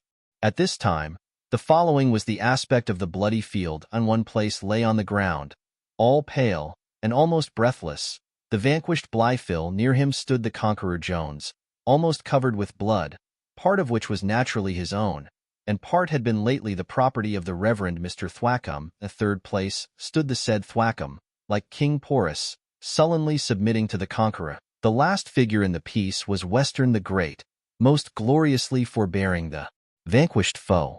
Blifil, in whom there was little sign of life, was at first the principal object of the concern of every one, and particularly of Mrs. Western, who had drawn from her pocket a bottle of hartshorn, and was herself about to apply it to his nostrils, when on a sudden the attention of the whole company was diverted from poor Blifil, whose spirit, if it had any such design, might have now taken an opportunity of stealing off to the other world, without any ceremony. For now a more melancholy and a more lovely object lay motionless before them. This was no other than the charming Sophia herself, who, from the sight of blood, or from fear for her father, or from some other reason, had fallen down in a swoon, before anyone could get to her assistance. Mrs. Western first saw her and screamed. Immediately 2 or 3 voices cried out, "Miss Western is dead! Hartshorn, water!" Every remedy was called for, almost at one and the same instant. The reader may remember that in our description of this grove we mentioned a murmuring brook, which brook did not come there, as such gentle streams flow through vulgar romances, with no other purpose than to murmur. Fortune had decreed to ennoble this little brook with a higher honor than any of those which wash the plains of Arcadia ever deserved. Jones was rubbing Blifil's temples, for he began to fear he had given him a blow too much, when the words, "Miss Western and dead," rushed at once on his ear. He started up, left Blifil to his fate, and flew to Sophia, whom, while all the rest were running against each other, backward and forward, looking for water in the dry paths, he caught up in his arms, and then ran away with her over the field to the rivulet above mentioned, where, plunging himself into the water, he contrived to besprinkle her face, head, and neck very plentifully. Happy was it for Sophia that the same confusion which prevented her other friends from serving her, prevented them likewise from obstructing Jones. He had carried her half-ways before they knew what he was doing, and he had actually restored her to life before they reached the waterside. She stretched out her arms, opened her eyes, and cried, "Oh, heavens!" just as her father, aunt, and the parson came up. Jones, who had hitherto held this lovely burthen in his arms, now relinquished his hold, but gave her at the same instant a tender caress, which, had her senses been then perfectly restored, could not have escaped her observation. As she expressed, therefore, no displeasure at this freedom, we suppose she was not sufficiently recovered from her swoon at the time. This tragical scene was now converted into a sudden scene of joy. In this our hero was certainly the principal character, for as he probably felt more ecstatic delight in having saved Sophia than she herself received from being saved, so neither were the congratulations paid to her equal to what were conferred on Jones, especially by Mr. Western himself, who, after having once or twice embraced his daughter, fell to hugging and kissing Jones. He called him the preserver of Sophia, and declared there was nothing, except her, or his estate, which he would not give him. But upon recollection, he afterwards accepted his foxhounds, the Chevalier, and Miss Slouch, for so he called his favorite mare. All fears for Sophia being now removed, Jones became the object of the squire's consideration. "Come, my lad," says Western, "dee off thy coat and wash thy feace. For 80 and a devilish pickle, I promise thee come, wash thyself and shat go hume with me, and we'll zee to vind thee another quote." Jones immediately complied, threw off his coat, went down to the water, and washed both his face and bosom. For the latter was as much exposed and as bloody as the former, but though the water could clear off the blood, it could not remove the black and blue marks which Thwackum had imprinted on both his face and breast, and which, being discerned by Sophia, drew from her a sigh and a look full of inexpressible tenderness. Jones received this full in his eyes, and it had infinitely a stronger effect on him than all the contusions which he had received before, an effect, however, widely different. For so soft and balmy was it, that, had all his former blows been stabs, it would for some minutes have prevented his feeling their smart. The company now moved backwards, and soon arrived where Thwackum had got Mr. Blifil again on his legs. Here we cannot suppress a pious wish that all quarrels were to be decided by those weapons only with which nature, knowing what is proper for us, hath supplied us, and that cold iron was to be used in digging no bowels but those of the earth. Then would war, the pastime of monarchs, be almost inoffensive, and battles between great armies might be fought at the particular desire of several ladies of quality, who, together with the kings themselves, might be actual spectators of the conflict. Then might the field be this moment well strewed with human carcasses, and the next, the dead men, or infinitely the greatest part of them, might get up, like Mr. Bays's troops, and march off either at the sound of a drum or fiddle, as should be previously agreed on. I would avoid, if possible, treating this matter ludicrously, lest grave men and politicians, whom I know to be offended at a jest, may cry pish at it. But, in reality, might not a battle be as well decided by the greater number of broken heads, bloody noses, and black eyes, as by the greater heaps of mangled and murdered human bodies? Might not towns be contended for in the same manner? Indeed, this may be thought too detrimental a scheme to the French interest, since they would thus lose the advantage they have over other nations in the superiority of their engineers. But when I consider the gallantry and generosity of that people, I am persuaded they would never decline putting themselves upon a par with their adversary, or, as the phrase is, making themselves his match. But such reformations are rather to be wished than hoped for. I shall content myself, therefore, with this short hint, and return to my narrative. Western began now to inquire into the original rise of this quarrel. To which neither Blifil nor Jones gave any answer. But Thwackum said surlily, I believe the cause is not far off. If you beat the bushes well you may find her. Find her, replied Western. What? Have you been fighting for a wench? Ask the gentleman in his waistcoat there, said Thwackum. He best knows. Nay then, cries Western. It is a wench certainly. Ah, Tom, thou art a liquorish dog, but come, gentlemen, be all friends, and go home with me, and make final peace over a bottle. I ask your pardon, sir, says Thwackum.